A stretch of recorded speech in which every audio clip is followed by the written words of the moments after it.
Hey everyone, welcome to Infinity Harry. If you're enjoying our unique takes on Harry Potter and want to see more exciting content, don't forget to hit that subscribe button. Today we will see what if Harry Potter discovered the truth about magical genetics. Here is short summary. Harry unravels the mystery of magical inheritance, uncovering secrets about his own lineage and the genetic ties that bind wizards and muggles alike. But before we start, if you want more stuffs like this, then please support to subscribe this channel and share with your friends. Let's start the video. Harry Potter, you are such a big child. She replied, sometimes you can be so wise that it scares me, but other times, like now, you are like Ron. He finished her sentence. No, Fred and George. She smirked. That's not a nice thing to speak about my shortcomings on my birthday. He scowled like a stubborn 5-year-old. He looked so endearing that Ginny couldn't resist the temptation and pulled him into a long key asterisk. As they parted, she spoke up. Number 1. You are like a big baby sometimes, but I don't mind, since most of my family are so. Number 2. You do have your shortcomings, but I've got used to them. Number 3. You are a terrible liar, and you know it as well as I know. Number 4. Pogrebins are Russian demons with lots of fur. That's all. Is that all? Really? No, there's one more thing. She smiled. I love you. And I love you back. He key asterisk asterisk asterisk ed her once more. And I'm sure I'll grow to like that coat, too. You'd better, she replied. You might need it earlier than you thought. Ice Age is coming, right? He laid the coat on the bed. Could be. She laughed. But first your birthday party is coming. Come on, let's go down. As they exited the house, a dozen of filibusters no heat, wet start fireworks exploded in the garden, 10 of them rocketing into the skies, the remaining 2 setting an old, gnarly oak tree on fire. Freed, came Mrs. Weasley's exasperated voice. What did you do again? It wasn't Fred, it was me. George yelled back, casting an extinguishing spell on the oak tree. Nice start for a party. Harry grinned as everyone surrounded him, shouting and singing happy birthday. I've baked the cake, Hagrid asserted proudly, not noticing the sheer terror that fell over the guests' faces. Harry took a deep breath and blew away the 19 candles on the cake, that had the following script on it, Harry birthday. Go on, slice it. Hagrid gave Harry an encouraging smile, handing him a huge knife. To Harry's surprise, the cake wasn't as hard as a rock. Olymp's recipe, the half-giant added. Ah, I see, Harry smirked. Getting along well, you two. Never better, pal, never better. Hagrid beamed. Nice tear be a married man, really. Course it is. Harry cast a sideways glance at Ginny. It's wonderful. Just wait until your first child is born, Hagrid. The giant turned ruby red and chuckled into his beard. That might have come sometime too, but Olymp's been quite busy with Bobaddons during the school year. And as we know, it takes 2 people, right? Harry laughed. Well, it's summer now, she's free from her school duties. Hey, have you seen your presents yet? Sirius walked up to them. Harry shook his head no, and let his godfather lead him up to a long table decked with packages of all sizes and colors. My gosh, the young man breathed. Have you people mistaken me for Dudley? It's more than 39 presents. More, I counted only 38. Came a familiar voice from behind Harry's back. He turned to see his cousin, holding hands with his wife, Millicent Dursley. I invited them, Ginny whispered into her husband's ears. I hope you don't mind. No, until he leaves some food for the other guests, he whispered back. Hello, Dudley, Millicent, nice to see you. Nice to be here. Young Dursley stretched out his pudgy hand and Harry shook it. Happy birthday, by the way. Thanks. How are you doing nowadays? Very well, thanks. I'm working at Grunnings with Dad. Pretty boring if you ask me, but Dad loves it, Dudley shrugged. And how are Uncle Vernon and Aunt Petunia? Haven't seen them for 2 years. Harry asked politely, not that he was a bit interested in them, though. Mom and Dad, well, Dudley drawled, could be better. Mom's near to a nervous breakdown and Dad is also very jittery. Why? Asked Ginny. You know, funny things happen at home, with my brother, David. Funny things. Harry shot a meaningful look at Ginny, whose mouth tucked into a smirk. What funny things. Oh, for example, one day Mom wanted to nurse Davy, when she thought he had enough and wanted to stop beep-feeding him. He just wouldn't come off her beep. Like he had been glued there or something. Harry's grin grew wider. And there was another case. Mom was listening to some Mozart music on Classic FM. Davy was crying, and then suddenly the radio switched over to Pure 1215 that broadcast rap and Davy stopped crying. Dad called a spiritualist, but he didn't find ghosts in the house. Strange, huh? Do you think we should tell them? Harry whispered to Ginny. Well, they'd get to know it sooner or later, anyway, she shrugged. I wish I could tell it directly to Uncle Vernon and Aunt Petunia. Harry sighed. But lacking a chance, Dudley will do. He winked at his wife and turned to his cousin. Listen, Dudley, there's something you need to know about David. What? Dudley swallowed a huge chunk of cake. He's a wizard. Dudley made a choking noise. At first Harry and Ginny thought he was only laughing, but then it became obvious that he was really choking. Hey, Harry started to pat him on the back, trying to help him spit out the crumb that went down the wrong way, to no avail. Ginny conjured a glass of water and forced it down Dudley's throat, on to worsen his condition. Oh, do something, Millicent screamed, casting a fanning charm on her hubby, whose head had turned strawberry. He's going to die, help. Stay back, I'll save him. Gilderoy Lockhart made an elegant swish with his wand, causing a loud bang. Oops, sorry. As the smoke lifted, they saw that Dudley wasn't choking anymore. He only stood there with a bluish face, slim. I'm gonna throw up. He groaned and stumbled into a bush. Geez, it wasn't deliberate, Lockhart apologized. I'm terribly sorry, No cakes, never again.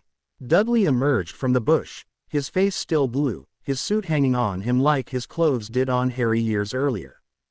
Oh, Duddy, dear, are you all right? Millicent cooed, gathering him into her arms. What did you do to him, you raving maniac? She glowered at Gilderoy. Lockhart stuttered. He saved your husband's life and spared him a terrible and painstaking diet. ANCK son Almond, Gilderoy's fiancée declared. Come on, Gildy, you have to drink something, you're so scared. She led him away from the little group. I have to admit that our friend's clumsiness was to your advantage. Harry said, sizing up his cousin who had lost at least 70 kilos in a couple of seconds. Gilderoy could include this quick diet program into the services of his beauty salon. Don't you think, dear? Ginny nodded. You look good, Dudley. Really? The slim Dudley blinked, unbelievingly touching parts of his body. Really? Ginny replied. Doesn't he, Millicent? I don't know. I like the old Dudders, he was so soft. Now there's nothing to grope on him, the fat girl pouted. I could get fat again, if you want me to. Dudley suggested eagerly. You've just said you'd never eat a cake again. Harry reminded him. I still could eat ice creams, whipped cream, bacon and, Dudley's voice trailed off. Oh my, is Davy really a wizard? By sunset each one of Harry's presents had been opened. He got lots of useless stuff like 3 new cages for Hedwig, 4 collapsible cribs for Daniel and 5 wand polishing kits. From Ron he received a Rocket 4000 broomstick. Ron was satisfied with his Rocket 3000, but wanted to surprise his best friend with the most top-of-the-class broom. Now that he had lots of money he was happy to be able to buy his best friend expensive presents. He had always felt awkward when he had got presents from Harry but he wasn't in the position to reciprocate. Even Oliver Wood sent Harry a gift. A set of Puddlemere United Quidditch robes, navy blue with the sign Sedge. A card was enclosed. You'll need it soon. Can't wait to play in the same team with you, Oliver. Neither can I, Harry smiled. At 9 o'clock Professor McGonagall arrived. After shortly greeting Harry, she gave Hermione a meaningful look and asked her to show the garden. Nice party, Harry, Neville said, sipping his butter beer. Watching Hagrid and Olympe, the latter still went by the name Madame Maxime because she thought that Olympe Hagrid sounded silly. Fred and Angelina, and George and Katie dance. Congratulations on the birth of your son. Can I see him? Later, when the crowd has left. I don't want too many people swarming around him, He's just 10 days old, after all. He is sleeping up in the kids' room with Lily and Yvette. Yvette, Neville blinked. Who's Yvette? Bill and Fleur's daughter. You know, those two are always abroad. Poor Yvette got ill and needed Fleur so much, but she wasn't around. Disappointing. He shook his head in disgust. I heard Vilas never made good mothers. Neville added. Is the child okay now? Yeah, fortunately. Dinky takes good care of her and of my children, too.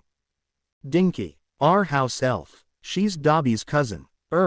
Second cousin, I guess, but you may never know family relations when house elves are concerned. Is Dinky a SLA ****, or is she working for money? Do you think I'd dare keep a house elf as a SLA ****, with Hermione as my sister-in-law? No. Longbottom shook his head. Dumbledore's arrived. Ron came up to them. With his girlfriend. His what? Asked Harry and Neville in unison. You know, Mrs. Fig. Ron smirked. Oh. Neville nodded. Harry looked confused from one to the other, not understanding. Did I miss something? Well, there was a nice article from Rita Skeeter revealing the secret love life of the headmaster, but if my memory serves me well, you were quite lost at that time. How came you never told me? Harry demanded. You never asked. Ron shrugged. Good evening, Professor. Harry shook Dumbledore's hand. Pity you couldn't come earlier. There's nothing left of the cake. But I hope there's some Ogden's Fire whiskey left, or at least a bit of pumpkin fizz. Albus winked at him, but strangely his cheerfulness didn't seem real. Harry couldn't put a finger on it, but didn't even want to. Plenty. He replied with a smile. Ah, I see Professor McGonagall has also arrived. The headmaster looked over Harry's shoulder. Very good, we need to announce something. Announce? What? The reason why Ms. Granger, Mrs. Weasley spent a couple of days at Russia. You were really secretive, Professor. Harry said, but Albus only gave him an impish smile. As soon as everyone in the garden fell silent, Albus Dumbledore spoke up. First of all, let me wish our young friend a very happy 19th birthday. This is a special day for our Harry, and I'd like to make it even more special for him by handing over this letter. The headmaster gave Harry an envelope that he opened immediately. An invitation. For me. His eyes widened as he read the text. To be a judge in the Triwizard Tournament held at Durmstrang. He shot an incredulous look at the old wizard. Why me? Why? Albus smiled. I thought it was obvious. You are Harry Potter, the boy who lived, winner of the previous Triwizard Tournament, winner of the Moon Run, Order of Merlin, first class. Your involvement in bringing about the end of Voldemort's tyranny is also well known. Durmstrang's new headmaster said he'd be honored if you would kindly accept to be one of the judges. Durmstrang's new headmaster? Ron asked. Who's that? An acquaintance of yours, Mr. Weasley. Albus replied. Victor Krum. Krum. Some of the guests murmured. They had always known Krum as the famous Bulgarian Quidditch player. No one would have thought that he'd give up on Quidditch to overtake the duties of running Durmstrang. But at least now they all knew where Victor had disappeared about a year ago and why he wasn't seen at any matches anymore. Isn't it wonderful, dearest? Ginny asked. You are going to be a judge. You knew it, Harry declared. You knew it, that's why you bought me that fur coat. Exactly. She nodded. But how did you know? From Hermione. Hermione. Ron raised an eyebrow, casting a glance at her wife who was animatedly talking with McGonagall. How did she know about it? Remember the day Daniel was born? Ginny asked. Hermione received an owl from Russia that morning. A letter from Victor Krum. Professor Dumbledore and Krum had a meeting in St. Petersburg to discuss the details of the tournament. But why Hermione? What does she have to do with this whole tournament thingy? Ron furrowed his brow. She can answer that herself. Ginny replied as her sister-in-law and Professor McGonagall stepped to them. What can I explain? Hermione asked. Your visit of Victor Krum. Ron glowered at her. Ah, that one. She waved. Well, I was asked by Professor McGonagall to accompany her to Durmstrang, since she will be the judge of Hogwarts this year, not Professor Dumbledore. Not you, Professor? Harry asked. Why? I thought the headmasters were to represent their schools at the tournament. That is really so, Harry, Dumbledore answered, but nowadays I'm really busy at Hogwarts, so I asked Minerva to deputize for me and she accepted, with one proviso, that a young teacher should escort her to Durmstrang. We thought of Hermione at once, knowing her friendship with Mr. Krum. Friendship. Ron crossed his arms. And what exactly does it mean that you'll be escorting Professor McGonagall? I hope it doesn't mean. I'm sorry, Ron. His wife took his hand. I'm going to stay there until the tournament ends, but I'll come home for Christmas and Easter of course. Ron tore his hand out of Hermione's. How could you agree to be away from me for a whole school year? His face was as red as his hair. We've just got married and you are already leaving me. Oh, don't be such a prat, Ron.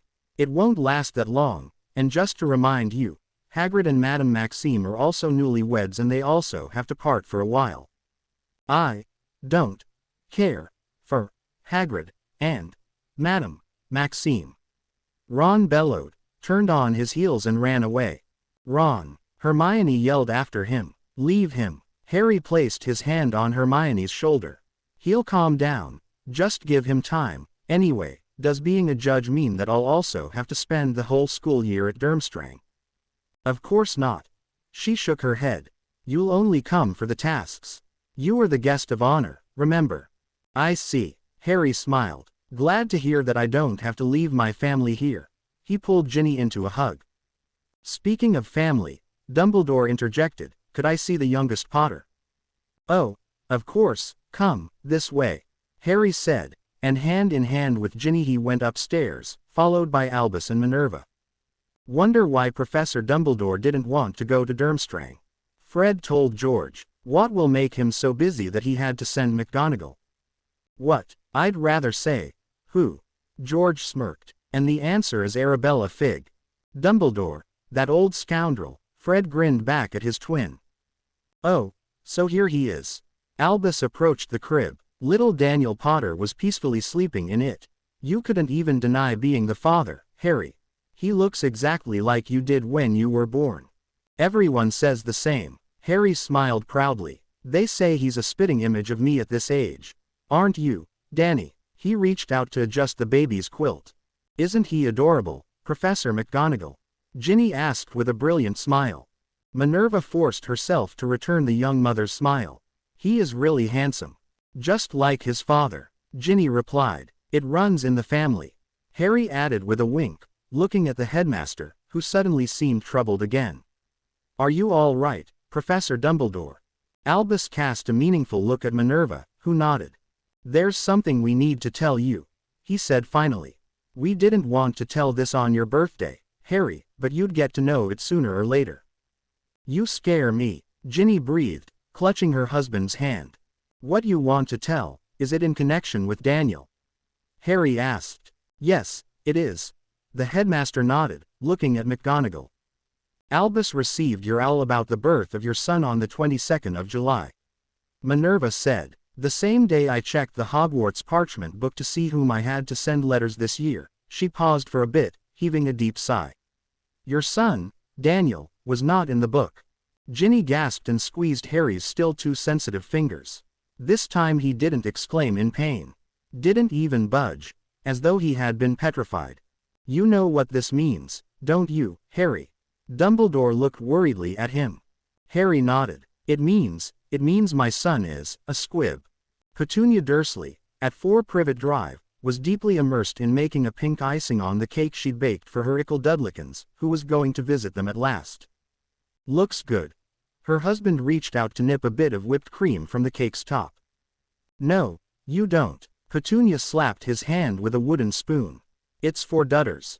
But Petunia, dear, you are exaggerating the importance of all this, Vernon started reasoning. You are behaving as though you hadn't seen your son for ages. And that's exactly the point. I haven't seen my Dudders for 3 weeks, Vernon. You get to see him every weekday at Grunnings, but I don't. Now, dear, her husband shook his head with an amused smile. Don't you dare touch the icing, Vernon Dursley. She shouted. Go and change Davy's diaper, I hear he needs it. Me again, Vernon groaned, hearing their baby son cry. I have already changed his diaper. Once. 2 months ago. She pointed out. Go and take care of him. I need to prepare everything for my Dudley's arrival. Everything has to be perfect. Though I fear with that woman along nothing can be perfect. She sighed. I seriously hope he isn't bringing her. You're talking about our daughter-in-law, Petunia. Vernon reminded her. Like I didn't know. She wrinkled her nose. As her husband left the kitchen, the doorbell rang. He's here. Petunia clasped her hands and rushed to open the door. Oh, you. She spat with contempt, seeing Millicent Bulstrode Dursley standing at the doorframe. Yes, it's me. How are you, dear mother-in-law? I've been fine. Up till now. Petunia wiped her floury hands on her apron. May we come in at all? Millicent asked. We? Why are you talking in plural? And where did you leave my Dudlikins? I'm here, Mum. A voice came from behind Millicent's back. Where? Petunia gasped. Have you magicked him, to become invisible? She bawled at her daughter-in-law. What? No. Then. Petunia stood with arms akimbo, glaring at her. Where's he? Here, Mum. Said a voice, and a bag of bones guy in tight-fitting jeans stepped out from behind Millicent. Mrs. Dursley clutched her chest and fainted. Hey, Mum, wake up. Dudley fanned her with a copy of Sunday Times. No use. She isn't reacting. Must have been a real shock. Stand back, I'll wake her. Millicent said, flipping her wand. Enervate. What do you think you are doing in my house? Vernon Dursley, who had just arrived at the living room, yelled at his daughter-in-law. Just trying to bring her around. Dudley answered.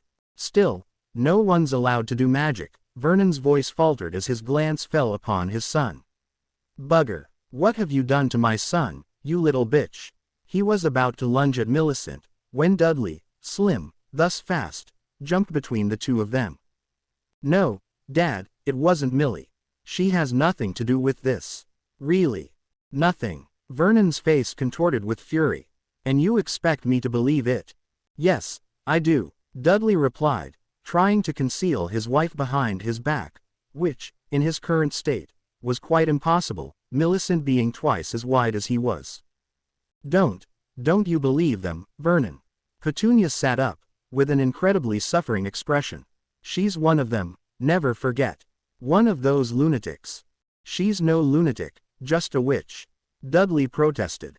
Bad enough. Vernon snorted. Okay, I won't have more of this. If all you can do is insult my wife, then I might as well leave.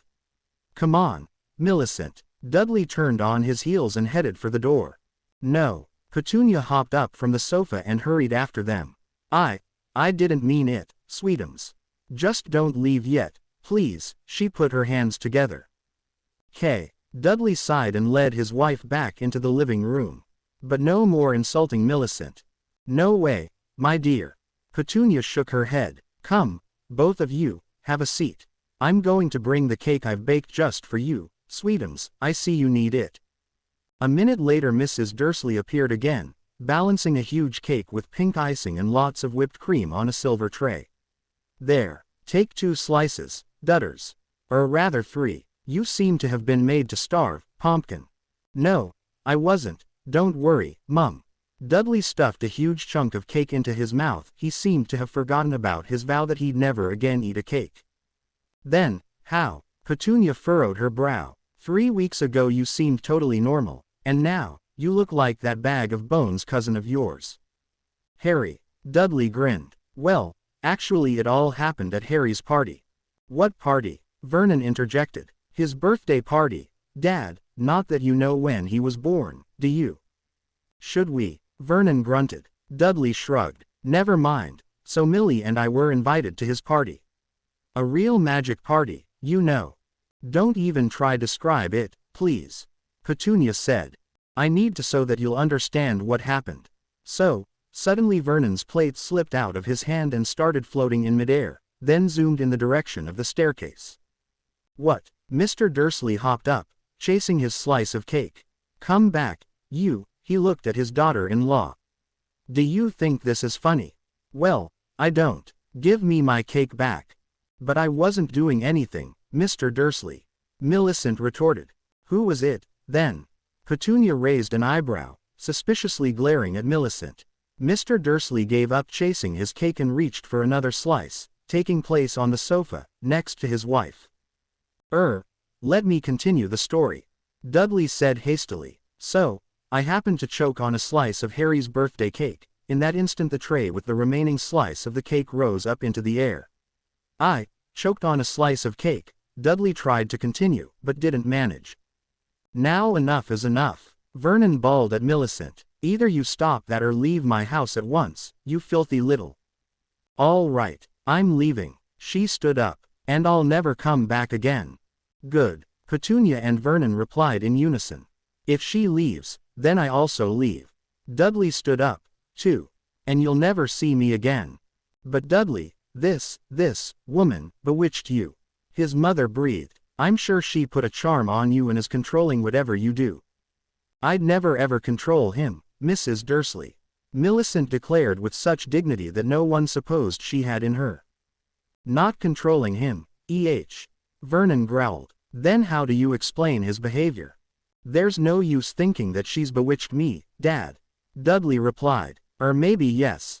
Both his parents gasped. She did bewitch me, at the first minute I saw her. And yes, she's keeping me under her control, by the love I feel for her. Yes, she keeps me spellbound. But that isn't bad, Dad. It's wonderful. He slipped an arm around his wife. I love her, Mum. Ooh, my little Dudlikins. Petunia burst into tears and gathered both her son and daughter-in-law into a firm embrace. Hey, Petunia, you're stifling them. Vernon pulled her away from the young couple. Let's go back, shall we? Millicent. Dudley looked at his wife with a look pleading her to give his parents one last chance. All right. She nodded, accepting his offered hand. As they all sat back down to the table, the silver tray returned, empty. Is it that dog again? Petunia looked at Vernon. I've told the neighbor 1,000 times not to let his damned dog wander around. It has come into the house at least 4 times now. What an insatiable furball. I'll go and give him a kick. Vernon stood up and went looking for the dog that must have eaten all the cake. So, where was I? Dudley asked. The party and the cake. His wife replied.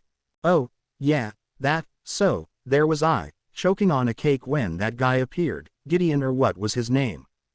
There's no dog in here, Petunia.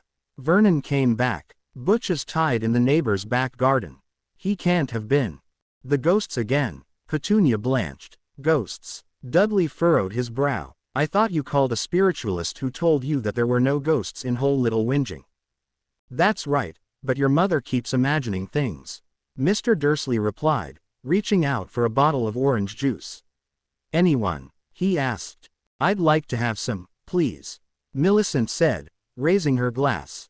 Just when Vernon had half filled her glass, it had zoomed out of her hand, making Mr. Dursley spill at least 2 deciliters on the floor. Damn, he yelled, as the glass, half filled, disappeared into hall. Enough is enough. No one can say that I'm an impatient man, but everyone has a point when he reaches the end of his tether, and for me it's now. He bellowed. What the hell do you think of yourself, girl? Do you think you can play with us as you please? It wasn't me. Millicent rose to her feet. Yes, it wasn't her. Dudley followed suit. Not her, not her. Petunia joined in with a shrieking voice.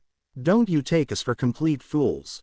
But you are. Dudley cried with clenched fists. Don't you see the obvious? What? That your abnormal little wife is playing tricks on us? His mother asked. Are you really that blind? Dudley gaped. I thought you had more sense, but I was wrong. Harry was right when seeing you for what you are. Short-sighted, old-fashioned and absolutely unbearable. What? Petunia clutched at her heart. Dudders. You are pathetic. Dudley shook his head. I'm ashamed of being a muggle like you. Son. Vernon breathed. You don't know what you are saying. You must be ill. No, I'm not ill, just slim. He retorted. Having lost 70 kilos seems to have caused me to lose my hostile attitude towards magic. It seems to have opened my eyes and now I see clearly, see what idiots I have for parents. Dudley, take it back. How dare you insult us after having brought you up, given you everything you ever wanted. I'll take it back as soon as you also take back what you said about my wife. Your wife? Vernon's eyes became slits as he looked at his daughter-in-law. Your wife got what she deserved. A low-down, abnormal, hocus-pocus-using little tramp. Just as low-down and abnormal as your son. Millicent asked. What? Petunia blinked. Dudley was never abnormal. Exactly. Vernon nodded. It's not about me. Have you really never realized why so many funny things have been happening around here? Especially around David? Dudley asked. Petunia started. Just, continued Vernon. Thought there were ghosts. Petunia finished. Ha, ghosts. Millicent smirked. Look at your ghost. She pointed at something behind the Dursley couple. Petunia and Vernon turned around to see David, toddling in their direction with whipped cream smeared face. Holy heavens, Petunia breathed. He's standing, Vernon. Walking. And eating a cake. At the age of 7 months, Vernon whispered. And it's not everything. Dudley added. No. His parents breathed, knowing the worst was to come. No. He's a wizard. The 4th of November. How long until we get there, Hermione? I mean, Professor Weasley. Dennis Creevey asked, looking at the snowy landscape beneath their transport. Just call me Hermione, Dennis. She smiled.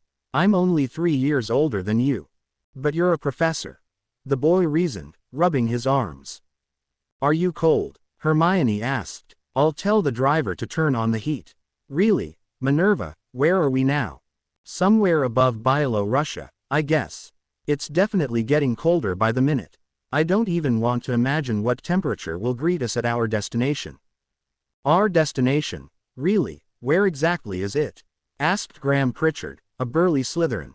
As you all know, Mr. Pritchard, the teachers of Hogwarts and Beauxbatons had to sign a statement of secrecy concerning the location of Durmstrang. Thus we are forbidden to tell anyone about it. Not even you, children. But it's in Russia, isn't it? The Hufflepuff Eleanor Branstone wanted to know. Of course it's in Russia, murmured Malcolm Baddock, of Slytherin. That's why it's so cold. That's why we had to bring such thick fur coats. Though no one of us has such a cool coat like Mr. Potter's. He smirked at the boy who didn't hear his remark. Actually, the boy who lived now was the boy who grieved.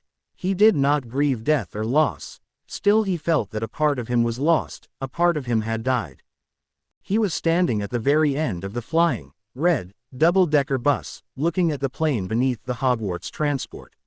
They couldn't use the Hogwarts Express to accomplish a journey from Great Britain to Russia. He felt his heart was as cold as the snow-covered lands of Bielorussia. The last 2 months were a pure torment for him, a torment that started on his birthday.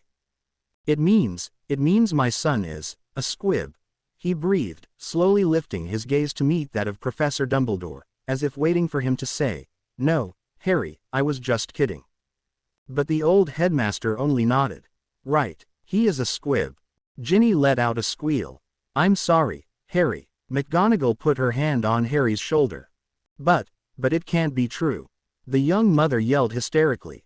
You're mistaken. That must be a mistake. Minerva shook her head. I'm truly sorry, Ginny. Why? Harry asked. And how? I don't know the answer for the why, Harry. Dumbledore replied. No one knows. How? Well, it just happens. It might happen in any wizarding family. Even in those with the longest line of witches and wizards, just like, Mr. Filch. Don't compare my son to that. Ginny burst into tears and buried her face into Harry's shoulder. Can anything be done? Harry asked. Is there a way to? But he already knew the answer. If there was no magic in someone, then he could never become a wizard. The son of Harry Potter was destined to be a common muggle. You don't mean it. Ron gaped at his wife. Daniel Potter. Squib. He uttered the word, squib, with such disgust that it surprised even himself. Is it possible that Dumbledore and McGonagall were wrong? No. Hermione shook her head. McGonagall told me about the Hogwarts parchment book. You know how it functions, don't you? Ron nodded. McGonagall checked the book one day after Danny's birth, and he wasn't in there. There was a note of the 20th of July with the name of a young witch, Then the next note was of the 22nd of July with the name of two newborn wizards. But Dan was born on the 21st. The magic quill simply skipped the 21st of July. No magical child in Great Britain was born that day. I can't believe it, Ron scowled. I mean, Harry is the boy who lived. He defeated you-know-who at the age of 1. Then he and Ginny defeated you-know-who last year again, and for good. Their child cannot be non-magic. Unfortunately he can, Hermione replied. I'm a muggle-born witch. He is a wizard-born muggle. But we'll still love him, won't we, dear? She shot a demanding glance at Ron. Course we will. He's my nephew. After all, he sighed. But it's so terrible that it had to happen to Harry and Ginny, my best friend and my only sister. Having a squib for a child is the greatest shame a wizard could suffer. Listen, Gin, it's not the end of the world. Harry took his wife's hand and squeezed it encouragingly. It's not so terrible being a muggle. Not in the muggle world, you mean, she whispered. She didn't even have the strength to speak aloud. Since the 31st of July, for 2 weeks, she had been lying in her bed, not eating, not wanting to see anyone. But in the wizarding world it'll be hell for him, Harry. Seeing all the magic that he can't perform. He could have other talents, her husband said. Like, for music, or sports, or science. He won't be a Hogwarts student. His sister will go to Hogwarts but he never will. Can you imagine how it'll hurt him? She was close to crying again. No, he won't be a Hogwarts student, he nodded. But I'm rich, we can afford to, he can study at St. Paul's, Harrow or Winchester, either of the Clarendon 9, even at Eton. Then he could continue his studies at Oxford or Cambridge and become a barrister, a Queen's Counsel, or, even a Prime Minister. I'd rather see him as Minister for Magic, she smiled sadly. You are so sweet, dear, trying to cheer me up, but you cannot. Then at least let me talk you into eating something, he suggested. You have to regain your strength to be able to get up and fulfill your duties as a housewife and mother. Mother, she sighed. Mother of a squib. Ginny, please, don't start that again. But Ginny didn't listen to him. Her condition got worse and worse. As summer turned into autumn, she seemed to gain a bit of strength, but only physically. Psychically she was still fragile. More fragile than ever. The few times she left her room she headed for Lily's room. All her pride and happiness was the little girl, her little witch. No one could say she was a bad mother, for she loved her daughter above all. Still, everyone could say she was a terrible mother, for she absolutely abandoned her son. As though she didn't have a son at all. She didn't care to beep-feed him anymore, so her milk ebbed. Molly suggested Harry to bring Daniel to Fleur, who had returned to England with Bill on the 1st of August. Fleur still had lots of milk for 2, and the little boy was left at the burrow. Harry visited him every single day but never told Ginny about him, because he knew it would only hurt her and deepen her depression. The psychiatrist at St. Mungo advised Harry and all the Weasleys to avoid mentioning Daniel to his mother for a while. She needed lots of time to come to terms with the situation, and seeing the child every day wouldn't help the process, it would only slow it down. Harry didn't oppose. He started to live a double life, one at home, the Black Manor, and the other at the burrow. He spent every morning with his son and every afternoon with his wife and daughter. Ginny, by the end of September, developed an attitude of excluding reality and had built up imaginary walls around herself, walls to separate her from what was outside. She simply repressed her negative feelings, thus she started to get cheerful again, greeting Harry every day with joyous *****s and playing a lot with Lily. Their marriage returned to the same it had used to be before Daniel's birth, with one exception: they didn't have carnal relations. Ginny seemed to have forgotten that there was something called and Harry didn't press her. He knew she needed time. He was positive that as time passed, she'd heal psychically as well. One day they decided to go shopping presents for the 29th wedding anniversary of Arthur and Molly.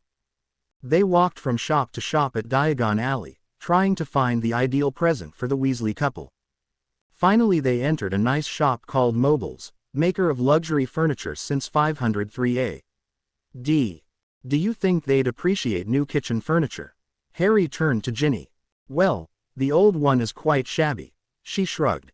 I think they'd definitely like this one. She pointed at a set of pale blue kitchen furniture. Now that the Weasleys have become wealthy, they got bored of their crappy old things, right? They heard a drawling voice coming from behind their backs. Malfoy. Harry crossed his arms. Either you got too poor to be shopping in a luxury shop. Or have you just come in to feast your eyes on things you'll never be able to buy? Ha ha, Draco sneered. You aren't even original, copying my style, Potter. Anyway, don't ever think that I've become poor. I might have less money than I used to, but there are still some reserves. And maybe you should consider starting to work, Harry added. Work? A Malfoy. Draco sounded incredulous. Why aren't you working, Potter? You have so much money that you don't need to. I will start working next summer, Harry replied coolly. At Puddlemere United. Uck, Draco commented. I'm a Ballycastle Bats supporter. Puddlemere beeps. Say whatever you want, Malfoy. Harry rolled his eyes. Come on, Ginny, let's order this kitchen furniture and leave. I've had enough. Oh, I haven't even noticed you, Mrs. Potter. Draco lied. Is it true that you abandoned your son just because he's a squib? Ginny blanched. Shut up, Malfoy. Harry clenched his fists. Why would I shut up? I want to tell you my opinion. Draco retorted, turning to Ginny. I want to tell you that I despise your behavior. A mother leaving her child. Ha, as you'd have the right to judge anyone's behavior. Harry yelled back. Don't think you're any better. I never said I was. Malfoy said. I just wanted to draw you attention to the gossips that you might not know about. What gossips? Harry demanded. Well, people say things. Some say your son is dead. Some say you gave him away to a muggle couple to raise. Some say your wife's gone crazy and should be put into the lunatic ward of St. Mungo. She isn't crazy and we didn't give our son away to some muggles. Harry shouted. But you did give him away to the Weasleys at the Burrow. Draco replied. You did give him away. By that time Ginny was shaking, as white as a sheet. Malfoy's words had brought up memories and feelings she had deliberately suppressed. Emotions that now exploded out of her. You bastard, she cried. How dare you accuse us of having abandoned our son? She clutched at Harry's arm, tugging it madly. Harry, I want my son back. I want him back. Her voice faltered and she collapsed into arms. You can be very proud of yourself now, Malfoy. Harry growled. Proud? Draco's eyes twinkled with mirth. You should be proud of being the father to the next Hogwarts caretaker. The mirth suddenly disappeared from his face as Harry's right fist met with his left eye. You haven't become any better, Malfoy. It was stupid from me to believe you could change to the better. Not even your father's temporary madness managed to teach you a lesson. Harry spat, lifting the unconscious Ginny and leaving the shop without having ordered the present for Molly and Arthur. After the incident at Mobile's furniture shop, everything changed in the Potter's life. Ginny had come back to reality and suddenly got desperate to get her baby back. She didn't seem to care for his being a squib anymore. All that counted was that Danny was her little son.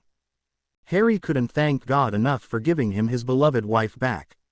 They brought their baby back from the Burrow, to Sirius. Great happiness. He was not only Harry's godfather but Lily's and Daniel's, too. The rest of October seemed like a fairy tale. The Potter family was together in the old black manor filled with laughter again. Little Lily had learned to walk, even wanted to try a broomstick ride, but her parents didn't let her, and managed to utter her first word. Harry. No, her first word wasn't Mum, or Dad, since she had always heard Sirius address her daddy as Harry. Lily's next word was Innie, which stood for Ginny. I can't wait to hear her utter my name, too. Sirius laughed as the little witch ran up to him. So, when will you say, Irius, my dear? Lily didn't seem to care for her stupid godfather and decided rather to go and have a look at that cute dark-haired thingy that Harry and Innie always referred to as Danny. So, peace and harmony returned to Black Manor and lasted for about 3 weeks. During these weeks Ron and Hermione visited the Potters on weekends. Harry was glad to see that there was no grudge between his two best friends anymore about Victor Crumb. Ron seemed to have acquiesced in the fact that his wife was leaving soon for Russia, and also seemed confident that no Vicky Crumb could make Hermione run away with him as long as she had a Weasley for a husband. It was agreed that Mrs. Figg would take on Hermione's subject, arithmancy, for the duration of the tournament, and Dumbledore would go back teaching Transfiguration as he had done decades earlier. Harry wasn't sure anymore whether to accept the job of a judge at the tournament. He felt his family needed him the most at these times. He decided to write a letter to the Russian Ministry of Magic, politely turning down their offer. "I'm still wondering where exactly this Durmstrang is," Ginny said one night, right after Ron and Hermione had departed. "Yay, I'm also curious to know," Harry shrugged, pulling on his pajama shirt. "But as you know, there are very few people who actually know where it is." "Well, Hermione, McGonagall, and the driver." "Driver?" She cast an inquiring look at him while brushing her long, red hair, sitting in front of her vanity table. The driver of the school bus." Harry nodded. "School bus?" Ginny turned around. "I never knew Hogwarts had a school bus." "Of course you didn't, since the bus is brand new." Harry stepped to her, taking her brush and continuing combing her hair. "Hermione told me about it yesterday. The Ministry of Magic gallantly bought a school bus for Hogwarts to have something to fly to Durmstrang with." "Wow, I thought the ministry was much meaner. How came they've become this charitable at once?" "Simple. They want to show off." Harry grinned. "Remember the transports of Beauxbatons and Durmstrang 5 years ago? Our dear ministry thought Hogwarts needed something fashionable, something absolutely British.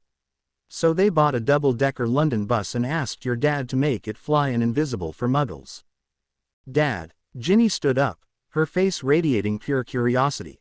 "Exactly. They knew that Arthur was professional at making Muggle transports fly." He smiled at the memory of his and Ron's adventure with the Ford Anglia in second year. Ginny giggled. "I hope the bus will last longer than the Ford, or the Hogwarts students may find themselves drowned in the La Manche." "Oh, Ginny," he cupped her face. "What?" She looked into his emerald eyes. "I'm so happy that you are back to normal," he replied, caressing her cheeks with his thumbs. "I have my Ginny back." He leaned in to place a small key **** on her lips, and she melted into his embrace willingly. As he started to fumble with undoing the buttons of her night dress, she suddenly recoiled. "No, Harry." She pushed his hands away.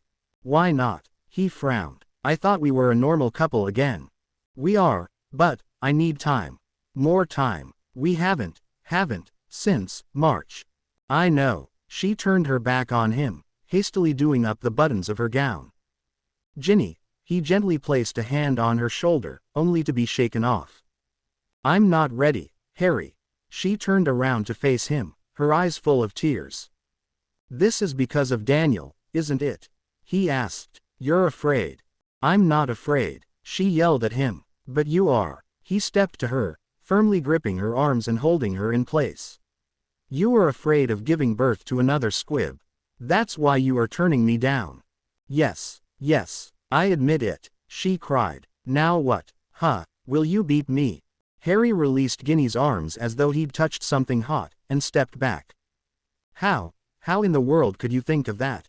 he croaked. "For heaven's sake, I love you. I love you with all my heart and would never do anything to hurt you. You know it as well as I do, don't you?" She couldn't stand his gaze, so cast her eyes down, sobbing and quivering. "Forgive me, Harry," she whispered. Harry wanted to walk back to her, to gather her into his arms and comfort her, but she didn't give him a chance to do so. "Forgive me, and go away." Ginny lifted her glance to meet his. "Go away, Harry, please. Don't bring me into temptation, just go." He wasn't sure he had heard her well. He was dumbstruck. All he could do was nod and pick up his pillow and blanket. As Ginny heard the door close behind her back, she flung herself on the bed and just cried and cried. Harry dropped himself into the armchair before the fireplace in the living room, stuffing the pillow behind his back, tucking himself in with the blanket. He tried to sleep, but couldn't even close his eyes. He gazed into the crackling flames, too tired to think, but too awake to sleep. Suddenly he heard someone come downstairs. He jumped up, hoping to see an apologizing Ginny, but it was only Sirius. "Ah, hello, Sirius," he said and sat back into the chair, pulling up his legs. "What are you doing here at midnight?" "I could be asking the same, young man." His godfather took place in the opposite armchair. "Dinky woke me up, nervously squeaking that Master Harry and Mistress Ginny were yelling at each other and I should come before something terrible happened." "You shouldn't have bothered coming down." "Nothing happened," Harry replied, looking into the flames again. "And that is what bothers you, isn't it?" Sirius asked. "What?" Harry blinked. "That nothing happened," the older man said. "Nothing has happened for months now." "Right. I never knew you've been giving this great attention to my life." Harry furrowed his brow. "How did you know?" "It was obvious." Sirius shrugged. "It is recommended to avoid activity at least for a month after a child's birth." That month ended on the 21st of August, but by then you had got to know about Daniel's problem and Ginny wasn't in either the physical or psychical condition to fulfill her duties as a wife. After that incident with Malfoy she began to heal, but, hey, I know what a guy looks like after a satisfying night, and you haven't looked like that for quite a while. "It seems my life is an open book to you," Harry said, bending his chin on his knees. "You sometimes scare me, Sirius." "Do I?" Sirius laughed. "Oh, maybe. I remember you falling off your broomstick when seeing me in my dog form." "That was 6 years ago," Harry pointed out, "but sometimes you still scare me. You're starting to be like Dumbledore, wise and everything." "Don't tell me I'm getting old enough to be wise." His godfather pretended to be shocked, making Harry's lips tuck into a small smile. "Don't worry, Sirius, you look good for your age." "Thanks." His godfather smirked. "And now tell me, what were you two shouting at each other?" "Not much, I mean, nothing interesting. She told me to go away because I was too much of a temptation to her," Harry replied bitterly. "Nah, what are you telling there? I wish a woman called me temptation, at last. But no, I haven't had." "Oh, forget it." "Haven't had it for how many years?" Harry looked up. "You'd only laugh at me." Sirius shook his head. "I promise I won't." "For 18 years, tomorrow will be the 18th anniversary." "Wow, you have a good memory," Harry commented. "Who was the fortunate girl?" "Girl? Oh, no, it wasn't a girl." "What?" Harry gasped. "You can't be serious. Tell me you aren't." Sirius started to laugh so hard that he almost fell off his chair. "You didn't let me finish the sentence, Harry. I wanted to say that it wasn't a girl, it was a woman. Some years older than me, very pretty." Harry let out a relieved sigh. "You really scared me, Sirius. Who was that woman?" "Well, I just called her Rosie." "Rosie. You know her as Madame Rosmerta." Sirius grinned. "What, you shagged the landlady of the Three Broomsticks?" Harry gaped. "Yeah, she said she liked my broomstick." Sirius winked. "I see." Harry grinned. "Still, Madame Rosmerta, weird." "I can imagine that." Sirius nodded. "But now, back to you, young man. So, Ginny said you were a temptation for her, but why is she upset about that? I thought you two had no problems in that area."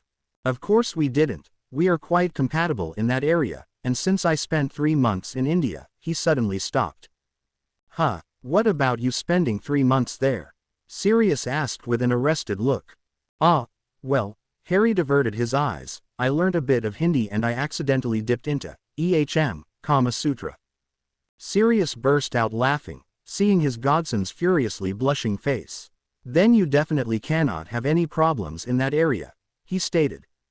"No, really not that way, that is." Harry sighed. "But in another way, we do. Ginny's scared to death that she'd conceive again, that she'd conceive another squib." Sirius shook his head in disbelief. "Haven't you thought of protection?" "Of course we did. Actually we were using the anti-conceptus charm and a certain birth control potion last year before the wedding. She still got pregnant with Dan. We thought we might have forgotten it once, just for one occasion. I got really curious to know when we had forgotten it, so I cast a memory sharpening spell on myself." He looked away from Sirius, into the flames. "There was no occasion when we forgot it. The potion didn't work, neither the anti-conceptus charm. Neither in Lily's, nor Danny's case." "Well, In Lily's case Ginny performed that spell a bit late, that's true. It seems Ginny and I cannot have say **** without making a baby. And now she sacked me. Pleaded me. Go away, Harry. Please. Just go. Now be wise and tell me. What should I do, Sirius? Well, go. Huh. Sirius reached into the pocket of his dressing gown, pulling out a piece of paper. Harry took it and unfolded it.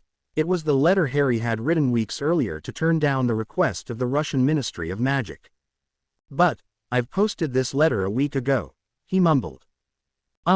Let's say the letter got intercepted. Sirius replied. What have you done to my Hedwig? Harry demanded. Well, his godfather avoided his glance. She actually met a very handsome male owl called Henry and is occupied. You set my Hedwig up with an unknown owl. Harry jumped up. Hey, sit down and calm down.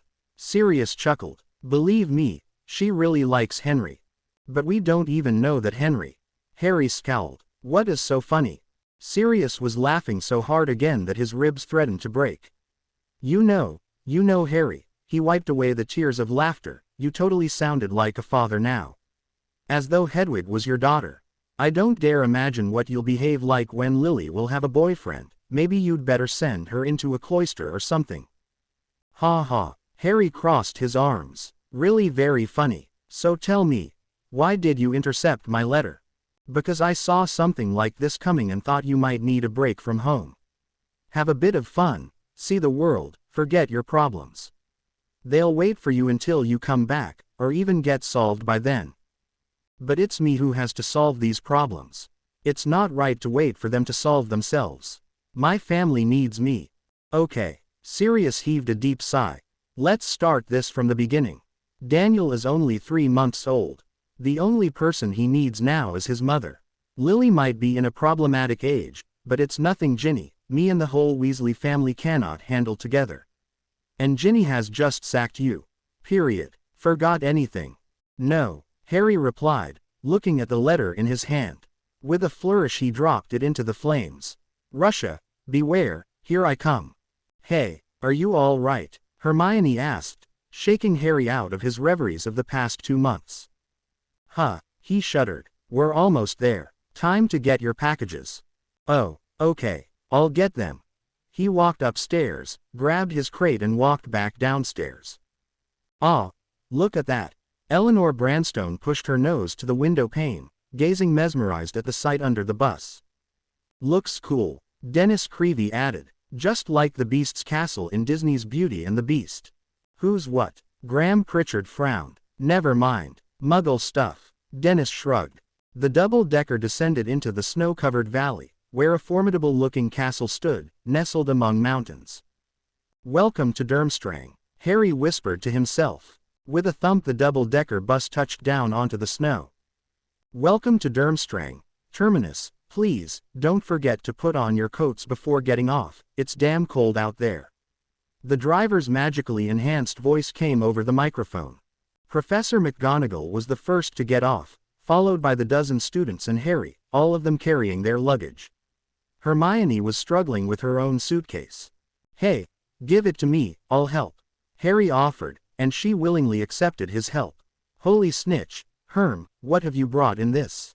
Bricks. Oh, no, just my favorite books. She smiled at him and stepped down into the snow. Let me guess. Beautiful Bill's biography, volumes IV. Harry grimaced. Exactly.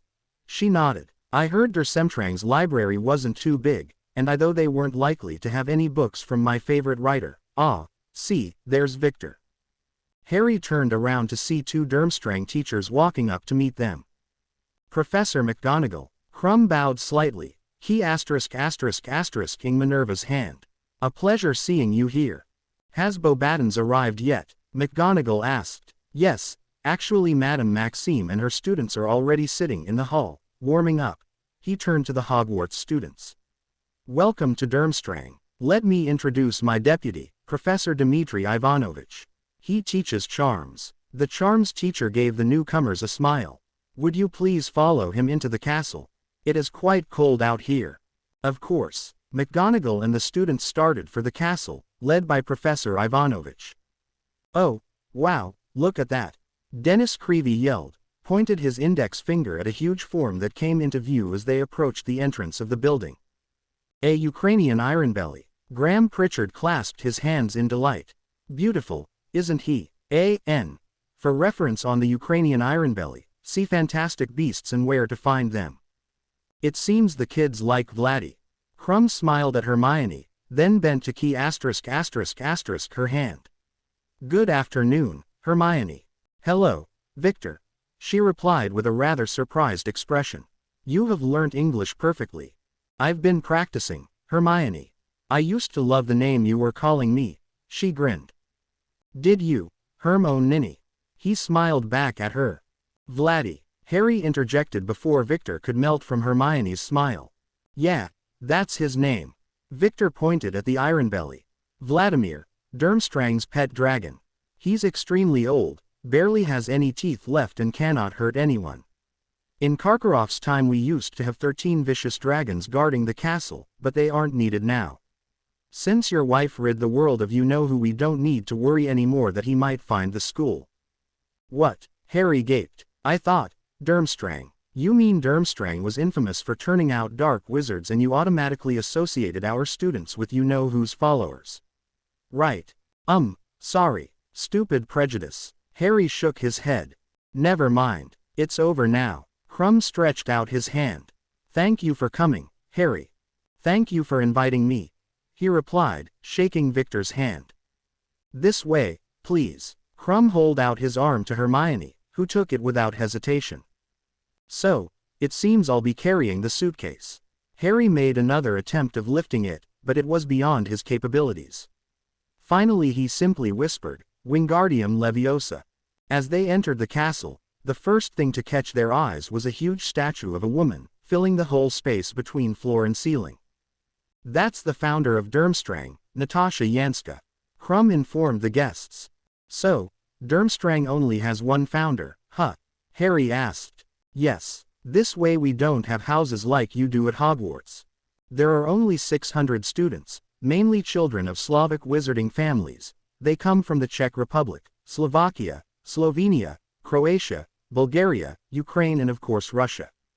You may not think our castle is as comfortable as your Hogwarts, neither as warm, but I still hope you'll have a great time here."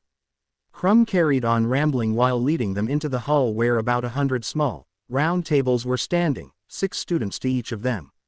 At the middle of the hall, surrounded by the small, round tables, stood a long table for the teachers. Harry saw that Madame Maxime was already sitting there, looking rather unpleased by the prehistoric conditions of Durmstrang Castle. She, being the headmistress of the distinguished Beauxbatons, was used to elegant Baroque castles with lots of embellishments and fairy lights illuminating the corridors and halls. Even Hogwarts was a substandard place for her folk, but now she and her students seemed to be downright disgusted by the circumstances that greeted them here. It was so cold in the hall that all the guests were sitting with their coats on. The Durmstrang students, of course, had already got used to the cold. Crumb led Hermione and Harry up to the staff table and showed them their places. Crumb sat at the head of the table, Madame Maxime opposite him. Durmstrang favored French seating arrangements. On Crumb's right sat Professor McGonagall and on his left Hermione. On Madame Maxime's right was a place reserved for Harry, on her left there was an empty seat. Further alongside the table took place the other Durmstrang teachers, of whom Harry knew only one, the charms professor, Dmitri Ivanovich. Before Harry took his place, his glance met with that of a female teacher, sitting on McGonagall's right. For a second he thought he had seen her somewhere before, but couldn't tell where. The dozen Hogwarts and Beauxbatons students sat down to the 4 round tables that were closest to the teacher's table. They were animatedly discussing the poor conditions of the castle when Victor Crumb stood up, silencing them all. "First of all," he said, "let me welcome our guests from Beauxbatons Academy of Magic and Hogwarts School of Witchcraft and Wizardry. As you all know, it is a tradition that Beauxbatons, Hogwarts and Durmstrang organize the Triwizard Tournament every 5 years. Last time the tournament took place at Hogwarts and ended with a tragedy, the death of one of Hogwarts' champions. The winner was the other Hogwarts champion, who is now sitting among us, Harry Potter." A loud murmur ran down the hall. Most students hadn't realized that it was Harry who entered the room with the headmaster. Now all eyes were fixed on him, eyes of students with their mouths agape. Harry, after all these years of fame, still felt a bit uneasy when given this huge deal of attention. Hermione gave him an encouraging smile. "Looks like you cannot go anywhere without people gaping at you," she said. "And this particularly concerns the females." "Hermione," he frowned. "Just kidding," she whispered. As the murmur died away, Victor Crumb continued his speech. "Mr. Potter kindly accepted to be one of the 5 judges during the tournament. As you know, Madame Maxime is going to be the second judge, Minerva McGonagall, Deputy Headmistress of Hogwarts, will be our 3rd judge, and I will be the 4th. Now he looked around, a bit nervous. Has anyone seen the 5th judge?" All students and teachers shook their heads. Harry supposed that the empty seat on Olympe's left had been reserved for the 5th judge, who didn't deign to put in an appearance. "Oh, well, I don't even know why I'm surprised by this." Victor turned to Harry. "He is always late, rather eccentric guy. Hopefully he'll arrive soon, at least for the feast. He'd never miss a good opportunity to have a rich meal. Reminds me of someone," Hermione murmured, and Harry stifled a laugh. Hermione simply loved teasing her husband about always thinking with his stomach. Victor Crumb, however, didn't bother to find out who she was referring to. He turned to the students again. "Back to the tournament. The Goblet of Fire is going to select the 3 champions Saturday evening, and the first task will take place a month later, on the 6th of December. The set datum for the second task is the 20th of March, for the third one, the 20th of June. Having learnt from the last tournament, where Mr. Potter was accidentally selected champion at the age of 14, we have decided to lower the minimal age from 17 to 16. If a 14-year-old managed to cope with the tasks, then hopefully 16-year-olds will also be able to. The Ministry, with the active help of our 5th judge, has prepared all tasks with great care, making sure that this time no one dies. The tasks will be dangerous, but accomplishable, and of course the judges will be around to help you, should you get into serious trouble. Until we wait for the 5th judge, we might as well eat." He clapped twice with his hands, and food appeared before them on roughly carved wooden plates. "Tuck in." Harry was ravenous and helped himself to a huge heap of pirog pasta with meat and cabbage, while Hermione cautiously took a sip of a strange-smelling drink, and spit it out a second later, coughing madly. "Hey, Hermione, you all right?" Harry patted her back. "What was that?" she croaked, wiping her mouth with a napkin. "Quaws," Crumb replied. "Local soft drink. Soofed." She groaned. "What is this quaff made of?" "Quaws. It's made of fermented bread and water. Very popular here." "I bet it is." Hermione grimaced and reached out for a samovar. Tea couldn't do any harm, could it? As she delightedly sipped her tea, Crumb turned to them, between 2 chunks of pirog. "And, Harry, Herm own ninny, what is it like to be married, huh?" "Very nice," the young woman replied. "Ron loves me and I love him. That's so simple." Harry thought he saw an expression of annoyance appear on Crumb's face, but even if it was there, it had gone before anyone could notice it. "And you, Harry, I heard you had a daughter." The headmaster carried on with the small talk. "Yes, actually I have a daughter." Harry nodded. "Her name is Lily. And he has a son, too," Hermione interjected. Harry stiffened for a moment but nodded with a forced smile. "Yes, he is only 3.5 months old, though. I bet you are very proud of your children." Crumb smiled benignly. "I wish I also had 1 or 2. But first I have to find the appropriate mother for them." He cast a side glance at Hermione, who just waved. "Oh, come on, Victor, don't tell me it's so hard for you to find a wife. You're famous. I'm sure all girls would love to marry you." Maybe." Crumb reached out for his glass of vodka and took a huge swig. Before Harry could ask him about the tasks of the tournament, a dozen ghosts, all wearing fur caps, glided into the hall through the walls. Madame Maxime got so scared by their sudden appearance, that she spilt vodka all over her fine mink coat. "What is Z's, Monsieur Crumb?" she demanded. "The folk dance group I hired for tonight." Crumb shrugged. 10 of them are professionals, but 2 of them are our ghosts, see that one with the tiny mustache.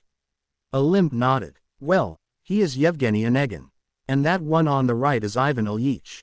The latter died a terrible death, better not talk about it, let the show begin. He clapped once and 2 small creatures with thick fur ran into the hall, carrying balalaikas. Pogrebins. Crumb informed the guests. Local demons. Some of them strangely have some artistic sense. A.N. For reference on Pogrebins, see Fantastic Beasts and where to find them. The demons started playing on their instruments and the ghosts began dancing to Kalinka, a famous Russian folklore melody. Too bad the ghosts cannot eat or drink. Crumb whispered to Hermione. Dancing Kalinka is usually accompanied by a vodka drinking contest, but these ones here, once I heard some of them invisibly visited the royal ball of Tsar Michael II, and started drinking vodka. No one of the muggles there understood how the floor got slippery with alcohol. No one admitted having spilt the drinks all over the dance floor and they never found out it were ghosts trying to drink. You know, the drinks simply ran through them. Must have been fun for the ghosts, huh? Harry smirked. Hermione enjoyed the ghosts' performance so much that she stood up at the end, clapping enthusiastically. Harry didn't want to show lesser enthusiasm, so he also stood up, applauding. Suddenly the music stopped. At first no one understood why the musicians dropped their balalaikas and why they headed for the staff table. No one understood it either, why they lunged at Harry, knocking him off his feet. Hey, what's going on here? Hermione yelped as Crumb and another male teacher ripped the Pogrebins off Harry's chest. Why did you attack him? Crumb growled. The 2 demons started babbling something and kept frantically pointing at Harry. What are they saying? Harry asked, standing up. Your coat, Victor replied. What? You were wearing their cousin and uncle. What? Harry blinked. Your coat is made of the fur of their relatives. They got a bit nervous when they saw it on you.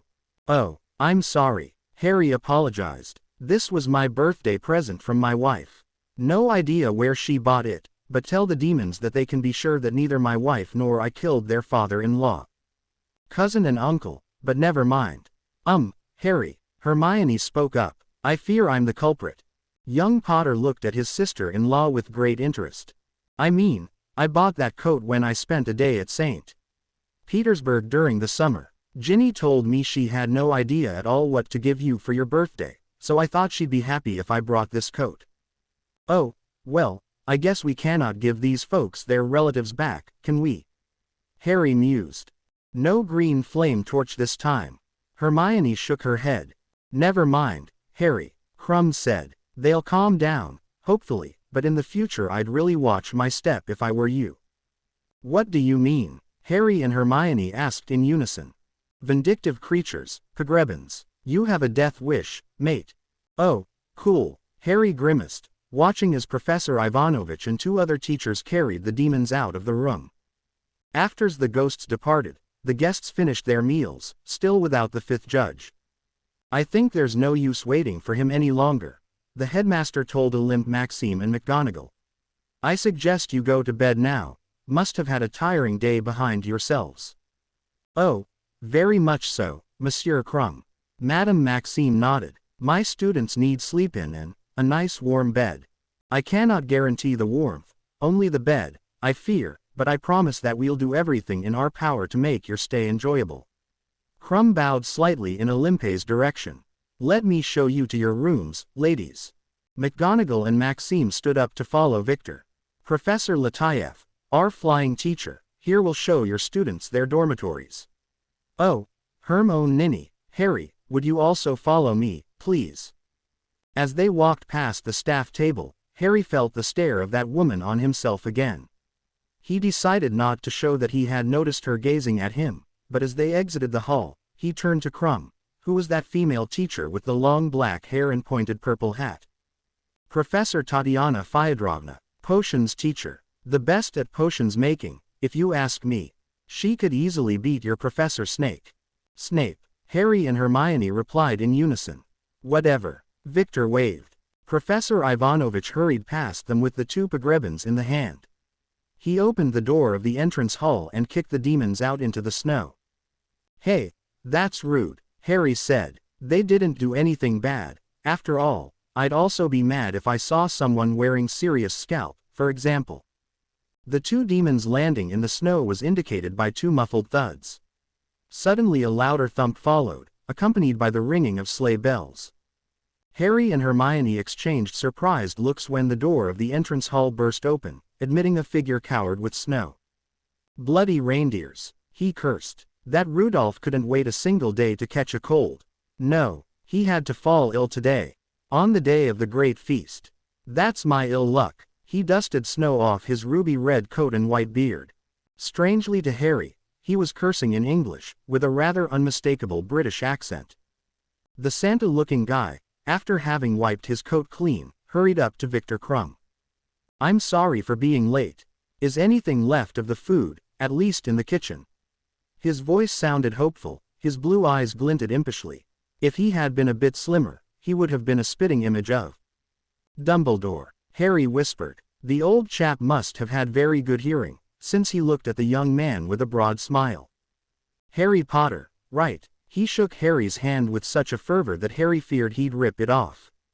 "Splendid, just splendid. I heard a lot about you. Harry Potter this, Harry Potter that, but I guess you deserved your fame, young man.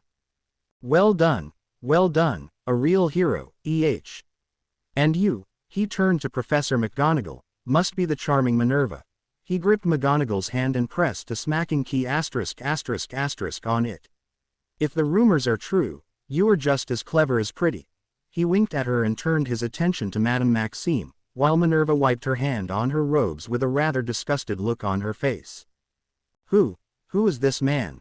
Hermione whispered to Victor while the enthusiastic fellow was wooing a limp. "Yes, Mr. Crumb, who is this man?" McGonagall asked. "He strangely resembles Professor Dumbledore," Harry commented. "No wonder he does." Crumb shrugged. "They are brothers. This is Aberforth Dumbledore." Harry couldn't believe that there could be two brothers so alike and so different at the same time.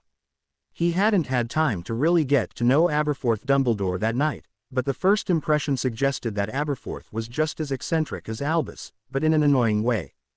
After having improvised Madame Maxime a self-written poem about her beauty, Aberforth deigned to give some attention to Crumb as well, but his attention only concerned asking Victor about his room and dinner. Finally he noticed Hermione, too, and that was the point when Harry felt that he'd either yell at him that, "Enough is enough," or start rolling on the floor laughing. Aberforth, namely, dropped to his knees, grabbed Hermione's hand and proposed to her. She blushed and muttered that she already had a husband, only making Aberforth stand up, wink at her and say, "Shame that polyandry isn't exercised in civilized worlds, my dear." McGonagall rolled her eyes, her lips silently moving. Harry assumed she was praying to God to rid them of this lunatic. They got to their rooms shortly before midnight. Harry, Hermione, McGonagall and Aberforth's rooms were on the same floor. Madame Maxime's was one floor under them. Harry was very grateful to the Durmstrang house elves or whomever who looked after the castle that there was a workable fireplace in his room. At last he could take off his fur coat before hanging it into the wardrobe. He looked around to make sure that no pogrebins were lurking in his room. When he was totally certain that he was alone, he dropped himself into the bed and fell immediately asleep. It was about 5 in the morning when he was awoken by someone loudly singing, "Good morning, sunshine." He groped around for his glasses, put them on and, still half asleep, stumbled to the door. Barely had he opened it when a ruddy face appeared in the door frame. "Quadruple Aberforth," Harry yawned. "That's right, kid." The old man slapped him on the shoulder so hard that he almost fell. "Just been out for a nice run." "Run?" Harry blinked. "Yes, nothing like a run in the snow before sunrise, barefoot." Dumbledore's brother replied. "Barefoot." Harry suddenly felt very awake, his gaze wandering down to Aberforth's feet. He really wasn't wearing any type of shoes or boots. Exactly. Makes a man healthy and resilient to all diseases. Well, of course at first you have to count with a couple of flus, pneumonia, even frequent visits to the bathroom, but believe me, it's worth it. My reindeers earlier catch a cold than me. Aberforth, do you really travel by a flying sledge?" Harry asked. "Well, actually I do. And, may I ask what you are doing here in Russia?" I thought you lived in Great Britain. I used to live there, kid, but that was decades and decades ago. You know, something unpleasant happened and I decided to leave. Oh, the inappropriate charms on a goat. Harry nodded. Goat. Dumbledore laughed. You know, the journalists pretty eagerly packed the papers with articles on me and the goat. That's true, but I never really cared for it. The real reason, well, Albus and I had a row. That crazy old scoundrel, why do you think he didn't want to come and represent Hogwarts? He knew I'd be here. Oh, never mind. He sighed. So, after the row I left the country and made a journey around the world. I visited all places you could think of, from the Easter Islands to Las Vegas, and finally I came to live in Russia. A couple of years ago I happened to save the Minister for Magic from a pair of rampaging Graphorns. To show how grateful he was, he gave me this sledge with 8 reindeers and now he asked me to be one of the judges, which I gladly accepted. That's my story, boy. Shall we go down to the kitchens and nick some pre-breakfast food and talk? I hope I can count with your help in the organization of the tournament. Oh, of course you can. That's why I'm here, Harry replied. No, actually you're here because you've been invited as the guest of honor. But I don't want to be just that. I'd like to help you. I want to be useful. Don't like idleness, do you? Aberforth grinned at him. I know the feeling. Well, dress up and we'll discuss the first task, okay? Okay. See you at breakfast, Harry replied. Harry closed the door and heard Aberforth singing a Tyroler yodel. 5 seconds later he heard a door creak open and the screeching voice of an infuriated McGonagall shriek. Are you crazy, man? It's 5 in the morning. How can you think of yodeling? Oh, extremely sorry, charming lady. Dumbledore's voice sounded apologetic. I never wanted to disrupt your sleep, madam. Still you did, she spat. Should I sing you a lullaby so that you can go back to sleep? Aberforth suggested. Lullaby? Do you think I'm a baby or what? Well, if you insist I could call you, baby, Minerva. You impudent brute. Minerva shouted and banged the door closed. Harry couldn't go back to sleep after the incident at dawn. It was still dark out there, but he lit a candle and started writing a letter to Ginny. My dearest Ginny, we've arrived at Durmstrang without any difficulties. The castle is a bit smaller than Hogwarts and much creepier. Not to mention how cold it is. Without the fur coat you gave me, I'd surely catch a cold. Oh, imagine, I almost got killed because of that coat. Remember telling me about the Pogrebins? Well, 2 of them recognized my coat as their uncle and cousin's fur. We have seen ghosts dancing kalinka and drunk vodka. I think I'd rather stick to butterbeer. The greatest sensation, or should I say disaster, of the day was the arrival of the 5th judge, who, you won't believe me, is Dumbledore's brother, Aberforth. He is rather strange. If I didn't know Albus Dumbledore, I'd think his brother is totally crazy, but knowing Albus I can only say that Aberforth is only a bit stranger than him. Anyway, he can sing wonderfully. I can't wait for the Goblet of Fire to select the champions, and I'm also very excited about the tasks. I guess Aberforth will tell me about them today, and I'll help him and Victor with the arrangements. I hope you and the children are all right. Give my regards to Sirius. Love, your Harry. Breakfast would have been pretty uneventful, had it not been disrupted by a loud bang coming from outside. Every student ran to the windows to peer down into the park and started to giggle in chorus. Harry and Hermione also got curious and hurried to the windows, followed by Victor Crumb. Oh, no, Crumb groaned, slapping his forehead. What happened? Professor McGonagall, with her always strict face, asked. Better see it for yourself, the headmaster replied.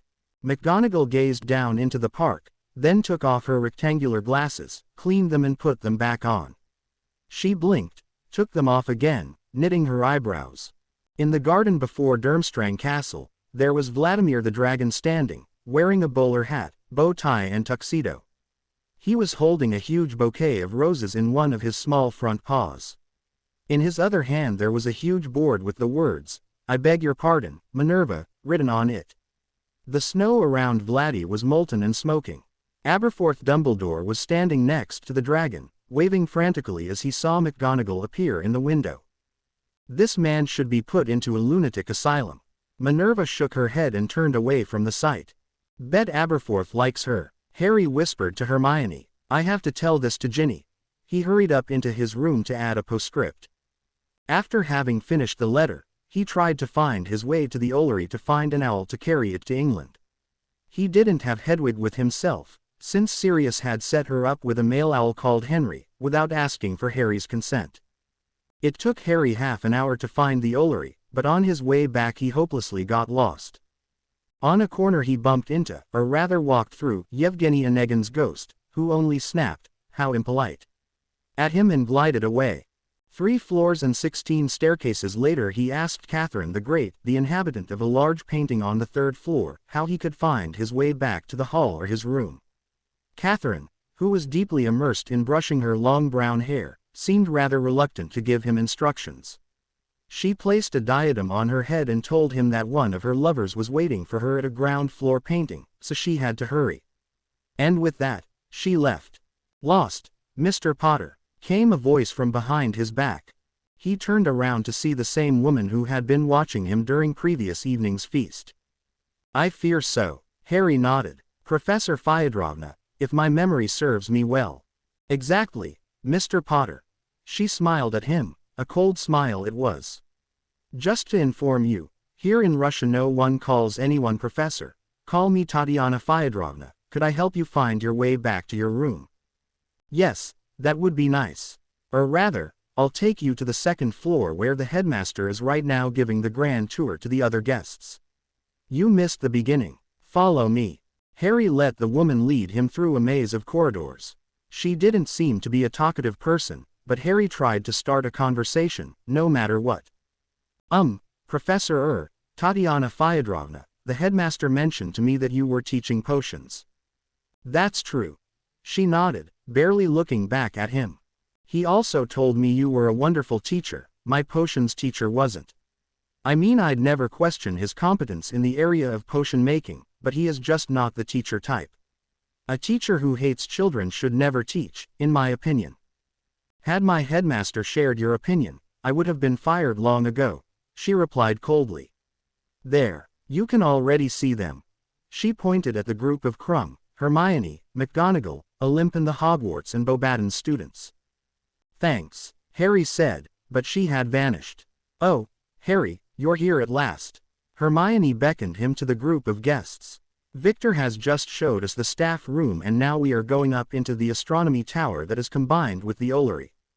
"What? I've just come down from there." Harry groaned. "Oh, well, let's go."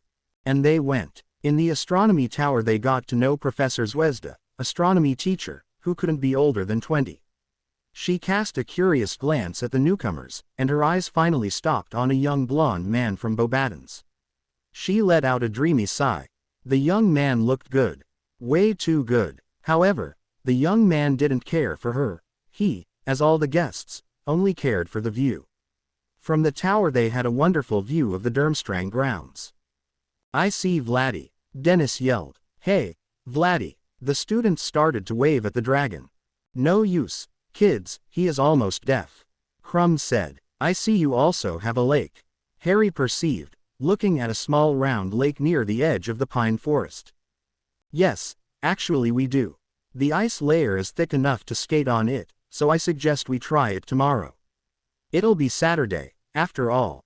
"All right. I haven't skated yet and always wanted to try." Harry nodded, then stepped closer to Victor, whispering, "But only if Aberforth doesn't come. He is dangerous enough without skating shoes on." "I share Harry's opinion." Hermione smiled. "And Victor," she said with an almost inaudible voice, "convince Madame Maxime not to try to skate with us. I believe the ice is thick, but not that thick." The rest of the day dragged by and everybody had the feeling that someone had deliberately slowed down time. Everyone was on tenterhooks to get to know the names of the 3 champions.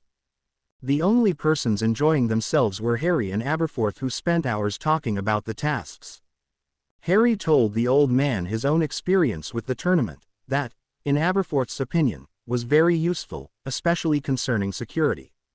This time there could be no dangerous portkeys and no traitorous teachers. The 2 men drew sketches of the 3 places where the tasks were to be accomplished and drew signs on the map, indicating the places where security charms needed to be implemented. Harry, this time not being participant but organizer of the tournament, enjoyed thinking up all the security measurements. He hoped that the three champions wouldn't get into trouble this time. The Triwizard tournament needed to be exciting, but not dangerous. Next morning the dozen students of Hogwarts, Beauxbatons and all volunteering Durmstrang pupils who had already reached the age of 16, placed their names into the Goblet of Fire.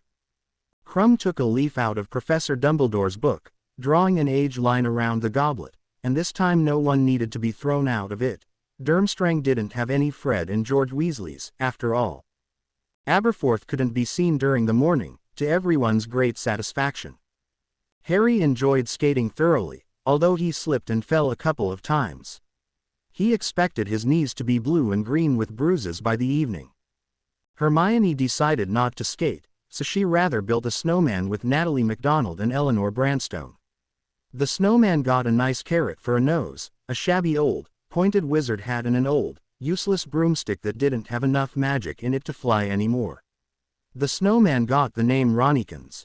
Next to Ronnikins, Olymp also built a snowman, a 12 feet high one, named Ruby, after Rubius. Ruby even got a beard of wood shavings. "Come on, Professor McGonagall," Harry yelled to Minerva, who was standing on the shore of the lake, shivering in her thick coat. "Come onto the ice and skate a bit. It'll warm you up very nicely." "But Mr. Potter," Minerva shook her head, "I couldn't imagine myself on those ridiculously thin pieces of metal. No, I'm old for this." "Old?" Krum laughed. "You were young and fit, Professor. Prove us." "I bet she's chickened out," came a voice from behind her. She turned around to see Aberforth, wearing skating shoes and a wicked smile. "I haven't chickened out." She put up her nose, and tapped her boots with her wand. Her boots immediately turned into skating shoes, and she almost fell. Somehow she managed to balance herself and stumbled onto the ice. "Who's chickened out, Mr. Dumbledore?" She snapped and found herself on her butt in the next instant. Aberforth slipped to her, elegantly stopped and offered a hand to pull her up. She didn't take it. "I can get up alone, if I want to, Mr. Dumbledore." She gritted her teeth and stood up, wiping snow off her coat. "Are you sure you don't want to go off ice? It seems to be rather dangerous for an old lady." He put an emphasis on the word, old. "Who's old?" she hissed. "Albus told me his brother was 20 years younger than him, so you must be about 140. And you dare call me old? Now, sister," he smiled. "Sister," she cried, "I'd truly feel compassion for any woman related to you. Aren't we a bit premature with these assertions, dear Minerva?" He grinned. "You might become my relative, after all." "I have no idea what you are talking about, you crazy old brute," she retorted and turned on her heels to glide off the ice, only to find herself on her butt again. "Skating is clearly not your sport," Aberforth perceived. "Maybe you should try something else, say, chess." "I bet I'm much better at chess than you are, Mr. Dumbledore." She spat and tried to stand up. "May I help you?" Aberforth asked. "No. May I help you?" Harry asked. "Yes, thank you." McGonagall accepted Harry's offered hand and let him lead her off the frozen surface of the lake. As McGonagall headed for the castle, Harry's glance fell upon a window of the western tower. A dark shadow, that had been standing at the window, now vanished. Nevertheless, Harry was sure whom the shadow belonged to. "Hey, what are you looking at like that?" Krum asked. "I just thought I saw Professor Fyodrovna." Harry shrugged. Is she always so bitter?" "Quinine couldn't be bitterer than that ugly old rook," came the unasked comment of Aberforth.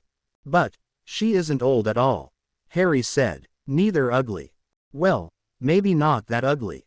Dumbledore shrugged. "But still, there's something creepy about her. I've been trying to persuade our friend, Victor, to sack her, but he insists that she's a very competent teacher. Codswallop. I tell you, kid, women of this sort never do good to anyone. Dangerous beasts. I only wonder why she became so cold." Harry replied. "Cold. Grave understatement. She's so frigid that polar bears start to shiver at the pure sight of her. Not to mention that blood freezes in my veins whenever she looks at me. I tell ya, Nothing but a good key asterisk could warm up this icicle of a woman. But who the hell would key asterisk her? Yeah, who'd key asterisk her? Harry echoed Aberforth's words. Tatiana Fyodrovna furrowed her brow, looking at her crystal orb. One of them has to be the one, she whispered, seeing the orb glow. This is the sign, the Sphera Inferi cannot be wrong. It started to glow when the Hogwarts guests arrived. One of them will help me, finally, the time has come. She stepped back to the window, looking once more at the cheery crowd on the lake's surface. I just hope that the one is a male. If it's a female, then I can't do anything, please, let it be a male.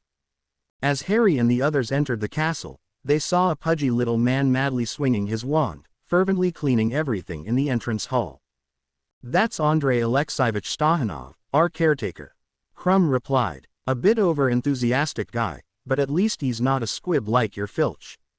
Harry flinched and hoped that Krum didn't notice it. There is a squib in the castle. He helps the house elves in the kitchen and takes care of Aberforth's reindeers in the stalls, Victor carried on. Come on, let's go up and change. Hermione cut in to stop Victor rambling about squibs. It was hard enough for Harry without having to hear it every day. She squeezed Harry's arm with a benign smile and he felt grateful to Hermione for her encouragement. She always knew how to cheer him and Ron up, just this one thing, his son being a squib, and always being reminded of it, was a problem that not even Hermione could solve. Andrei Alexeyevich Stahanov must have done a thorough work, because the great hall looked perfectly clean, much cleaner than it looked on the evening of their arrival. Dinner, Selodka fish, potatoes and pickled gherkins, was delicious, and Harry didn't even mind drinking vodka. He started to get used to it. Hermione, on the other hand, insisted on drinking tea. Finally the great moment had come. The remains of dinner had vanished from the plates and everyone's eyes fixed on the goblet of fire, waiting with bated breath. Krum spoke up. In a couple of minutes the goblet will choose the 3, and this time I hope really only 3, champions. I ask the chosen ones to kindly gather in the adjacent room where they'll get their instructions about the first task. Harry cast a side glance at McGonagall, who was wringing her hands in nervousness. The goblet's flames turned red, and the first parchment flipped out of it. Krum caught the parchment in midair, cleared his throat and read aloud.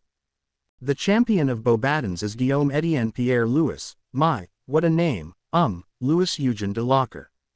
Everyone clapped politely and Harry saw that Madame Maxime looked very satisfied. As Guillaume Etienne Pierre Louis Eugen de Locre rose to his feet, Harry gasped. He hadn't given much attention to this boy before, but now he did, for the Beauxbatons champion looked a spitting image of Gilderoy Lockhart. Hermione, he whispered. Yes, she whispered back. Does the Lockhart family have relatives in France? Don't know. She shrugged. Could be. The French champion's name resembles Lockhart a lot. Maybe the two families have common roots. Maybe. Harry nodded and directed his attention back to the goblet that spat out the second parchment, the name of the Hogwarts student. Dennis Creevey. Krum read out. Dennis jumped up. Amidst the thunderous applause of his schoolmates, McGonagall, Harry and Hermione, only the Slytherins weren't applauding. As he passed the staff table, Harry gave him the thumbs-up sign. I'm really happy he is the chosen one, Hermione told Harry, who nodded eagerly. Only one champion was left, that of the host, Durmstrang. The flames of the goblet turned red again, and Krum caught the third parchment. A huge smile spread on his face as he read it, a proud smile.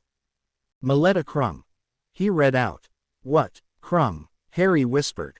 Shish. Hermione hushed him, as a black-haired girl, with black eyes and quite bushy eyebrows walked past them, casting a superfluous glance at Harry. Krum's sister. Must be. Looks like him a lot. Hermione replied as the third champion also left the hall. Then she turned to McGonagall. What do you think the tasks will be, Professor? I don't know. Minerva shrugged. We aren't supposed to know it. But surely there's a way to find it out. Hermione asked, grinning. But Granger, I mean Weasley. McGonagall sounded flabbergasted. That would be cheating. When the Triwizard Tournament took place at Hogwarts, Madame Maxime and Karkaroff got to know about the dragons by cheating. Hermione replied. They told Fleur and Victor. So, they knew in advance. Minerva furrowed her brow. Course they did, as did Harry. Harry. McGonagall furrowed her brow, giving Harry a side glance. Yes, he got to know about it by accident, and told Cedric, so that he wouldn't be the only one who didn't know. That's quite noble, I guess, but I don't want to hear about cheating this time. McGonagall stated. We are playing fair. Sure, Hermione smirked. I can imagine how fair Beauxbatons and Durmstrang will play this time. I'm just wondering what the tasks might be. Hermione mused. Any ideas, Harry? Well, ice hockey, polar bear hunting and igloo building seem pretty possible, said Harry with a wink, standing up and following Crumb, Maxime and Aberforth out of the hall to talk to the champions in the adjoining room. Letter from Harry. Sirius burst into the kids' room where Ginny was playing with Lily. Oh, really? Her face lit up and practically ripped the paper out of the man's hand. While she was reading the letter, Sirius sat down on the carpet to help Lily with building a castle of huge, colorful bricks. What did he write? He asked, accidentally making the castle's tower tumble down. Silly, Lily yelled, her emerald eyes filling with tears. Oh, I didn't mean to. Sirius gathered the little girl into his arms. You know what? I'll restore it to its original state. He flipped his wand and the castle was standing again. Ginny looked up from the letter, smiling. You're good at restoring buildings, Sirius. Too bad Muggles still think Stonehenge was restored by Martians. Oh, yeah, all those scientists swarming out to Stonehenge, trying to find an explanation. And found none, she nodded. Did they really build a radio telescope next to the ruins, hoping to catch alien signs from the Horsehead Nebula? Yes, they did. Sirius shook his head, laughing. Crazy folks, Muggles. He suddenly realized that he had said something he shouldn't have. He looked at Ginny to see that she had dropped the letter, her face stony, her eyes fixed on Daniel's crib. A single tear coursed down her cheek. She didn't even reach out to wipe it. Ginny. Sirius stood up and walked up to her, placing his arms around her. I'm sorry, I always forget. That's you, Sirius, she cried. I cannot forget it, I cannot. She buried her face into his shoulder, sobbing. He had no idea what to say, so he just started stroking her hair, trying to comfort her. I know it's hard for you, but you are strong, Ginny. You are one of the strongest young women I know. You mustn't break down. You have to stand up and live as though nothing had happened. Your children need you, so don't give up, Ginny. I won't give up. She looked up, sniffing. Now her face radiated no sadness, but resolution. Do you have a tissue? Sure. So, what does Harry write? He got to know Dumbledore's brother. She replied, blowing her nose. Aberforth. The guy seems to be a bit of a lunatic, but at least he sings well. Is that all? No. Harry seems to hate vodka. She grinned, wiping away the last tears. Well, nothing can substitute for a nice warm butterbeer. Sirius nodded. Still, this Aberforth, his name sort of rings a bell. Where have I heard it before? Not from Albus, I think. He is the guy with the goat. She replied. Aha, I knew I heard his name somewhere. Or read it, he mused. That must have happened at least a century ago. Not even my grandparents were born back then. Anyway, what is he doing in Russia? No idea. Ginny shrugged. Innie. She looked down to see her daughter tugging at her rock. What? She squatted to be at the same eye level with Lily. I think she just wanted some attention from her mommy. Sirius said. This little princess is spoiled. Yes. He smiled at the small girl. You were used to get attention all the time, right? Sirius. Would you be so kind and look after her for a while? I'm tired, Ginny said, giving Lily a key asterisk. All right. He nodded, lifting the child onto his arm. Come on, dear, we are going for a nice walk in the garden, and catch some gnomes to play with, okay? As they departed, Ginny walked up to the crib of her son. The little boy stirred and opened his brown eyes. He inherited his mother's original eye color. The green flame torch didn't influence Ginny's DNA, after all. Hello.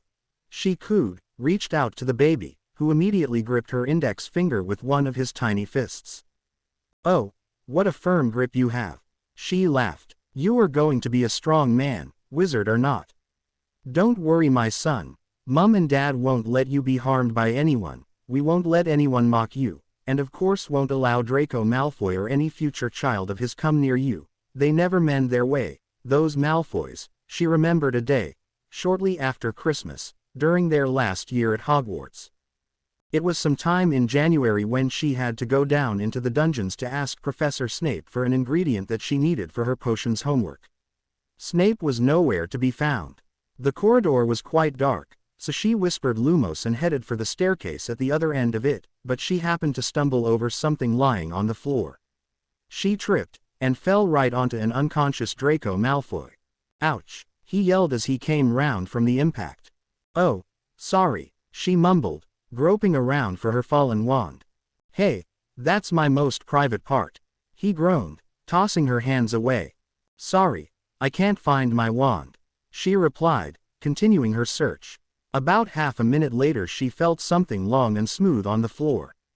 Lumos, she said again and lifted the wand to cast some light on Draco. Heavens, she breathed at the sight. Draco's clothes were torn and his face was smeared with blood. Who did this to you? Not. He replied, trying to sit up. He didn't manage. But, why did he beat you up like this? None of your business. He replied coldly. Help me get up to the infirmary, will you? Oh, wait a minute, I don't know how to conjure a stretcher, can you stand up? Don't think so, try. She demanded, holding out her arms to pull him up. He grabbed them and sat up, gritting his teeth. He must be in great pains, she thought, pulling him with all her might. Somehow she managed to make him stand, but making him walk was a much more difficult business. Come on, Malfoy, show you're a man, she beeped as he leaned on her with all his 70 kilos of weight. Come on, only a couple of stairs, she panted as they reached the bottom of the staircase. A couple, he winced. At least 300. About half an hour later they reached the hospital wing. By then Ginny barely had enough strength to open the door to Madame Pomfrey's residence. My goodness. The matron clasped her hands and hurried up to them, taking over Draco's weight from Ginny's shoulders, making him lie down on a bed. What happened to this young man? Poppy asked, examining his bruises.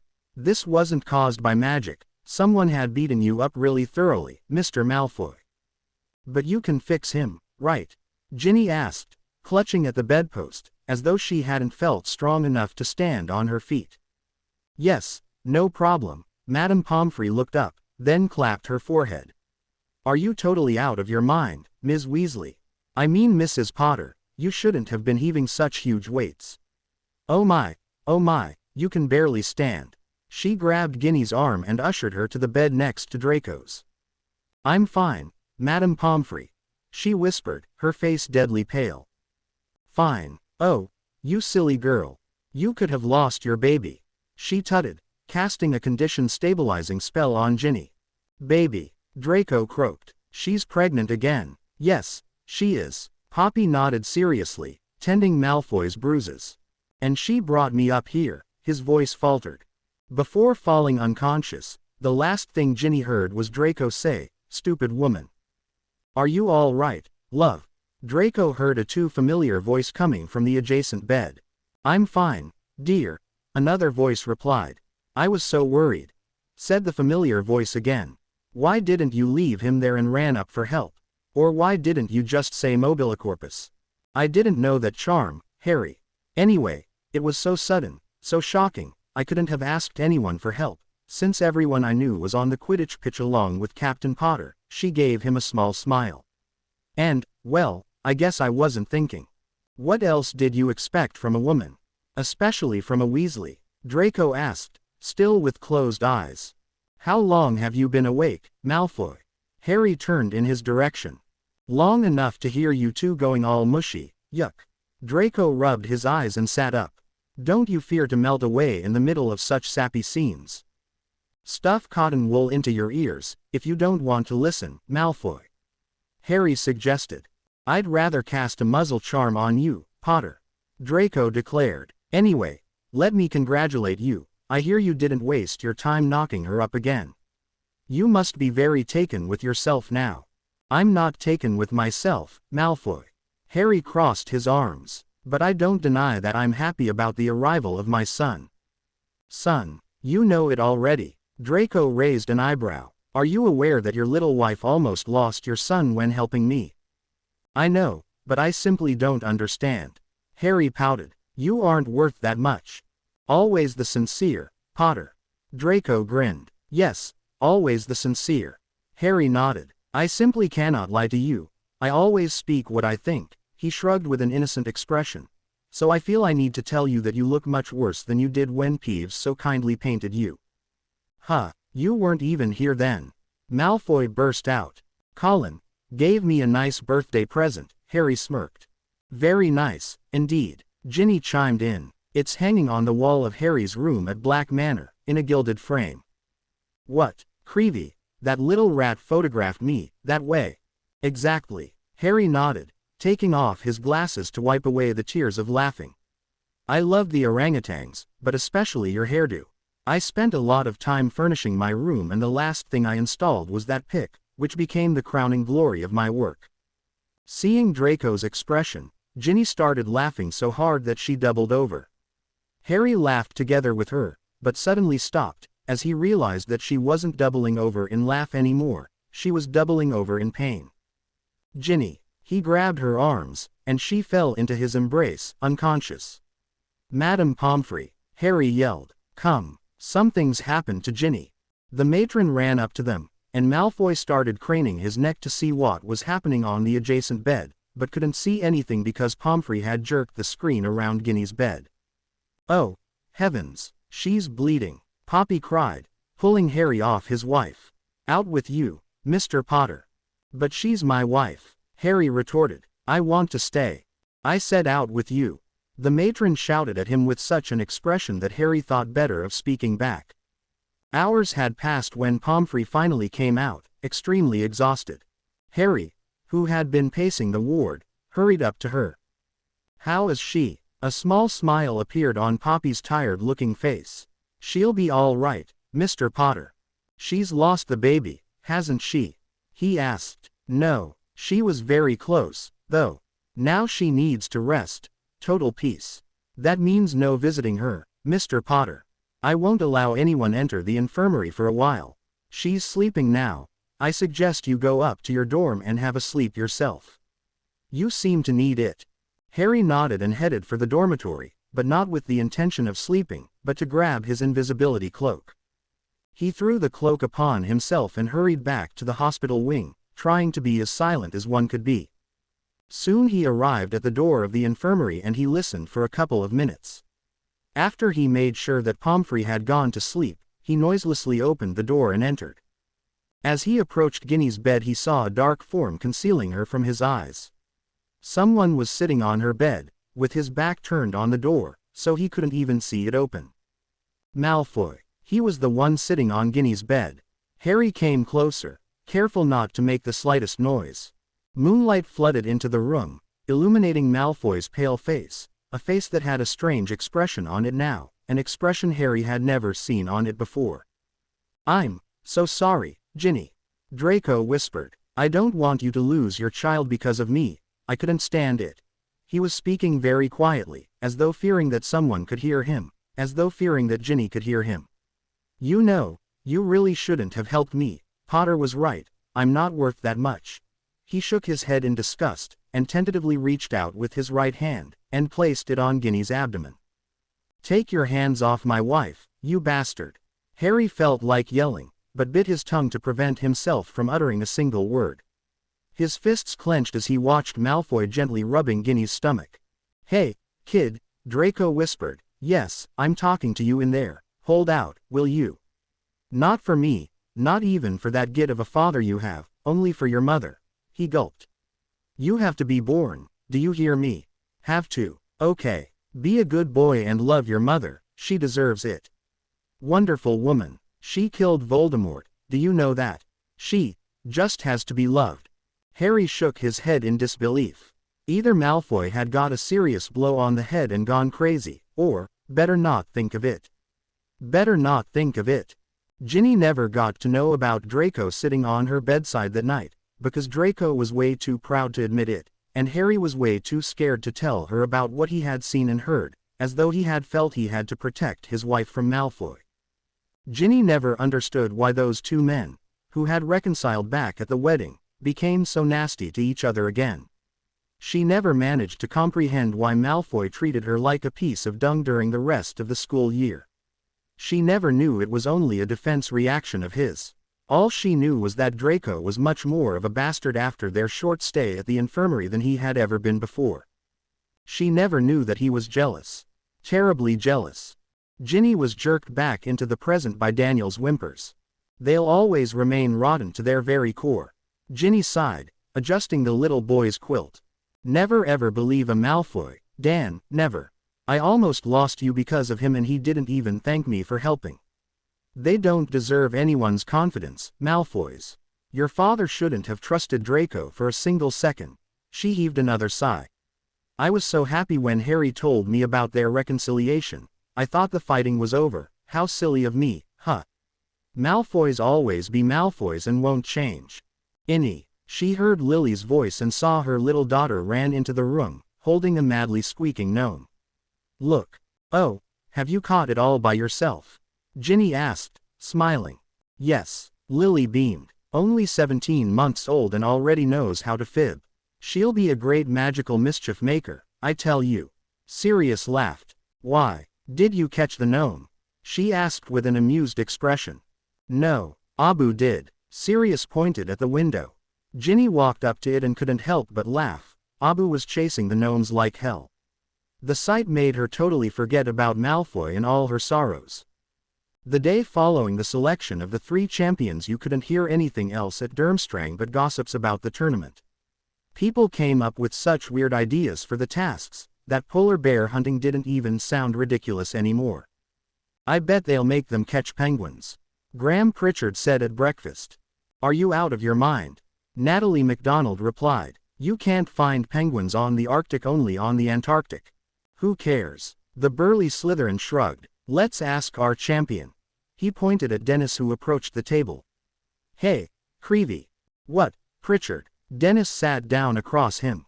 What will be the first task? Malcolm Baddock, another Slytherin, asked. Dunno. They didn't tell us. All they said was that we'd have to find a very special and rare plant that has magical powers. A plant? Is that all? Finding a damned plant, Pritchard sneered. Anyone, even a filthy little Gryffindor like you, could cope with that. Thanks for the encouragement. I feel a lot better. Dennis grimaced. Anyway, Crumb and Dumbledore said it'd be a dangerous task, I mean the search. But first of all, we'll have to make research in the library. We have to find out what we'll have to look for so that we can prepare. I don't think it'd be so difficult to find out about that plant. Eleanor Branstone stated. I mean, there aren't too many plants around here in winter. Dennis shrugged. We'll see. I just hope you win the tournament, Dennis. Natalie said in a rather loud voice, casting a side glance at the Slytherins. I couldn't stand if that pompous Bobaddins guy won. Guillaume. Dennis chuckled. Yeah. Kind of a weirdo. Reminds me of a chap I saw at Harry's party in July. What was his name? Gilded. Gilderoy. Eleanor said, blushing. Oh, Ellie, you have a crush on Gilderoy Lockhart. Natalie chuckled. Or rather on Guillaume Locker. Eleanor flushed even more. Who wouldn't have a crush on him? He looks so good, she sighed, eyeing the French champion who was sitting at the adjacent table, laughing about something. All his 32 teeth glittered in the morning sunshine. I guess you're not the only one who has a crush in here. Natalie told her friend. Who else? Eleanor asked. Natalie pointed at a dark-haired girl at one of the tables closest to the staff table. What? Crumb's sister. Eleanor gaped. Why do you think she also likes Guillaume? Not Guillaume, silly. Her friend laughed. Who then? Dennis asked. Watch her a bit, Natalie replied with a wicked smile. Look at her eyes getting all misty while fixed on Harry. Dennis declared. Exactly, Harry. Woohoo. This will be interesting. Eleanor giggled. I wonder whether Harry already knows about his new groupie. I don't think so. Baddock grunted. He seems too occupied with playing the role of the lightning rod between Professor McGonagall and Dumbledore. Dennis nodded with a half smile. McGonagall and Aberforth's relationship hasn't seemed to have improved. No, on the contrary. It has become definitely worse since their little incident on the skating rink. Aberforth continued behaving as nonchalantly as ever before, which only made Minerva become even more of an icicle than she'd been ever before. She was reluctant to talk or listen to him. Their relationship got reduced to the level of Aberforth saying, "Hello, dear Minerva, how pretty you look today." And McGonagall replying, "Good morning," and rushing by. "Well, I'm off to the library." Dennis stood up. "Have to start the research." "Ask Professor Weasley. She'll surely help you with those books," Eleanor suggested. "Yes, definitely ask her, Creevy." Baddock sneered. "You'd never figure it out on your own." Dennis pretended that he hadn't heard anything and left. McGonagall, having finished her breakfast, stood up from the table. So did Aberforth. Before he could tell her anything, Madame Maxime stepped to him and called him aside. McGonagall heaved a sigh of relief. The Beauxbatons' headmistress saved her from Dumbledore. She headed for the door when something occurred to her and she doubled back. Maxime was animatedly gesturing to Aberforth, but must have been talking in a hushed voice, since Minerva didn't hear a word. The man replied something and a limp departed. "I have a feeling that she was asking you about the first task." McGonagall stepped to Aberforth with a strict expression. "I seriously hope that you managed to keep your big mouth shut." "Big." The man looked amused. "Actually, I haven't spilled the beans to a limp, dear Minerva. No one, but Victor, Harry and me know about the first task, I guess." "If you would only stop calling me Minerva, Mr. Dumbledore," she furrowed her brow. "We aren't on first-name terms, are we?" "Oh, you are no fun, Mrs. McGonagall. Or is it Miss?" "Miss, of course," Minerva snapped. "No wonder." Aberforth shrugged. "What?" She raised an eyebrow. "That you're still a Miss McGonagall. You're as cold as this place. And you think you're the one to apply some heat." She crossed her arms. "Me?" He laughed. "What a funny idea, but you may never know, I might get interested." He winked at her. "Why, you half-witted, scruffy-looking Santa Claus." She sputtered. "Santa Claus. That's cute." Aberforth straightened himself proudly. "I have some reindeers, after all. Good that you mentioned it. I have to visit them. The poor dears must be devastated, they haven't seen me for days." "Good for them," McGonagall replied coolly. "Tut, tut." Aberforth shook his head. "What? You are not as cold as this place." "Colder. You could really use a guy to warm you up." "You can be sure that that guy isn't you," she replied haughtily. "Why, Ms. McGonagall?" Aberforth asked gently. "I could close you into my arms and warm you up very nicely." "Me, in your arms?" she snapped. "The only way I would jump into your arms is if a Yeti chased me." "A Yeti?" He scratched his head. "Hard to arrange, but we'll see." He winked at her again and walked away. On his way up to his room, Harry got lost again. He wished he had a Marauder's map about Durmstrang, too. But unfortunately he didn't. He saw Catherine the Great in a painting on the second floor. She was rather occupied with buttoning her shirt and readjusting her hair. A man, half naked, half wrapped in a blanket, stretched and yawned on the bed behind her back. "Hello, Your Majesty," Harry greeted her. "Could you please tell me the way to my room?" "Go 2 floors up and turn left on the corner, then turn right on the next one," Catherine replied, a bit flushing. She beckoned Harry closer and whispered, "Do I look okay? Akaki Akakievich doesn't have a mirror." "You look absolutely perfect, Majesty," he assured her and headed for the staircase. He climbed the stairs and arrived on the 4th floor, where he accidentally walked through the ghost of Ivan Ilyich. "Oh, sorry, didn't see you were there," he apologized. "Oh, never mind," the ghost replied with a suffering face. "I don't care what people do to me, not anymore. They never liked me in my life, either." "Oh, that's sad." "You have no idea how sad it is," Ivan Ilyich burst out. "I could somehow endure people's disrespect for me, but this pain is unbearable." "What pain?" Harry asked. "The pain in my left side. Terrible," the ghost whined. "I never knew ghosts could feel pain," Harry said. "Of course we can. Not all of us, but I, personally, can. Of course the others say I'm imagining it. Just a phantom pain, they say, but they don't know anything. Ivan clutched at his side as though some really excruciating pain had been torturing him. Can I help somehow? Yes. Get Gerasim. Who? Harry blinked. My valet. Valet. Sorry. I don't know your valet, sir. What? Haven't you heard about me and my story? Ivan Ilyich raised his eyebrow. No, sorry. I'm sure you aren't interested, either. Ivan sighed. Not that it would surprise me. But I'm interested. Harry didn't want to hurt the ghost's feelings, having learnt of the case of Beeping Myrtle. Really? Ivan's eyes gleamed as he enthusiastically clasped his hands. So, where should I start? Well, at the beginning, I guess. With my birth. I don't remember that part.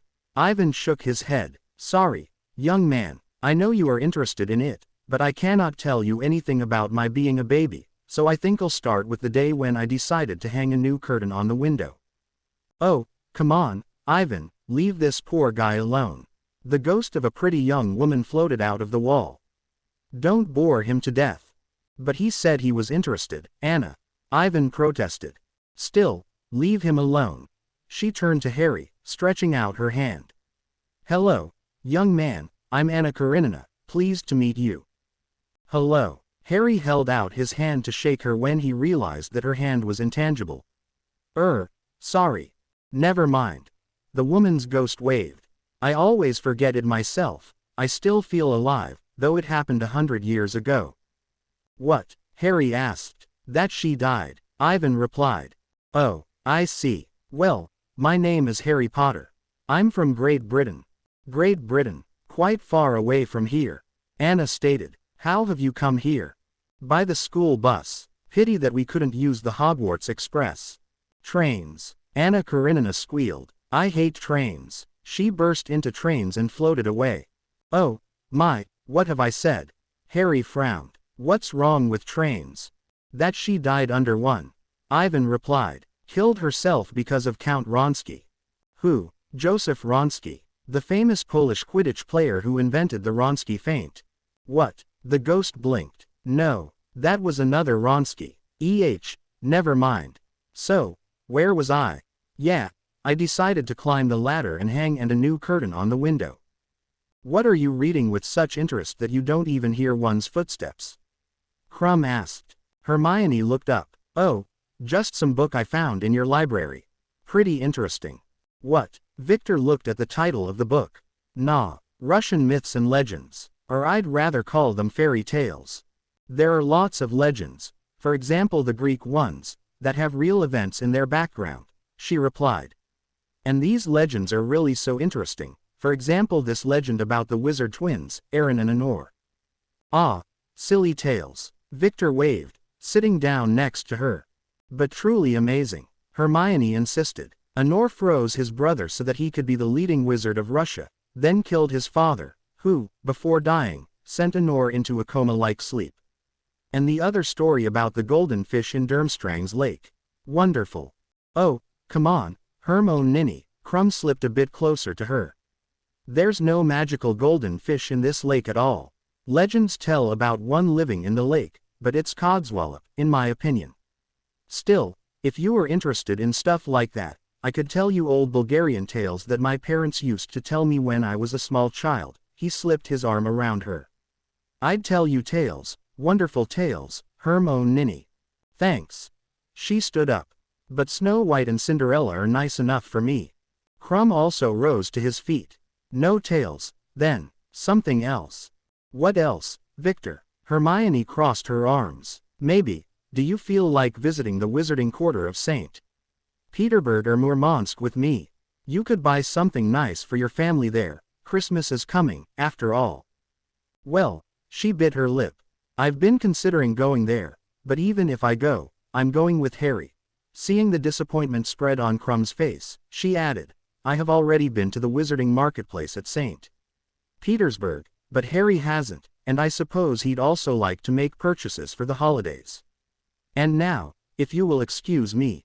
Victor looked after the departing woman and heaved a deep, resigned sigh.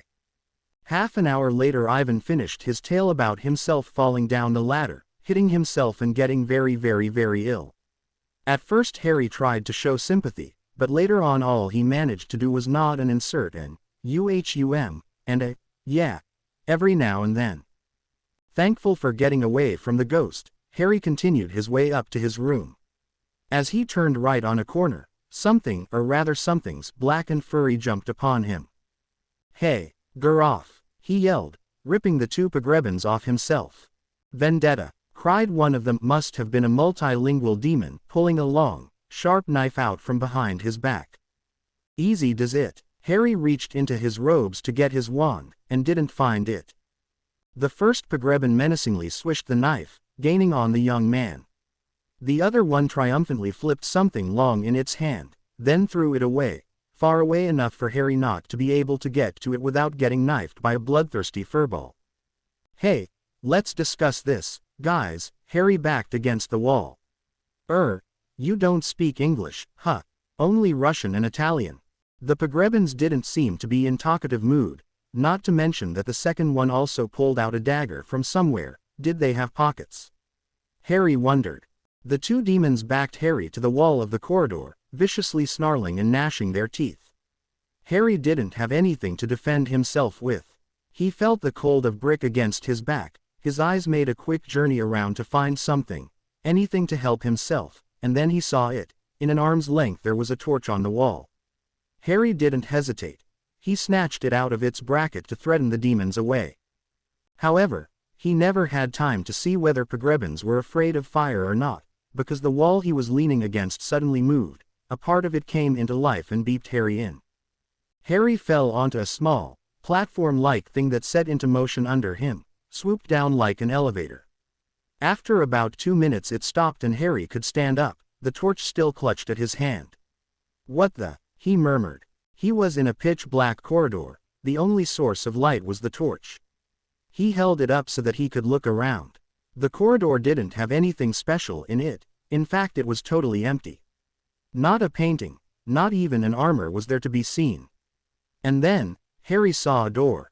He walked up to it, stretching out his torch-holding hand, examining the door. It was a thick, stone door with funny signs engraved in it. He was just about to try and open it when a cold voice spoke up behind him. "Lost again, Mr. Potter." Harry turned around to see Professor Fyodrovna standing there with crossed arms. "Well, kind of," he replied. "You have no business here. Leave." She said. "I haven't come here deliberately," Harry explained. "I was chased by two pogrebins who wanted to kill me, then I happened to snatch this torch off the wall, then I fell off the wall." "Really?" She raised an eyebrow. "How very interesting story. I suggest you leave the way you came here." She pointed at the elevator-like platform. "But what if those beasts are still there waiting for me?" He frowned. The great Harry Potter cannot deal with two weenie pogrebins." She asked in a rather mocking tone. "Not if they are armed and I am not." Harry thought bitterly, but decided that he didn't want to seem weak, especially not in front of a woman. "Right." He nodded. "So you reckon this thing will bring me up to that hidden door?" "Correct." She responded. "All right," Harry said and stepped onto the platform that immediately started traveling upwards. Then, minutes later, it stopped and Harry found himself facing the brick wall again. He touched it. It was solid.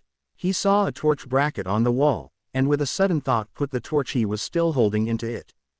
The wall rippled at once and Harry managed to step through it, into the corridor.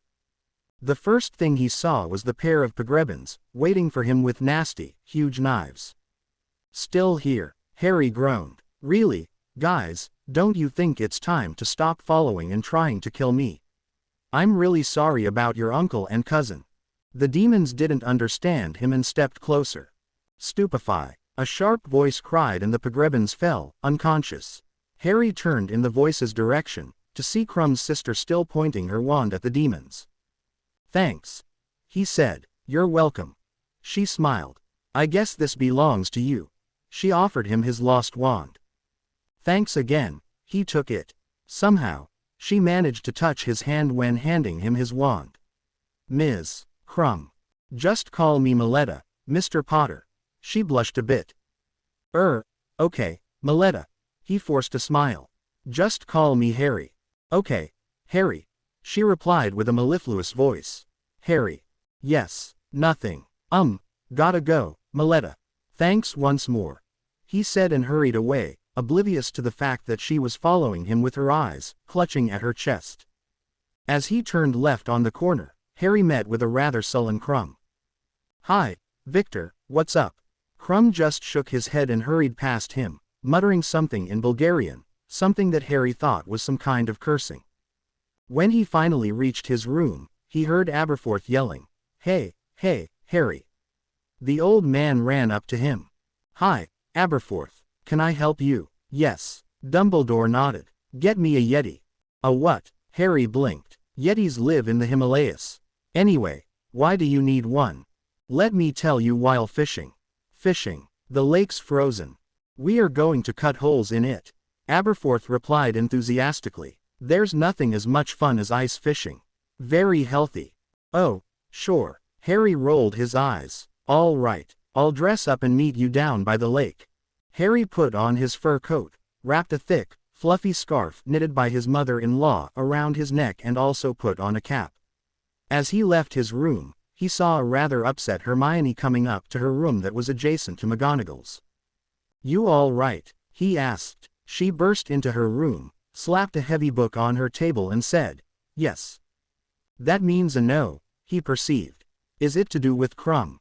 Huh, she looked up. Why do you think? Because I saw him 5 minutes earlier in similar mood. What happened between you? Nothing. She shrugged. And I'll see to it that nothing will happen, either. He's still after you, huh? Seems so. She pursed her lips. But I don't want him to. I know you don't. He replied. You know what, Herm? I'm going to defend you from Vicky if you also defend me from his sister. His sister? She gaped. Yeah, that Malupa who, I fear she likes me. Hermione giggled. You poor fellow. You seem to be an ugly girl magnet.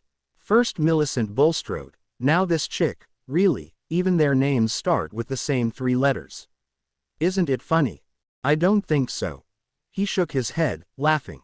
All right, try and keep Victor's hands off you and I'll try and not freeze out there while fishing with Aberforth. 2 hours later Harry returned with Aberforth to the castle, frozen to his bones. He had caught 7 fish with Dumbledore, who kept blabbering about needing a Yeti. Strangely, he wouldn't tell Harry why he needed it, so Harry didn't force him. With their hands packed with fish, they entered the entrance hall and Harry welcomed the slight warmth of the building. Professor McGonagall had just come down the stairs and looked daggers at them. After a minute or so Harry realized that the daggers were meant for Aberforth only, and not for him. He knew only too well what it was like to make McGonagall angry with himself and didn't desire to do it again. On the way up their rooms, they walked past the library and saw Professor Fyodrovna enter it. Coming to the kitchen, kid? Aberforth asked. A bit later, I've just realized I've forgotten something. See you at lunch. Dumbledore nodded. Give me that bucket, I'll take it down for the house elves. I hope they'll roast them for dinner. Harry handed him his bucket full of fish and waited until Aberforth got out of sight, then he stepped to the library door and peered inside. Tatiana Fyodrovna was sitting at a table, rather absorbed in reading a book. Now or never, he thought and hurried upstairs. He hoped he remembered the way to the mysterious vanishing wall and wouldn't get lost. After a while he arrived at the place he believed to find the secret elevator. Yes, this has to be it. He nodded in thought and pushed the wall. It didn't even budge. Oh, of course, the torch needs to be pulled out its bracket. He scolded himself for being so stupid and got hold of the torch. Now, let's go. He touched the wall again, but it was still solid brick. Is this the right place or have I got lost again? He looked around. No. He was sure he hadn't got lost. That woman must have shut down the entrance. He frowned. She saw me in there and cast a spell on the wall so that I couldn't get into there again, but why? Why does she want people stay away from that place? Is it another chamber of secrets with another basilisk? He truly hoped it wasn't. Okay, let's try another way, he murmured. Reducio. He pointed his wand at the bricks. This charm should have blasted the bricks away, but it didn't. The bricks seemed reluctant to leave their place. Defindo. He tried again. Alohomora. Nothing. Disappointed, and still itching to get to know what was in there, he left for his room. Dennis had spent the whole morning in the library, looking for the plant they'd have to find. He had dipped into a dozen books but didn't manage to find anything. He found a book about Russian plants, but none of them were evergreen. Atropa belladonna, Circea luteadiana, no, none of these. He sighed and slammed the last book shut. I've had enough. He stood up and headed for the door when a voice called after him. Mr. Creevy. He turned around to see Durmstrang's potions teacher, that Professor Fyodrovna beckoning him to herself. Yes, Professor, can I help you? I guess I can help you, she replied with a smile. Dennis found her smile oddly repulsive. Not that she was an ugly woman. No, she was pretty, but somehow, he couldn't explain. He walked up to her. What do you mean, Professor? You haven't found anything in connection with the first task, right? Right. He nodded. But if you intend to help me, I must warn you that I'm not the type. I'm not a cheater. I never said you were. Anyway, she pointed at the seat next to her, indicating that she expected him to sit down. He did. I'm not the cheater type either, and wouldn't help a student, especially not a rival student. I'm rooting for Durmstrang, you know. Oh, of course. He nodded. Understandable. Yes. So, I take you haven't looked in this book. She handed him a very old, thick book with crumpled, yellow pages. No. His eyes widened. You've been sitting on this when you knew I was looking for the plant that could only be found in this book. His voice sounded accusing. Sitting on it, she crossed her arms. No, actually I haven't realized you were here, until you stood up to leave. I've been looking up a magical plant for a potion I'm going to make. Oh, sorry. He blushed. Never mind. Now here it is. Use it well. Dennis opened the book and started turning over the pages. There were lots of plants there, a whole chapter on Russian magical herbs and flowers. His eyes skimmed the pages, then he cried out with glee, Leontopodium nigrum. Black Edelweiss, lives in high mountains, perennial, evergreen, blooms in winter, its black blossom can easily be glimpsed in the snow, 5 to 15 cm high, its white counterpart grows in the mountains of Central and South Europe, though its place of origin was Siberia, thousands of years ago.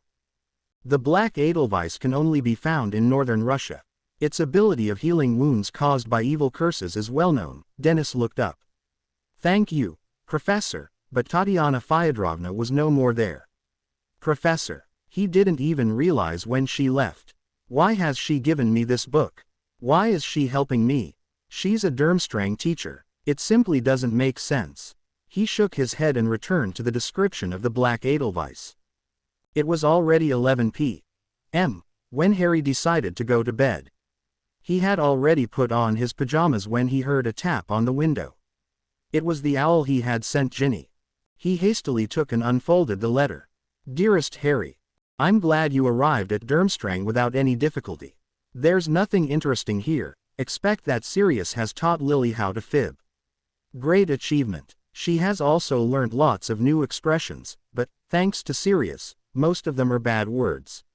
You should come back and kick your godfather in the ankle. Fred and George visited us yesterday. Their shop is running better and better every day. Mum is absorbed in decorating the new house. Yes, imagine, Dad managed to persuade her to move out of the burrow. Good, Harry thought. Though the Weasleys had had a nice, big house built next to the old, shabby one, Mrs. Weasley had been reluctant to move in for a year after it was built.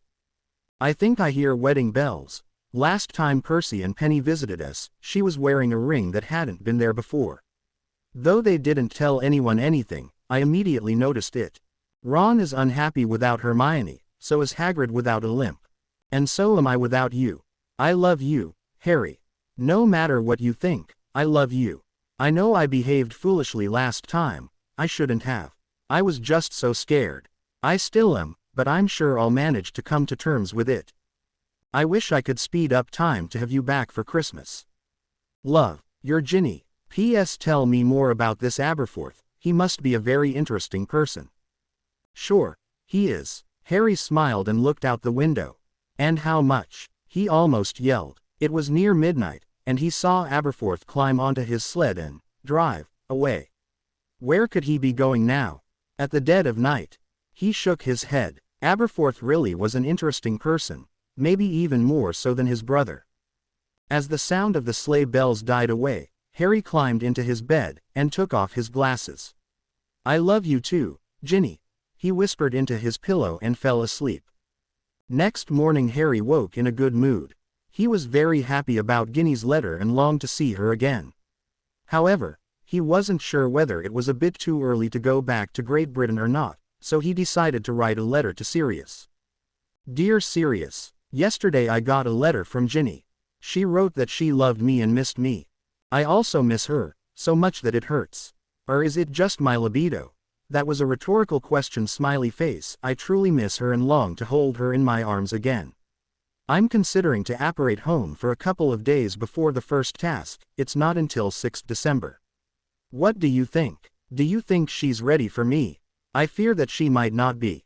It was only 2 weeks ago that I departed, so I guess it might be early. Tell me your opinion. Sirius, is it worth coming home? Has her mood improved?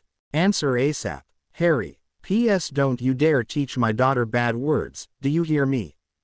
After he finished his letter, he left his room for the Ollery. He turned right on the corner and bumped headlong into Maletta Crumb. They both fell, the books she had been carrying scattered on the floor, and she, miraculously, landed in his lap. Ouch. He massaged his head. "Sorry. Didn't see you. I should get new glasses." "Not your fault, Harry." She smiled, slowly, way too slowly, entangling herself from him. In her effort to sit up, she, accidentally, brushed his thigh.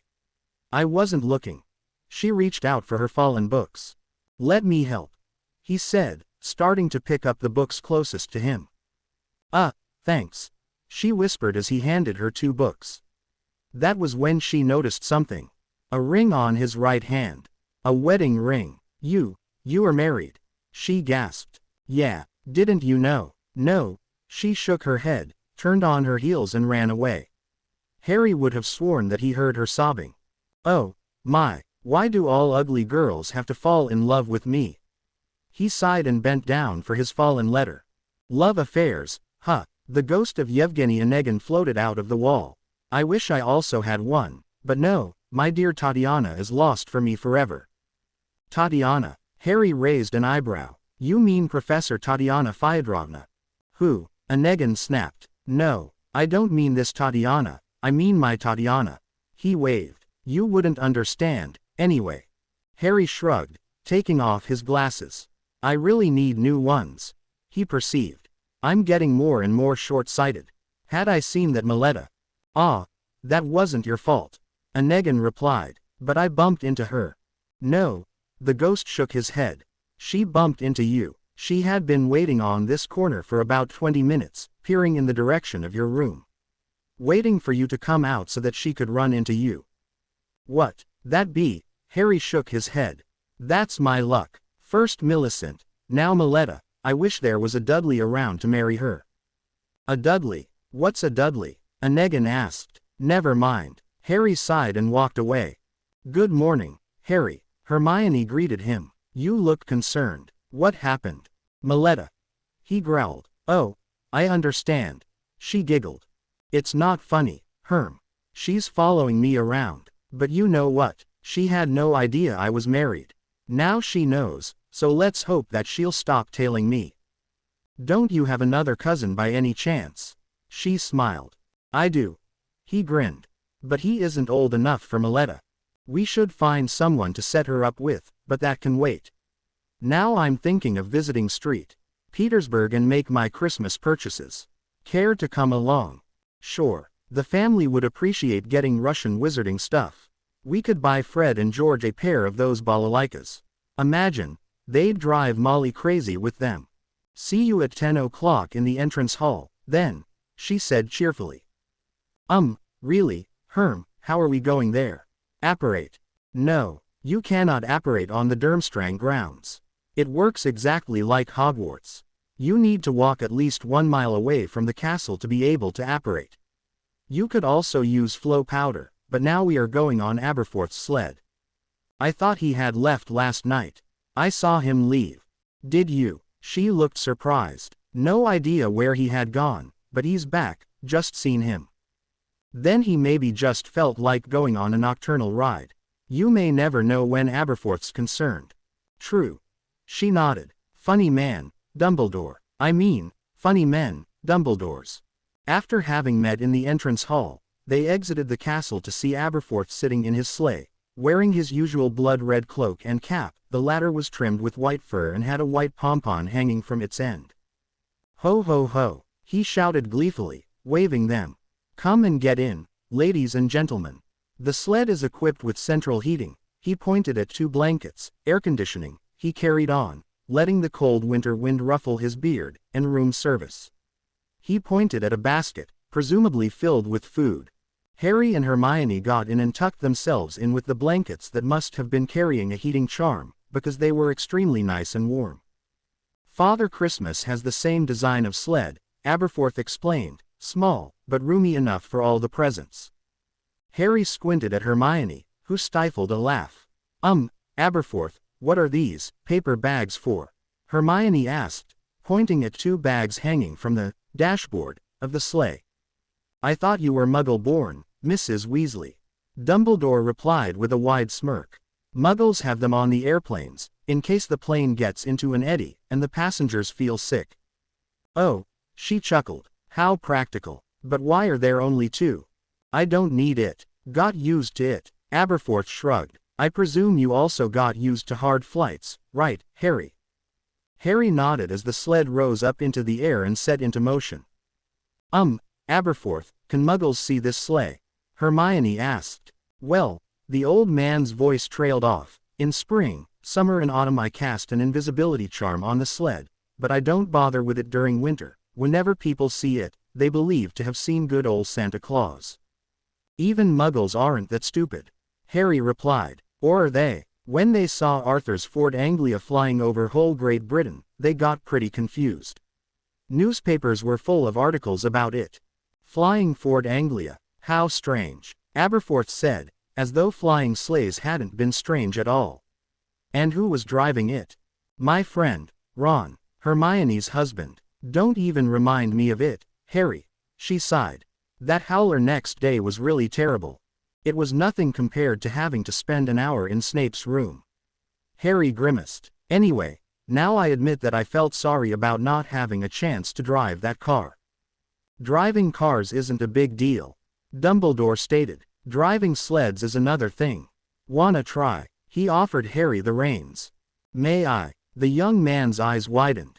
Course, Dumbledore replied. As soon as Harry got hold of the reins, the sleigh lurched forward, much quicker than it had been traveling before. Hey, Harry yelled to the madly racing reindeers. Slow down. Do something, Harry, Hermione cried, clutching at both men, fearing she'd be thrown off. How do you make them stop, Aberforth? Harry shouted as the reindeers dived. Just try to control them, kid. But ho-oh, Harry started to get desperate. Hermione had already squeezed her eyes shut, not wanting to see the ground that was approaching them by a breakneck speed. Or rather, they were approaching it way too quickly. Try to find harmony between you and them, Aberforth instructed. Harmony? Are you mad? They're just performing the Wronski feint. Harry yelled back, fearing that the reindeers wouldn't be able to pull out of the dive in time. Just do it. Harry shot an angry glare at Dumbledore and closed his eyes, trying to relax, trying to find peace and harmony. He let go of his disturbing thoughts, emptied his mind and only concentrated on the 8 animals pulling the sled. Suddenly, he felt them. Felt their minds, the life force they were giving out. And he knew that they felt him, too. Good, dear reindeers, slow down, please. His hands weren't jerking the reins anymore, weren't even clutching them so tightly, he barely held them. He barely even felt the touch of the reins in his hands, as though they had been made of some very light material, not thick leather bands. He gently pulled them and felt the sled rise. Now he dared open his eyes. They were traveling at the same height again, the snowy plains stretching under them as far as the eye could reach. It's okay, Hermione, you can open your eyes, he whispered. She, as white as a sheet, opened her eyes and looked around, then suddenly snatched the paper bag from its place, retching. "All right, Hermione," Harry asked. "Never felt better," she croaked, turning angrily to Dumbledore. "What was this whole stuff, Aberforth? Some joke?" The old man squinted jovially at her. "Harry wanted to drive. I let him. But you knew what would happen, didn't you?" she demanded. "Kind of expected it." He shrugged. "Tricky animals, reindeers, especially the sleigh-pulling ones. They are magic creatures, you know, and need to be treated with great caution." "Aberforth, I felt something," Harry said. I felt them through some inexplicable bind. Felt them breath and think. It was weird. Weird at first, but that's what magical reindeers do. They think. They cannot form words in their minds, but certain people manage to understand their will." "Oh my," Harry rolled his eyes. "I hope this doesn't mean I'm a Jedi now." "A what?" Dumbledore blinked. "Nothing," Harry and Hermione replied in unison. "Muggle stuff." "But really, Aberforth, how can reindeers be magical creatures, if they can't be found in our Fantastic Beasts and Where to Find Them book?" Hermione asked. "Oh, that." The old man laughed. "You know, Newt Scamander never believed in Santa Claus, neither in his reindeers. When he wrote his book, there was no proof that magical reindeers existed at all." "Aha," Harry nodded, handing the reins back to Aberforth. "I think I'd rather not try this again. I have a family to care for, you know." "You wouldn't need to worry about it, though," Dumbledore replied. "You know how to treat them. It's a great gift, Harry. Not many people possess it." "Cool." Harry crossed his arms. "That means I'm not only a Parselmouth, but a Reindeermouth as well." "You think I'm barking mad, right?" Aberforth grinned. "Trust me, I'm not. You're a lucky one, Harry Potter. Understanding these wonderful creatures is really a gift. Do many people understand them?" "No, not many. I know of only a couple of people. You, me, the squib guy, Peter, who is responsible for the stalls, and Santa Claus. That's all. Of course there might be others as well, who haven't discovered their ability yet." "Lucky ones," Hermione remarked, her face still a nasty shade of green. She saw that Harry was affected by the word squib again, so she decided to turn the conversation to something else. "Is Santa Claus a wizard, Aberforth?"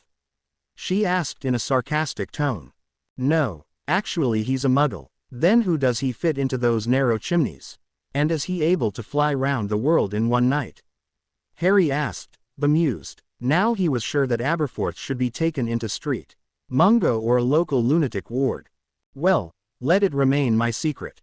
Dumbledore winked at them. "Your secret?" Hermione raised an eyebrow. "Did he reveal it to you?" "Actually he did. I was 8 years old when I got ill at Christmas. High fever and everything. I was lying there and couldn't fall asleep. I heard funny noises and saw a fat guy dressed in red come out of our fireplace. I remember, I even asked him if he had been using flow powder. He said that he had no idea what flow powder was, then placed presents under the Christmas tree.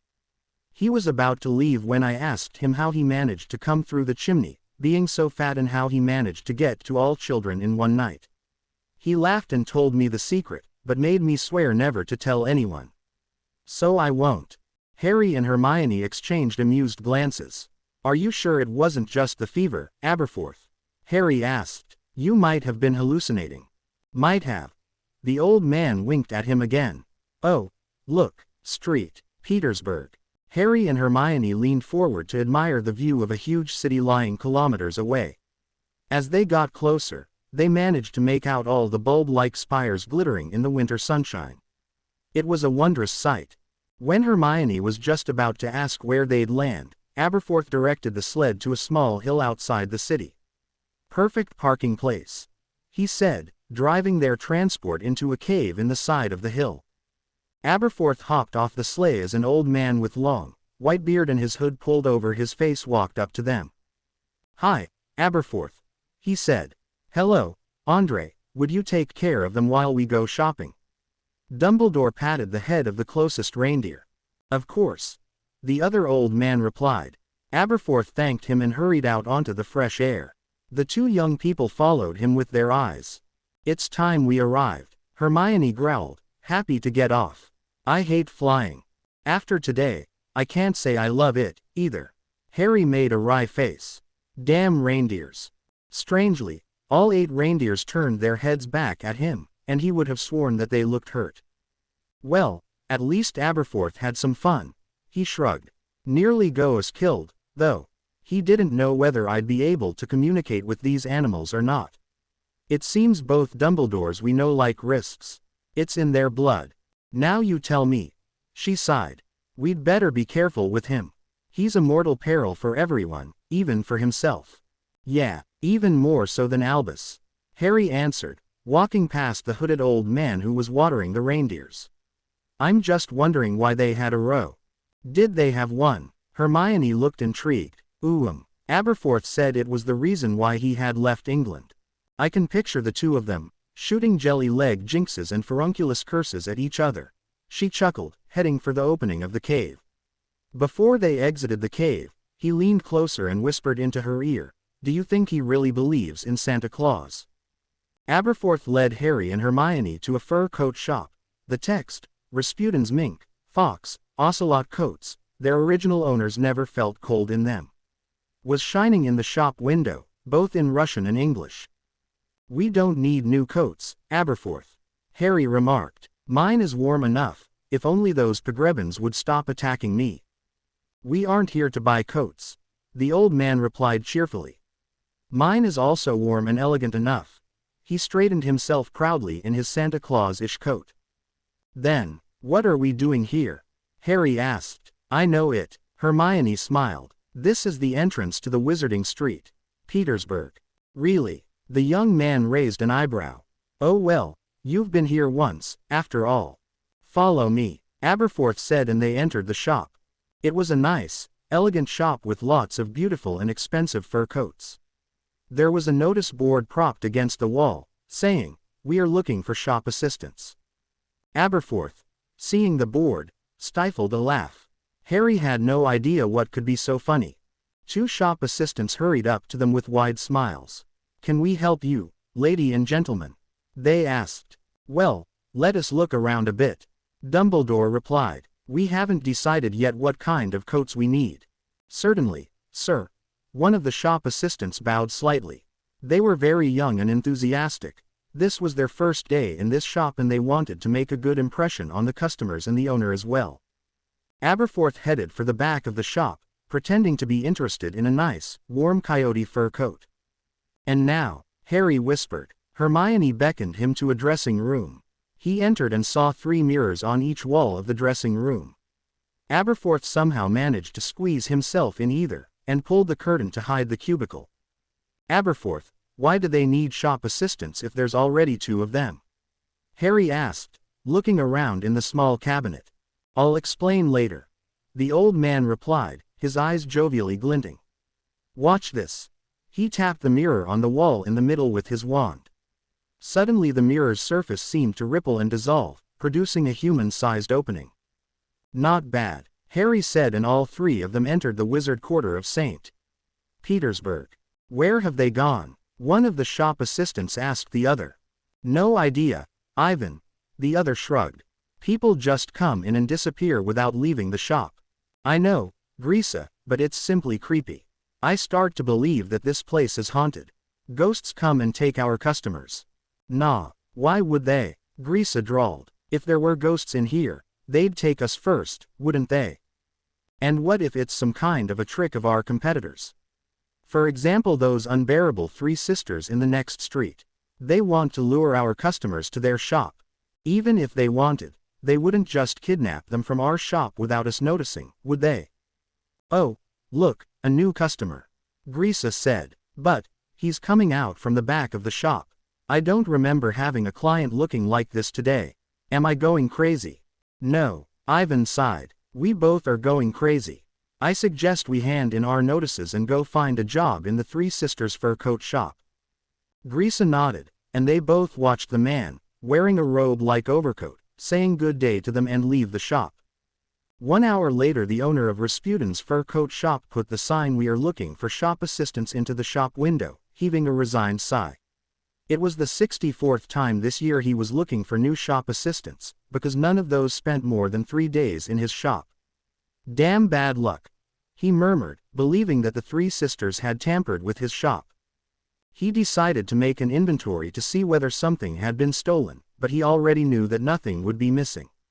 It was the 47th time this year that he had made an inventory, but nothing ever was missing. He didn't understand it, not at all. He shook his head in disbelief, seeing that no one had stolen anything. Only his customers were missing. "I'm going to the police this time," he pledged. "Or to the court. No one's entitled to steal my customers." "Wow, I like this place," Harry said, looking around in the cobblestone street they got into. It was so different from the wizarding Cairo and Calcutta he had visited 2 years before, and even quite different from Diagon Alley, too. Somehow it seemed wilder. They crossed the marketplace where witches and wizards were waving fish at them, yelling that they were really delicious and had been caught in the morning from the Baltic Sea. There were a lot of old people among them. The old women were wearing large shawls, the old men cloaks with hoods that hid their faces. "Why are they wearing such funny hooded cloaks?" Harry asked Aberforth. "Well, that's the local custom for old wizards and witches, they don't like to show their wrinkly faces." Dumbledore shrugged. "See, not everyone is as lucky as me, to have a face as smooth as a baby's bottom." Harry rolled his eyes. Not that Aberforth didn't look cool for his age, but this baby's bottom thing was a bit of an overstatement. As they arrived at a round square with a frozen fountain in the middle, they caught a glimpse of a dancing bear. Seeing the surprise on Harry's face, Dumbledore explained that the bear had been tamed and taught to dance by bear leaders. It had always been a special spectacle at fairs since the medieval ages. "That bear," Aberforth added, "is the property of the owner of that inn over there." He pointed at a pub. "Tenkuyutsi Medved." "What?" Harry and Hermione asked in unison. "The Dancing Bear. That's the name of the pub. Special place." He winked at them. "I can imagine how special it is." Harry grinned, remembering the leaky cauldron. "And now, where do we go?" "Well, first I'm going to go there." Aberforth pointed at a bookshop called Bestseller. "It's the only bookshop in whole Russia where you can get wizard books in English. Care to join, Hermione? I heard you loved books." "Maybe later, Aberforth. First I need to buy presents for the family." "All right, then let's meet here in 3 hours, shall we?" Harry and Hermione nodded and continued their way along the street. "What exactly are we looking for, Herm?" he asked. "I have no idea what to buy for Ginny, Sirius, Ron and the others. We even should buy something for Victor, shouldn't we?" "Of course we should. I just don't know what." "Well, at least I know what to buy Molly." "What?" "Something typically Russian. A samovar. I guess this is the right shop to find it." She stopped before an iron vessel shop. "I don't really feel like going in there," Harry said. "I'd rather look at that arts products shop over there." "Okay, see y'all later," said Hermione and entered the iron vessel shop. Harry headed for the shop that sold all kinds of products of popular art. There were plates with painted bears on them, balalaikas, fur caps with the text "I Love Street Petersburg" embroidered in them, and a whole range of shelves full of funny-looking little figures that had only a head and a torso, but no arms and legs.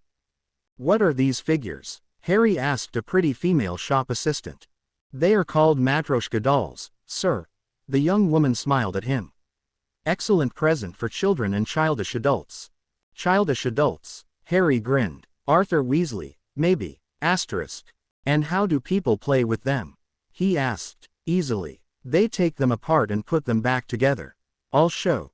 The woman took a 5 inches tall figure that strangely resembled Professor Trelawney from the shelf and pulled its head. The figure's upper and lower part divided to reveal a smaller figure inside it. The woman took the small figure and pulled it apart, too. There was a third figure in it, and a fourth in the third one, etc. There were 7 little dolls in each other. "Brilliant. My daughter will love this," Harry said. "And my father-in-law, too. He simply loves to take things apart then put them back together." "How many would you like to have, then?"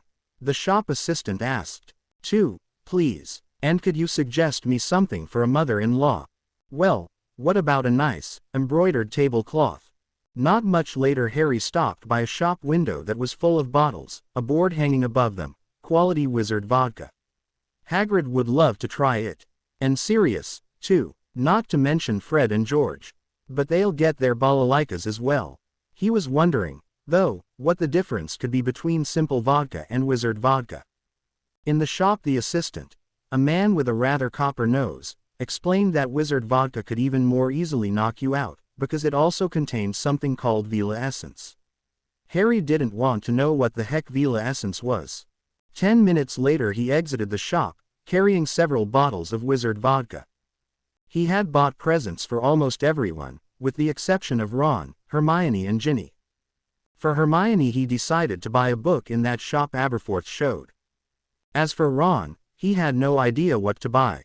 He stopped before a sweets shop, but shook his head and continued his way. Russian chocolate was famous for being inedible for people who were used to Mars bars, or in Wizard's case, Honeydukes sweets. Buying a nice present for Ginny was also a problem. Harry wanted to surprise her with something special. But what? Harry started to realize that his packages were getting heavy. He put a quick spell on them to make them feather light and headed for the end of the street. The Muggle part of St. Petersburg must have been right behind the bakery, because he heard noises of car horns. The very last shop next to the bakery was a jeweler's shop. Aha! Harry's face lit up. As he entered, he saw a wizened little man standing behind the counter, deeply immersed in examining something with a magnifying glass. He didn't even notice the customer. Harry cleared his throat and stepped closer. The little man looked up and somewhat unwillingly put down the magnifier and the little red, glittering gem he had been examining. "Can I help you?" he asked. "Yes, actually you can. I'm looking for something pretty for my wife." "Ah, your wife?" The old man smiled benignly. "Is she a witch?" Harry nodded. "Do you love her very much?" "More than life itself," Harry replied. "She's my everything." "So she deserves something special," the old man mused. "Special, special, she's someone you wouldn't want to lose, huh?" "No way." Harry shook his head. "Once I almost lost her. You can't imagine what I felt then." "I guess I can." The old man smiled. "And you know, I happen to have something that would be just perfect for your wife. Something pretty and useful at once. Something to assure her security." "What?" Harry's eyes widened. "This gem here." The old man showed him the same piece of red gem he had been admiring when Harry entered. "Is it magical? How does it work? What do you mean that it can assure her security?" "This is a very new invention, young man," the shopkeeper replied. "This is called Gemma Vis Vitalis. It works in pair with another of the same kind of gem. These two gems have to be set into your wedding rings and they'll show you whether the other is all right. These gems are fueled by the magic in your bodies, and while the gem in your ring glows in a steady way, it means that your wife is all right. Her ring shows her the same about you. If something happens to either of you, the other will know it, because the gems notify you." "Notify? How?" Harry asked, intrigued. "If either of you gets into trouble, the gems in the other's ring start to flicker, showing the peril. But, even if it does, it's not much help if I don't know where she is at the moment," Harry remarked. He was determined not to buy any trash. "Oh, but you will know," the old man replied. "For there is an incantation that creates a bind between your rings, and through that bind you'll know where she is. That bind will be operated by the magic in both of you. Thus you'll find her wherever she is and she'll find you wherever you are." "What guarantee do I get that this thing works?" Harry was still skeptic. Well, tricky customer, huh?" The shopkeeper grinned. "Let's give a demonstration." Then, he reached into a glass case and pulled out a ring, taking one of the gems into his hand. He tapped the gem with his wand and whispered, "Compono gemma ad annulus." The gem suddenly merged into the ring. He took another ring from the glass case and repeated the spell, merging the other gem into the other ring. "There, here's this one, put it on." Harry did so, and the shopkeeper also put on the ring he was holding. "And now, the other incantation." The old man tapped both rings with his wand, whispering, "Coniungo per vis magica." Then he walked up to the door and put a closed sign on it. "And now I'm going to disapparate. Try and find me with the help of the ring." He vanished with a pop. But how? Harry shouted after him, but too late. Damn him, how will I find him now? He looked at his ring, then closed his eyes and concentrated on the other person connected to his ring. He felt a funny tug, as though something had pulled him, holding his ring finger. When he opened his eyes, he was sitting next to the old man in a rather noisy bar. "Welcome to the Dancing Bear." The old man cackled, seeing the astonishment on the young man's face. "Worked, didn't it? How much is it?" Harry asked. The last place Harry visited was the bestseller bookshop at the other end of the street. He was surprised to see that there were more books than in Flourish and Blots. Behind a high bookshelf he found Aberforth, who was flipping over the pages of one highly familiar book, Year with a Yeti by Gilderoy Lockhart. "This book's beats," Harry stated. "Believe me, it was a set book in my second year. Lockhart never did those things he wrote about. Never even met a Yeti. Still, this is the only book I could found about Yetis." Dumbledore replied, "I'm going to buy it." Harry shrugged and moved on to find something for Hermione and Ron. Soon he caught a glimpse of a book called The Snitches of Eastwick. Right next to it stood a book called My Quidditch Career by Victor Crumb. Never knew he wrote a book. Harry took it off the shelf and opened it. It was some kind of a biography, but with lot of pieces of technical advice to Quidditch players. Ron will love this. He's always been such a great admirer of Crumb. Asterisk. For Hermione he bought a book called Pride and Polyjuice, A Witch's Guide to Exotic Potions. Before leaving the shop, Harry saw Dumbledore inspecting books on a shelf with only Muggle literature. After having finished shopping, Harry, Aberforth and Hermione headed for the exit entrance to Rasputin's fur coat shop.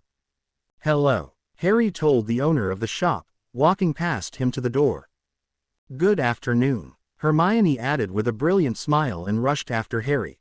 "Have a nice day." Aberforth grinned at the resigned guy and left the shop. "I'm going to Moscow," the owner sighed. "To the High Court, and get the three sisters imprisoned, or should I see a psychiatrist instead?" The sun had already set when they arrived back at the Durmstrang Castle. "Oh, what a day," Hermione sighed contentedly. "Except from that mad reindeer ride, I thoroughly enjoyed it. But now I'm extremely tired." "Me too." Harry stifled a yawn. "Coming upstairs, Herms. Soon. I need to talk to Professor McGonagall first." She looked at Minerva, who was talking to limp Maxime at the door of the Great Hall. "Good night, then," Harry said. "Are you coming up, Aberforth?" No," the old man replied, his eyes fixed on Minerva. "Gotta talk to someone." Harry walked upstairs and dumped all his purchases onto his bed, then started sorting them and stuffing them into the wardrobe. Having packed everything away, he was just about to start to undress when he heard voices from the corridor. "Don't you understand that I'm not interested?" McGonagall's voice shrieked. "But Minerva, Ms. McGonagall, I only wanted to apologize for being so rude to you the other day." "Rude, that's a grave understatement, Mr. Dumbledore." She spat. Tisk, tisk, you are overreacting things, Ms. McGonagall. You shouldn't get so nervous, it might be dangerous at your age." "At my age," she shouted. "Don't start that again. You're at least 40 years older than me, you crazy old scoundrel." "Scoundrel," Aberforth laughed. "I love the sound of that. I think you like me because I'm a scoundrel. Where do you get your delusions from?" Minerva snapped. "What makes you think I like you?" "No, Mr. Dumbledore, on the contrary. I like your brother, because he is a real gentleman, but definitely not you." "Oh, my brother," Aberforth snapped. "My oh so perfect, oh so wonderful brother. Go and tell him how much you adore him." "Adore him? I don't adore him, I just think that he's a gentleman and a wonderful headmaster." She replied. Yeah, whatever, Ms. McGonagall." Aberforth growled and banged his door shut. "Wow, that was some row," Harry whispered to himself. "But, why are they always quarreling?" Strangely he felt wide awake now, all his drowsiness had disappeared. Now he was curious, what was going on between these two people? And what had taken place between Albus and Aberforth Dumbledore decades ago? After he heard Minerva's door slam shut, he exited his room with the intention of finding Hermione. Maybe she knew more than he did. He had walked 2 floors down when he heard something. Something sounding like someone crying. Whoever they were, they needed to be consoled, and Harry was determined to help if he could. He turned left into the corridor on the 2nd floor. It was very dark, only 3 or 4 candles were flickering on the walls. There was a figure sitting in a doorframe, slightly trembling. "Hey, are you all right?" Harry asked, not knowing whom he was talking to. "No," the form replied with a familiar female voice. "Maletta." The girl looked up and wiped her tears away. "Harry, what are you doing here?" "And what are you doing here?" he asked back, crying. "Don't you see?" she replied defiantly. "And why are you crying?" He sat down next to her. "Because no one likes me," she sniffed. "Here." Harry handed her a tissue. "Thanks." She blew her nose. "Why do you think that no one likes you?" "Because it's really so." She shrugged. "My classmates hate me because I'm the sister of the headmaster and they think he's favoring me." "And is it true?" "No." She shook her head. "But people still think he does. They're sure Victor had tampered with the goblet so that it'd choose me." "Oh, I know how you feel. When I got selected by the goblet, as 4th champion, everyone hated me, even my best friend, Ron. They thought I had cheated to get into the tournament. But after the first task they realized that I was wrongfully accused and started treating me normally again. Maybe that's what your friends also need, time. You just fight for Durmstrang as well as you can, and believe me, they'll start respecting and liking you again." "I wish you were right." She sighed. "If only they'd stop hating me for being Victor's sister. They don't even know how much Victor isn't favoring me." "What do you mean? He even forgot my birthday. Today's my birthday and my brother totally forgot it." She burst into tears again. "Hey, it's okay, it's okay." He put an arm around her, patting her head gently. "He's very busy, you know. Having to arrange the tournament and everything. But it's still no excuse for forgetting about my 17th birthday." She snapped. "No, it's really no excuse." Harry agreed. "Has no one else remembered it? Your parents, maybe?" "Don't know. They haven't sent me any presents, so I guess they forgot it, too." A last huge teardrop coursed down her cheek. "I know how it feels when people forget your birthday. My Muggle relatives used to forget it every year. Those 2 or 3 times I remembered them of it, they gave me stinky socks and a clothes hook as a present. I really know how you feel. If only I could help you make up for this terrible day." "But you can." She suddenly grasped his hand with tear-soaked, but delighted face. "Do you really want to cheer me up?" "Well, of course. Then come." She pulled him with herself, down the stairs, turn right, turn left, then finally she opened a door and tossed him in. "Where are we?" Harry asked her. "My room." She replied. Oh, no." He started to protest. "I'm not supposed to." "Hey, it's not what you think." She blushed, leading him to the fireplace. "We are going to use flow powder." "And where are we going?" He started to dislike the situation. "To a place where we can celebrate my birthday," she said delightedly, taking a pinch of flow powder into her hand. The dancing bear. She vanished into the flames. "That bar, again." Harry groaned, but took a bit of flow powder himself. He felt responsible for the girl's activities. He couldn't turn back and let her down now. The dancing bear. Hermione Ninny. Crumb called after Hermione as she headed for the staircase, carrying the packages she'd bought in the town. "Yes." She doubled back. "Could we talk, please?" He shot her a Bambi-like glance. "I'm tired, Victor. I've been shopping all day, and my journey to St. Petersburg hasn't been too pleasant, either." "It was Aberforth, right?" He chuckled. "His mad reindeers."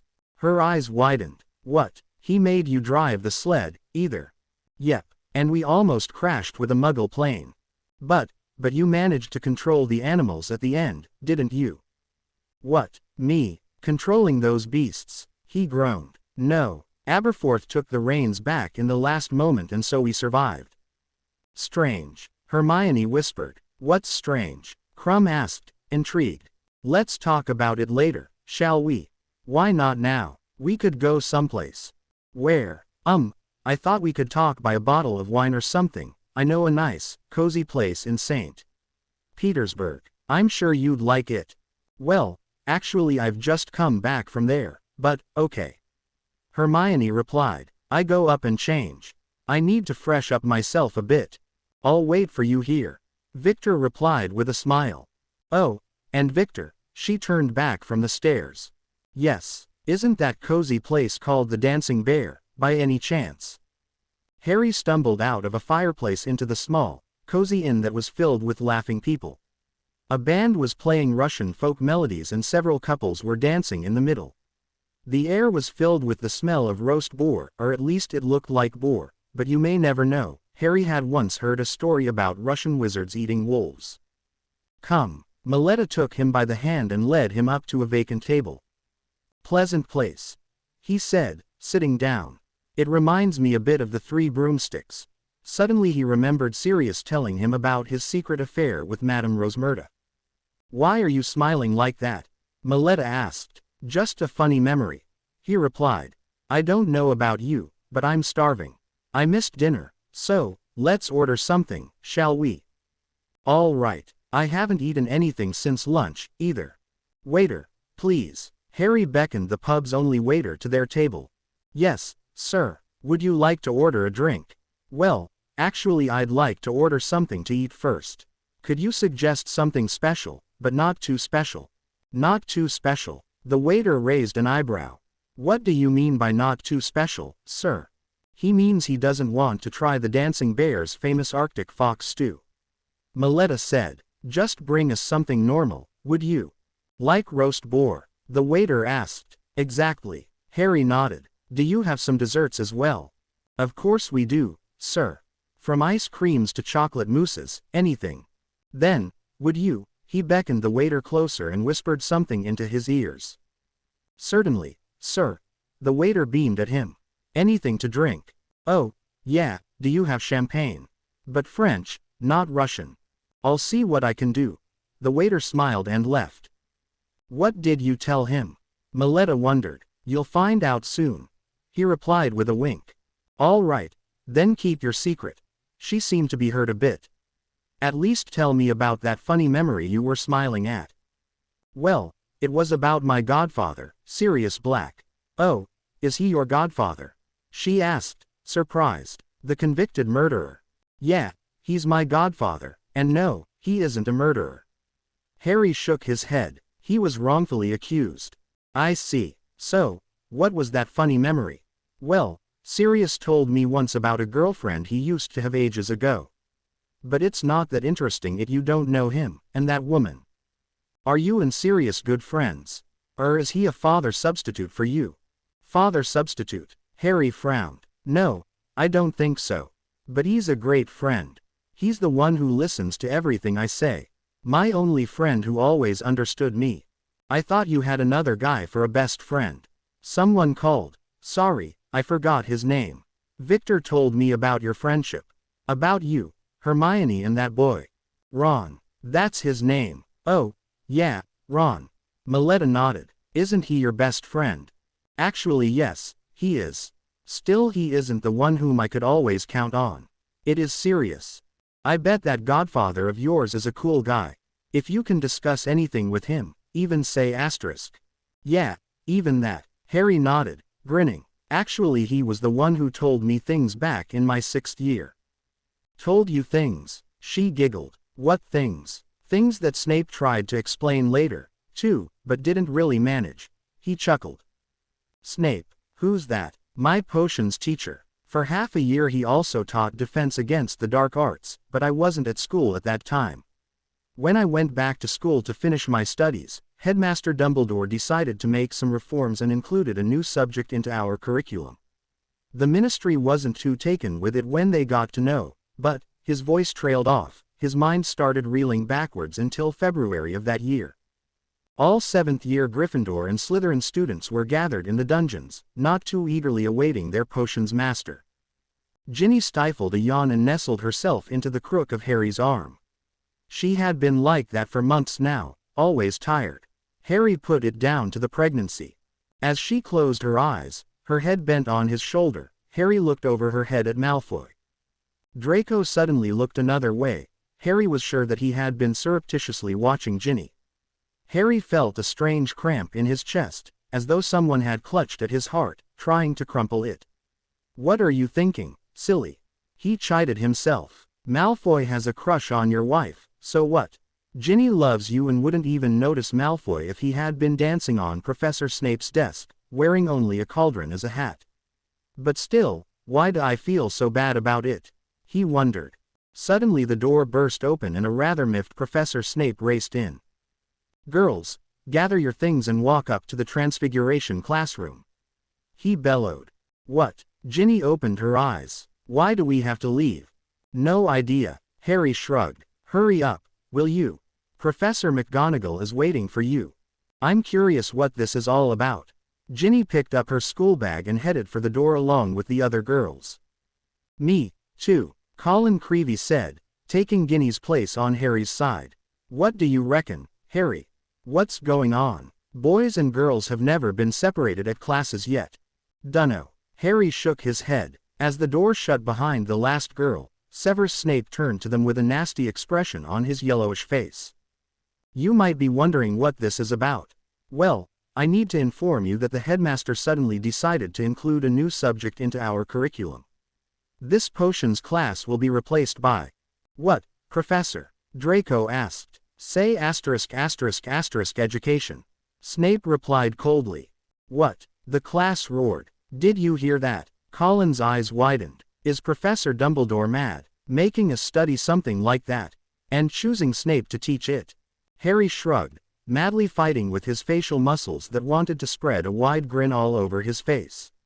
He looked at the floor, knowing that he wouldn't be able to remain indifferent if he cast another glance at Snape. "Now you might be wondering why the headmaster decided to make you study such a, weird subject, and why he hadn't decided so earlier." The professor spoke up. "Well, I think I know his reasons. He introduced this new subject to impede certain things. In lower years this type of education might come at the right time, while in higher years, like yours, it might be already late." Now he glared meaningfully at Harry, who didn't see the professor's stare, since he was still examining the floor. Colin nudged him and he looked up. Now all the class was looking at him. "What?" he asked. Draco Malfoy sneered maliciously at him. Someone at the other end of the class giggled. Snape, after leaving the students a minute to glare at Harry, spoke up. "As you all know, or not," he looked at Harry again, "ity is something to be treated with great caution. Jumping into relations without the adequate knowledge on protection may lead to rather unpleasant consequences." A couple of muffled laughs could be heard again. "Therefore you need to be prepared before you face a situation like this. Some of you might have already faced such a situation, but even if you have, most of you might have known how to protect yourselves against certain negative." Harry decided to continue gazing at the floor.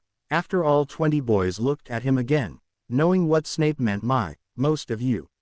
It meant there were exceptions, and in this case it was Harry. "So, first I will talk about the contraceptive methods, then, if there's time left, I'll get down to the actual physical part. I just hope we won't have to take an exam in this subject." Colin whispered into Harry's ear, who couldn't stifle a chuckle. "What do you find so funny about my speech, Potter?"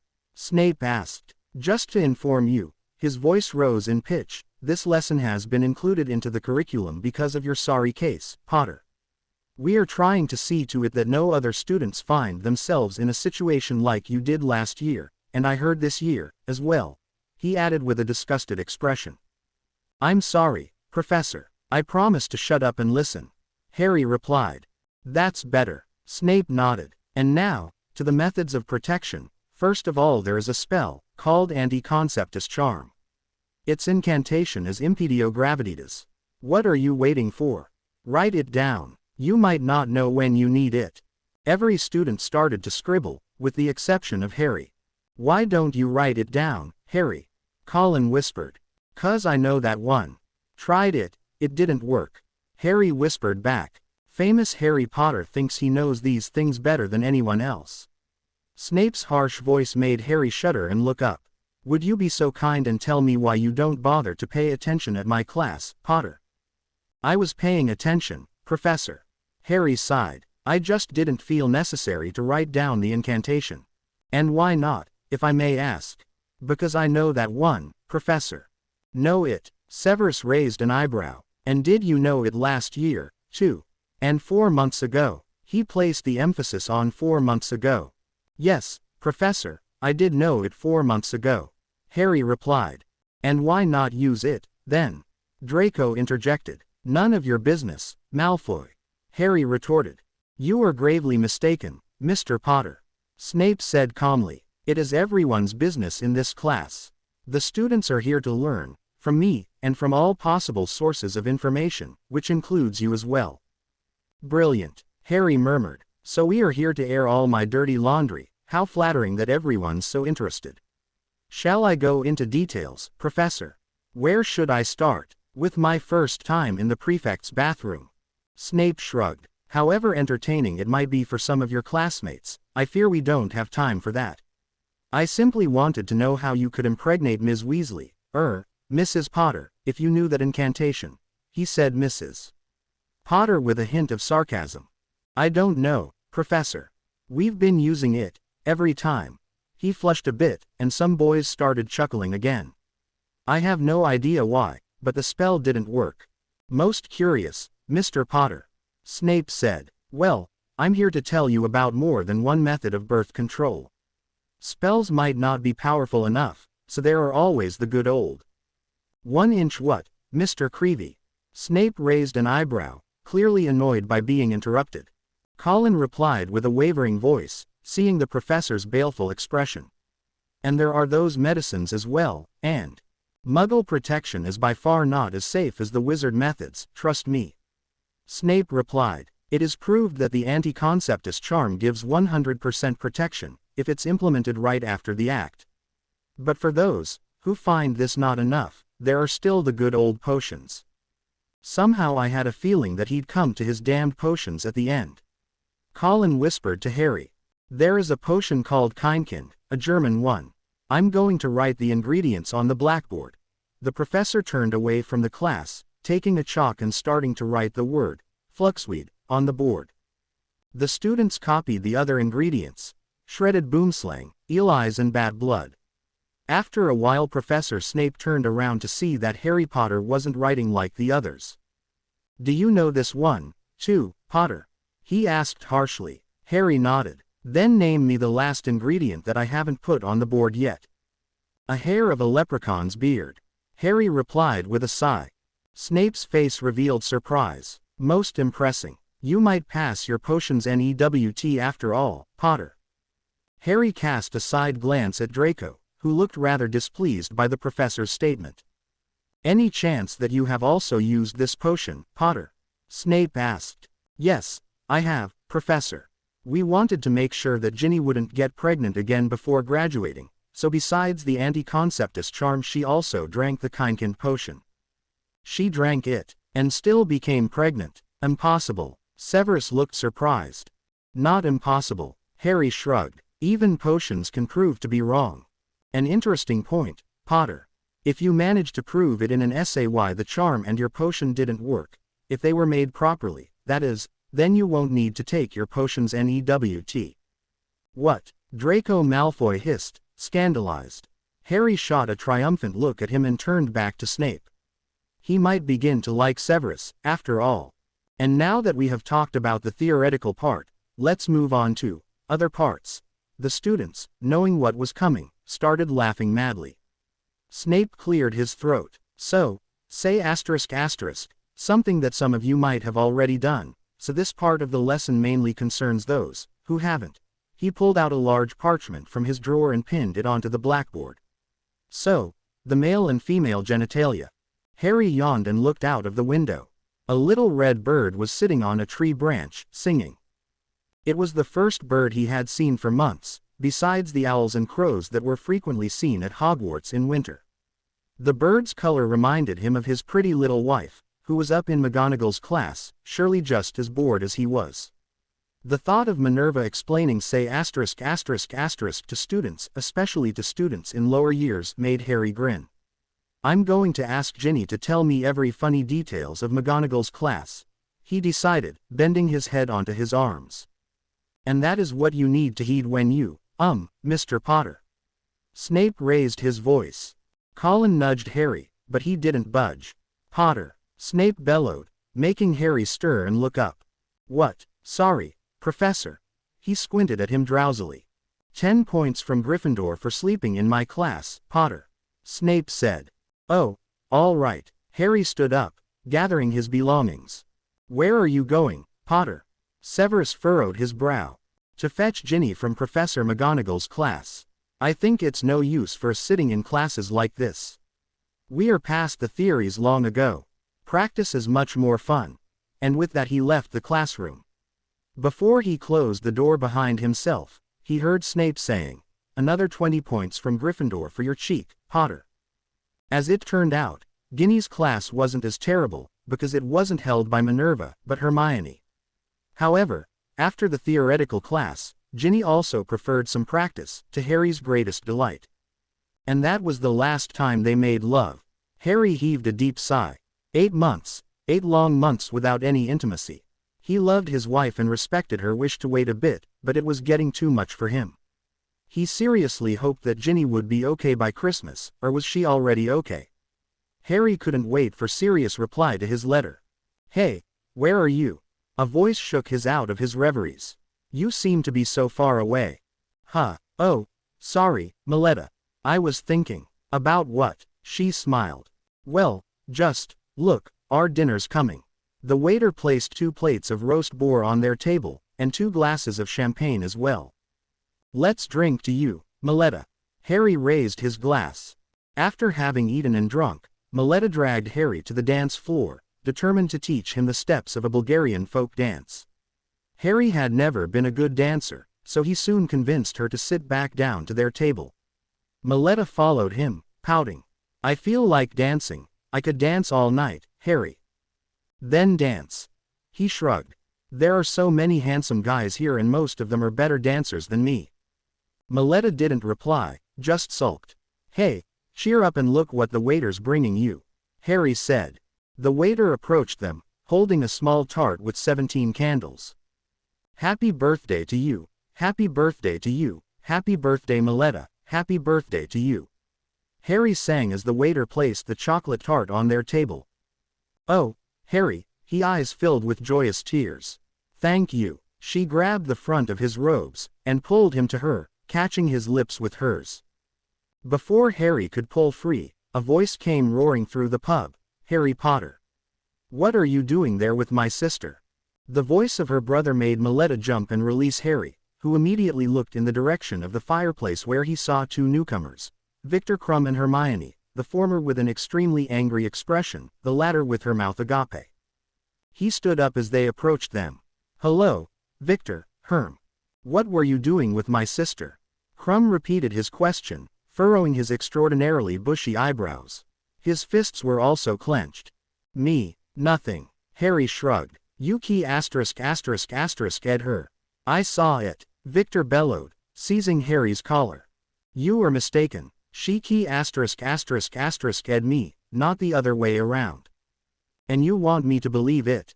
Victor thrust Harry with such a force that he fell onto the table, making it keel over, sending the birthday cake onto the floor.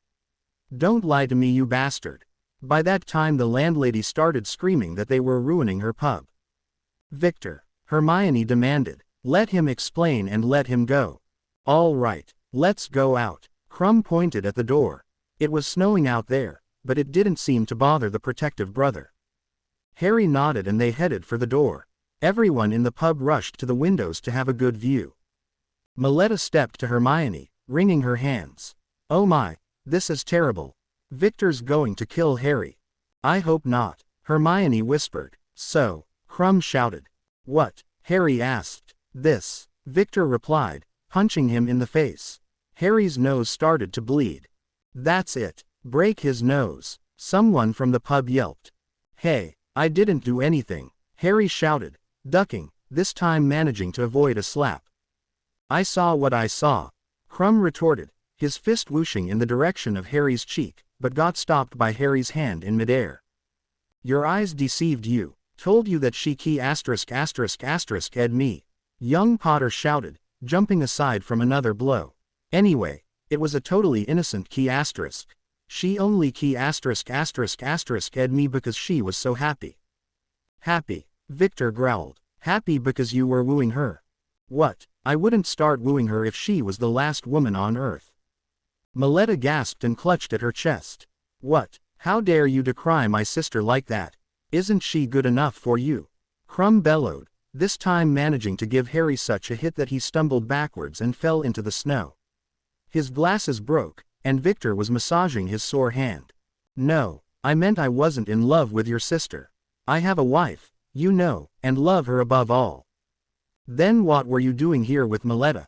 Don't try and tell me it wasn't a date. It wasn't a date, Harry replied. It was a birthday party that you forgot to give her, he said with detestation.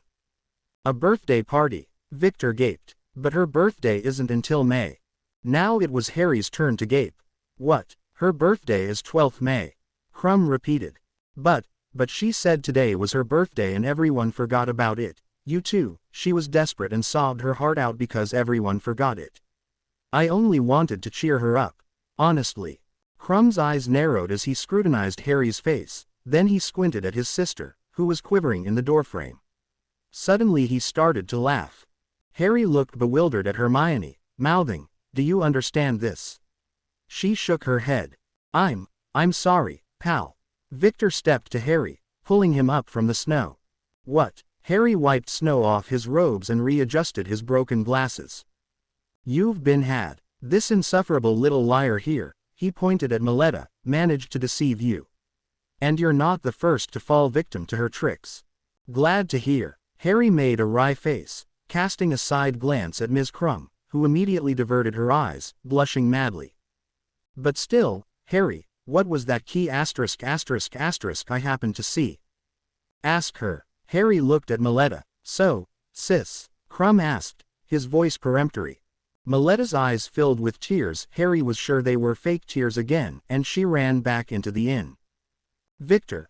Harry looked at Hermione, who was still standing in the doorframe. If we are all ready by accusations, what are you doing here with my sister-in-law? I only wanted to console your sister, but Hermione doesn't look like someone who needs consoling. By the time they arrived back at the inn, Meletta was nowhere to be seen. She must have fled back to the castle through the flow network. So, is it a date? Harry asked again. Don't be silly, Harry. Hermione replied, and you'd better change into something dry or you'll catch a cold. All right, I'm leaving. He pulled out his wallet and paid the waiter. Sorry for the mess. Never mind, sir. Things like this happen once in a while. The waiter smiled, counting his tip. Harry stepped to the fireplace to travel back to Durmstrang, but with a sudden thought he doubled back. You'd better knock some manners into your sister. Teach her to tell the truth. With that he turned back to the flames and said, Durmstrang. He stumbled out of the fireplace of Meletta's room. Seeing the girl sobbing on the sofa, he sighed. Damn, there are at least 100 fireplaces in the castle, and I had to come through this one. Asterisk. The girl looked up as she heard his steps. Harry. She hopped up and back to the wall, trembling with fear. I'm not going to hurt you, Harry said and headed for the door. After having opened it, he turned back to her. But you know, Meletta, it's no wonder that you don't have friends. With that he walked out, oblivious to the fact that this last sentence hurt her more than a hard slap in the face. I'm truly ashamed of my sister's behavior, Victor growled, sitting down next to Hermione. Of course I shouldn't be surprised, I know her, after all, but Harry surely thinks she's an immoral little witch. Almost, Hermione said calmly, except for the last word. Harry surely would say it with B as the first letter. Crumb looked at her and a small smile appeared on his face. You'd never say that word, right, Hermione ninny? Hermione shrugged and sipped a bit of wine. Don't worry, Victor. Harry isn't the unforgiving type. He isn't mad at you, but your sister. Anyway, he's used to be beaten up by mad brothers being protective over their little sisters. What do you mean? Victor looked highly interested. I meant Ron. Hermione had to smile at the memory. You can't imagine his expression when he got to know that Harry got his little sister pregnant. What? They weren't married, then? Victor put down his glass to be able to pay better attention. No, how could they have been? Harry was in his 7th year, Ginny was only 16. Ron was murderous, of course. I can imagine that. Victor nodded, amused. Truth be told, I never thought that the immaculate Mr. Potter could ever. Neither did I and Ron. Hermione shrugged. You and Ron? Krum's voice trailed off. How long have you been in love with each other? Since our 4th year at Hogwarts, I guess. I remember how jealous he was when I went to the Yule Ball with you. She chuckled. Victor furrowed his brow. At that time I thought you loved Harry. No, I never loved him that way. Ron is my one and only love. I can't wait to go back to him for Christmas. She sighed with a dreamy expression, then suddenly regretted saying that, noticing the pain spreading on Krum's face.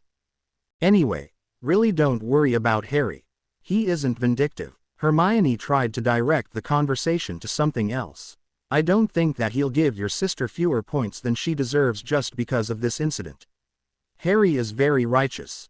Next morning Harry was awoken by an owl tapping at the window pane. Although he felt a bit sick, he got out of his bed, put on a dressing gown and walked up to the window. He saw immediately that the owl was carrying Sirius' reply. He really answered me quick. I only wrote him yesterday. He tapped the owl's head gratefully, thanking it for the quick delivery. He unfolded the letter. Dear Harry, I understand how much you wish to be with your wife, but I suggest you wait until Christmas. No more than 5 weeks. By then I'm sure she'll be dying to see you, too. Not that she isn't dying to see you now, but you know, absence makes the heart grow fonder, and the longer time you are apart, the happier the reunion will be, if you get what I mean. Winking face. So be patient, and remember, everything comes to him who waits. Sirius. Wait. Always wait. Harry sighed and dropped the letter. He wasn't feeling well. He put this down to the last evening's events and to the letter he just received.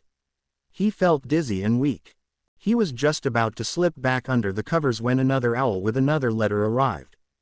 He unfolded the letter and read, Dear Harry, please, forgive me, I didn't want to get you into such an embarrassing situation. I know I'm a despicable little bitch for deceiving you with tears, but it felt so good to be consoled by you. I would like to thank you for last night. It was the most wonderful night of my life until my brother caught us. Love, Maletta. You're right, Maletta. You're really a despicable little bitch. Harry murmured, crumpling the letter and stuffing it into the pocket of his dressing gown. He sat down on his bed, feeling not strong enough to stand. What's happening to me? He beeped, leaning onto the covers as a mad fit of coughing came over him. I haven't felt this bad when Lockhart removed my bones. It's almost as bad as being near a Dementor, but Dementors never made me cough. Asterisk. He didn't know how long he was lying there and barely heard when someone knocked on the door. It was Hermione, who, in lack of response, let herself in. Harry, why haven't you come down for breakfast? She walked up to him. Are you all right? You look so pale. No, I'm not all right. He croaked, sitting up, shivering. Hermione reached out to feel his forehead. Holy heavens, Harry, you are burning up. Come on, get back under the covers. I'll go and get the school nurse or doctor, or whoever they have. She tucked him in with an extremely worried expression. Thanks, he said with chattering teeth. Soon the school nurse appeared with the anxious Hermione, who, for the duration of the examination, was sent out. What is the matter, Hermione? McGonagall asked, as she saw her pacing before Harry's room. I don't exactly know, Minerva, but I think Harry's got a very bad cold. The nurse is examining him right now. It's no wonder. This castle is as cold as a fridge, McGonagall said. Hermione nodded, though she didn't really think that Harry caught a cold just because the castle was cold. She was convinced that it happened the previous night when Harry's clothes got soaked in the snow. It was at least -20 degrees out there. Finally the nurse exited Harry's room with a sullen expression. How's he? Hermione and Minerva asked in unison. Not well. Pneumonia. The nurse replied. But he'll get well, won't he? I cannot tell it for sure. Pneumonia is dangerous. But with some pepper-up potion you surely, Hermione started. Pepper-up potion is good for a simple cold, but ineffective against pneumonia, the nurse said. I think all we can do is wait. The crises will come in 9 days. If he survives the 9th day, he'll be okay. Then, penicillin, Hermione asked. It cures pneumonia. Penicillin. Never heard of it. The nurse shook her head. Never, but it's the commonly used medicine for pneumonia. Hermione reasoned. You know it, don't you, Minerva? I think I have heard of it, but it's a Muggle medicine. Not available here. But it's surely available in St. Petersburg, isn't it? Hermione asked. It must be. McGonagall nodded. Then I'll go and get some for Harry. Hermione said resolute and marched away. Professor Tatiana Fyodrovna heard a knock on her office door and looked up to see Dennis Creevey standing before her. I never said come in, she perceived coldly, putting down her book. But if you are already here, go on and tell me what you want. I wanted to thank you, Professor, for the help. Now I know what the plant is we need to find, and I also know where it is to be found, so I can prepare. Good. She opened her book again, indicating that she didn't want him to bother her any longer. Professor. Yes, she sounded a bit irritable. May I ask why you helped me? Because I believe in fair play, Creevey. Fair play. Dennis raised an eyebrow. Helping a student like this wasn't his idea of fair play. Exactly. Fyodrovna put down her book, sighing. I was sure that Victor Krum had told his sister about the first task. And for the French champion, you know Professor Zvezda. Dennis shook his head no. She is the astronomy witch, the one who actually made up the first task. Yes, it was her idea.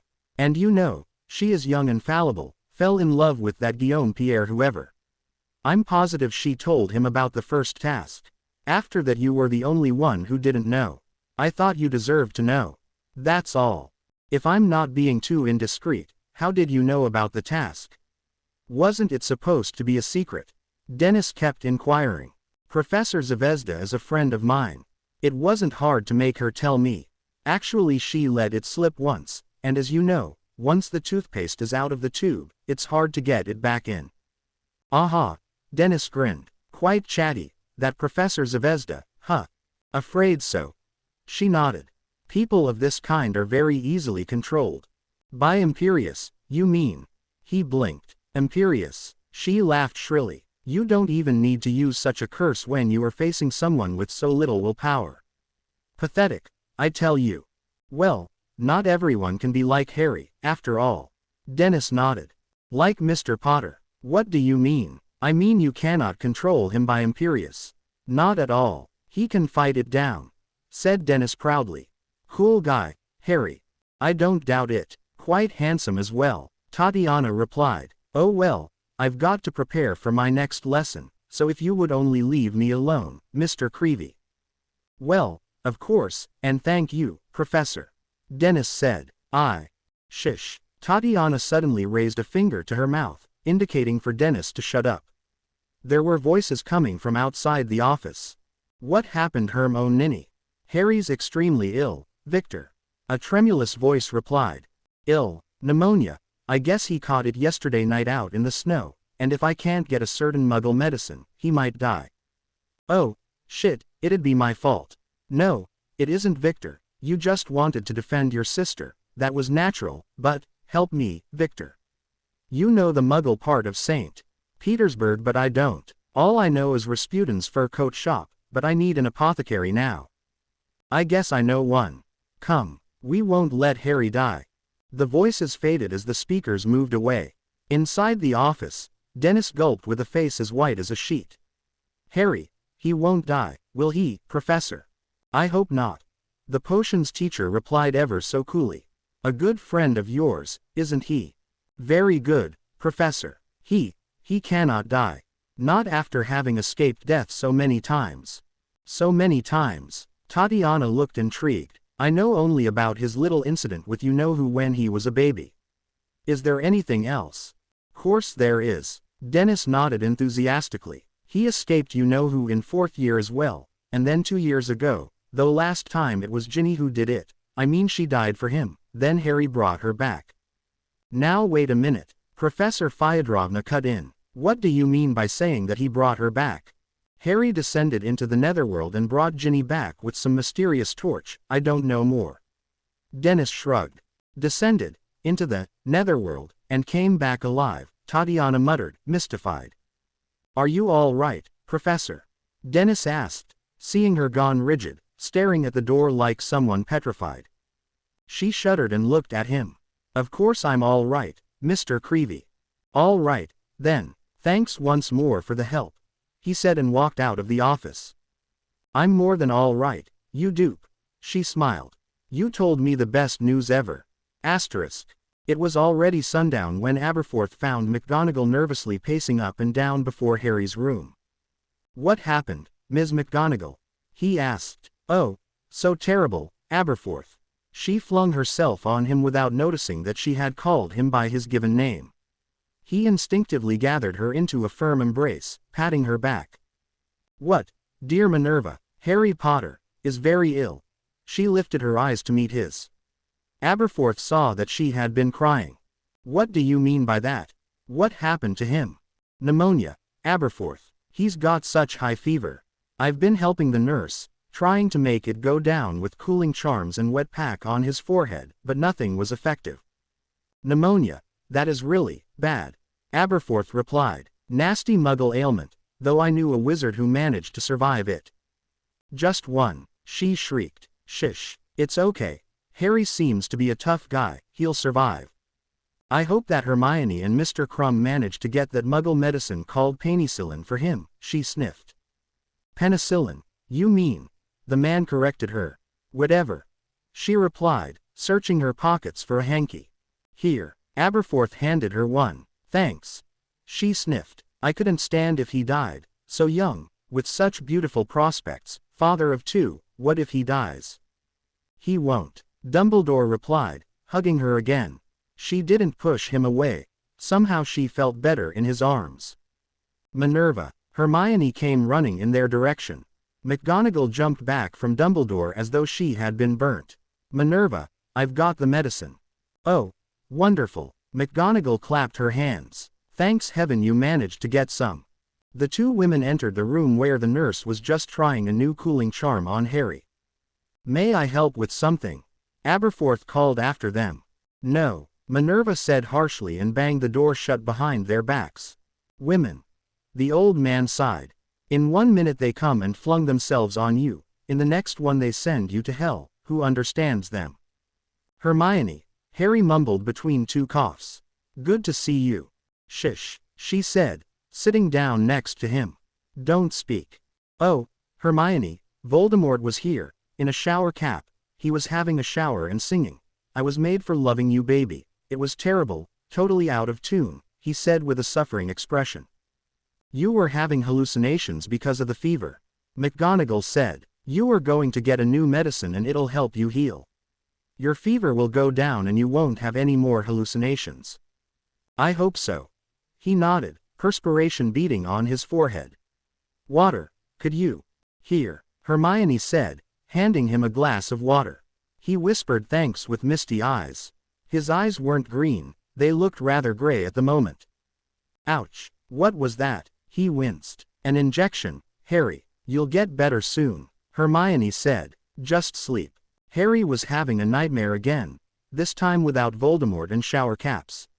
It was about Ginny and Draco Malfoy. They were walking on a snow-covered plain when suddenly Malfoy disappeared out of sight. He heard screams and splashing of water, saw Ginny desperately trying to pull Draco out of somewhere, and then he woke with a start. Just a nightmare, Potter, another nightmare, he whispered to himself, panting. He had been having nightmares about Malfoy and his wife since that ominous night in the Hogwarts infirmary during their 7th year. Since then there had always been a thought nagging at the back of his mind, a feeling that he might lose his wife to Malfoy. You were being stupid again. He squeezed his eyes shut and leaned back into the pillows. Soon he fell asleep again, or did he? He couldn't tell what was dream and what was reality in his current condition. He saw the door to his room open and a form approach his bed. The form bent over him, then sat down, taking his hand. It's okay, Harry. The form had black hair, That was all Harry could tell in the darkness. You are going to be all right. You have to heal, do you hear me? I need you. The visitor squeezed his hand. You are still so hot. Did that muggle medicine not help? Then I will help. The figure pointed its wand at him and muttered something in an indistinguishable language. It wasn't in Latin like all other incantations. It sounded rather like some Asian language, Hindi, maybe. You are going to be all right now. I swear. The form bent down and key *****ed him on the forehead. Maletta, Harry whispered after the door shut behind the visitor's back, but he knew it wasn't Maletta. As the days passed, Harry got better and better. He was still weak, but he didn't have a high temperature anymore, neither did he have hallucinations. He was constantly surrounded by people who volunteered to entertain him, but he never told anyone about his last dream, about the mysterious visitor. He wasn't even sure it had happened at all.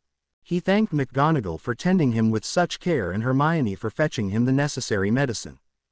Dennis and the other Hogwarts students, except the Slytherins, visited him every day, and he received dozens of get-well cards from Beauxbatons and Durmstrang students as well, whom he didn't even know.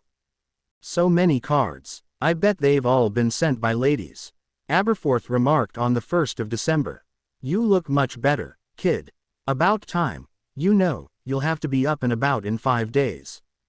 Yeah, I know. The first task. Harry nodded. Are all security charms placed? Does everything go as planned? Of course it does, don't worry. The old man replied. I wish I could help. Harry sighed. You just care about your health, young man, and Victor and I'll care about everything else.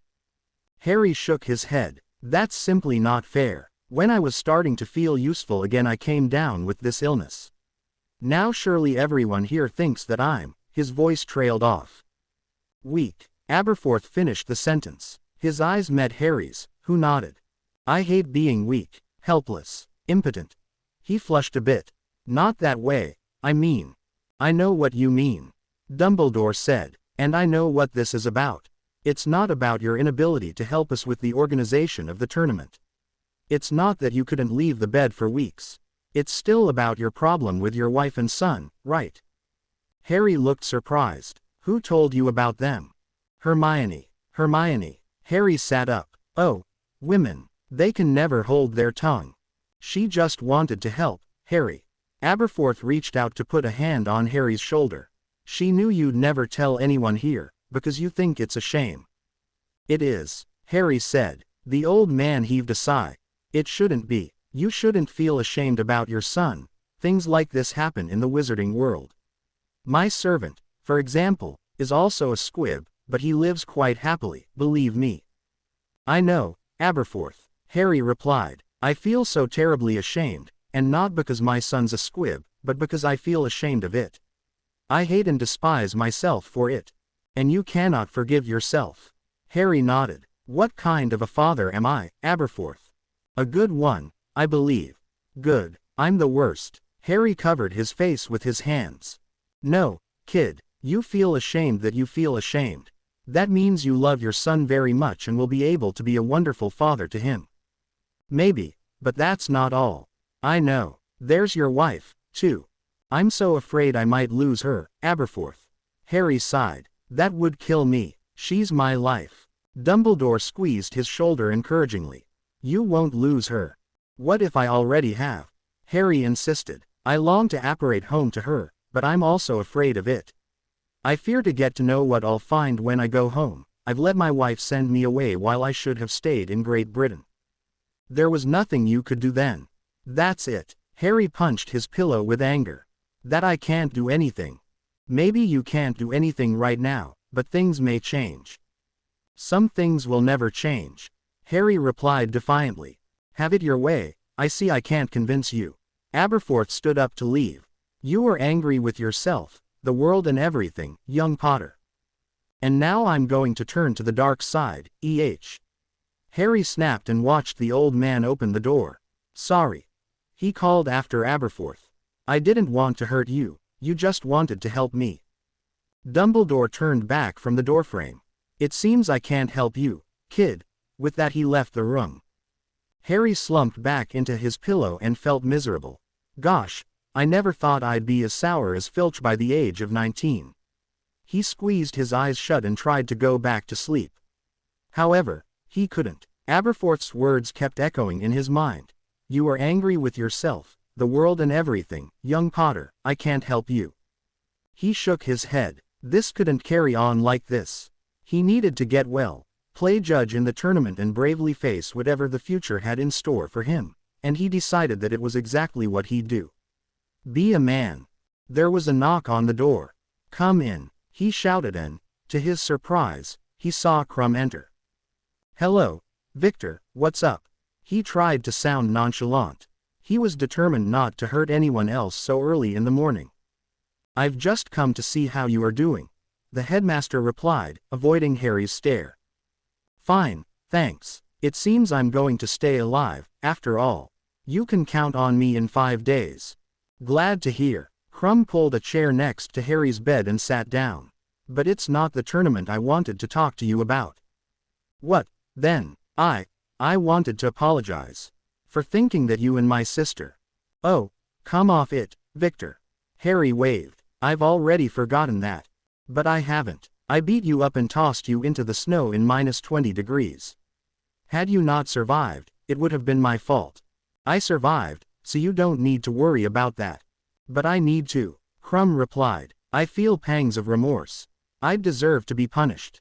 Punished? Harry stifled a chuckle. Well, had I died, I'd surely haunt you every night along with Onegin and Ivan Ilyich, and you'd have to listen to my whining as well. Crumb's mouth tucked into a smirk. You're not angry with me, then? No, Victor, Harry replied. And what about my sister? Told you I wasn't interested in her. Harry shrugged. That's not what I mean. Victor said. Are you angry with her? Let's say I've forgiven her, as long as she doesn't even come near me. Don't worry about that. I'll hold her off, even if I need to put Imperius on her. Locomotor Mortis will suffice. Harry grinned. Finally the big day had come. 6th of December. Harry was awoken by the excited buzz of the Durmstrang students. Although no student lived on the 4th floor where Harry's room was, the noise they were making reached the 4th floor as well. Harry stretched with a contented smile. In the last 5 days he was getting his strength back and had meals in the Great Hall with the others. On Hermione's advice he also spent a bit of time outdoors to get used to fresh air again. He missed the weighing of the wand ceremony, but according to Hermione everything went all right. He was feeling okay now, at least physically. During the past few days the words of Aberforth kept echoing in his mind, but he tried not to pay attention to them. Anyway, the excitement of the upcoming first task managed to take his mind off his family problems. Harry jumped out of his bed, dressed quickly and headed for the Great Hall. On his way downstairs he met with the ghost of Onegin, who didn't look a bit excited about the tournament. He was as indifferent as ever. Harry didn't care for him, neither for Ivan Ilyich, who was complaining about his pains more desperately than ever before. Neither of you will ruin my mood today. Harry grinned at the two ghosts and hurried away. Good to see that you have a great appetite again, Harry. Victor greeted him. Are you totally okay? I'm fine. Harry sat down, ravenous. While he, the teachers and most of the students were eating with relish, Harry couldn't not notice that Dennis wasn't eating at all. You all right, Dennis? He asked the young Gryffindor sitting at the neighboring table. Suppose so. Creevy nodded with a pale face. Poor one. Harry whispered to Hermione. I still remember my Triwizard tournament. I couldn't eat either. Could you go and encourage him a bit? Hermione suggested. That's exactly what I was about to do. Harry nodded. Hey, Creevy, nervous? Graham Pritchard asked, smirking. No, Dennis replied with shaking lips. But of course he is. Natalie MacDonald said. It's natural, but I'm sure he'll do it all right. I trust you, Dennis. Me too, Eleanor Branstone added. Thanks. Dennis gave them a small smile and stood up from the table without having touched his sandwich. Dennis, could I have a word with you? Harry stepped to him. Outside. Sure. They entered the entrance hall where no one was to be seen at the moment. I know how you feel, Dennis. Harry began. I felt the same 5 years ago. But you did it all right, Harry. I'm not sure I also will. But I am sure. A grateful little smile appeared on Creevy's face. Thanks, Harry, I really hope I won't disappoint you. You won't, especially if you have prepared. Have you? Course I have. I know what to find and where. Good. You found it out all by yourself, I presume. Well, you know what, it doesn't matter how you managed to find it out. Harry winked at him. Even I got help with the dragon task. Did you? Dennis blinked. Yes, actually I did. Harry shrugged. Mad Eye Moody tipped me off. Not of pure goodwill, you know. Dennis gulped. Did Professor Fyodrovna tip him off of pure goodwill? Well, she told him her reasons, still. I gotta go, Harry. To exercise some enchantments, you know. Dennis said and hurried off. Good luck, Harry shouted after him. How is he? Hermione stepped to her brother-in-law. How could he be? He feels as though he was going into the lion's den. Well, at least Crumb's sister doesn't look better than Dennis. Never seen her this pale. And that Guillaume Locker, self-confident, as ever. He ate well, must have slept well, and he was looking rather sure of himself. I think he must have been tipped off. Just like Miletta and Dennis.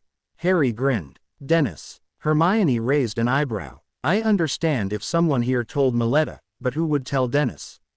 Oh, tell me it wasn't you, Harry. It wasn't me, I swear. Though I really don't know who it could be. Aberforth. Maybe. He used to be a Hogwarts student, after all. Well, it doesn't matter.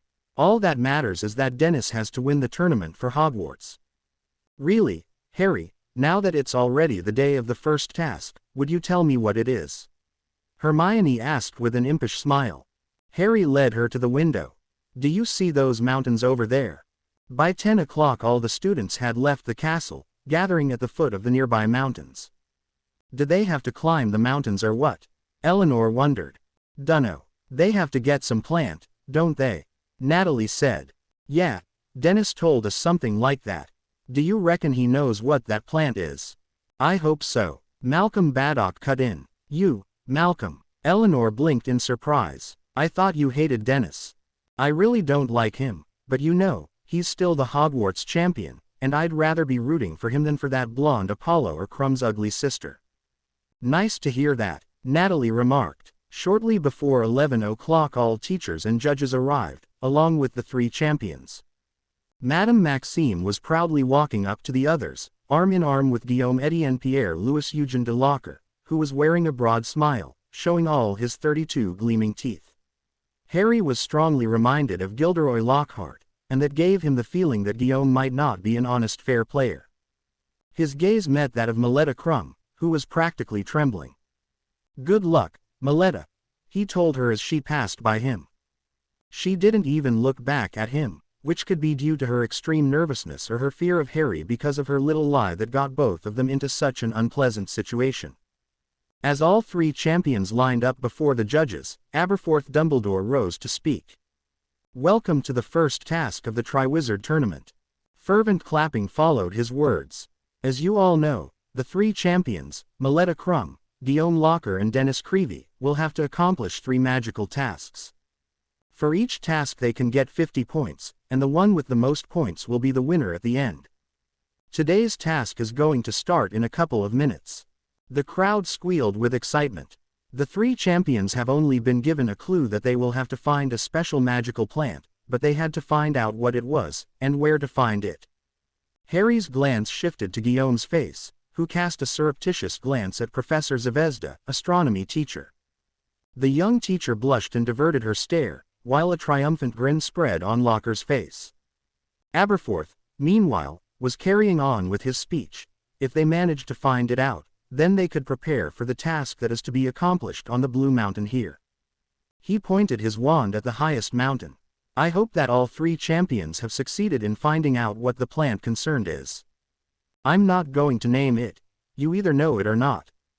As you know, the plant that must not be named lives only on the Blue Mountain, and has an exceptional power to heal serious injuries caused by curses. The champions have about 4 hours before sunset, and it is strongly advised to find it before it gets dark.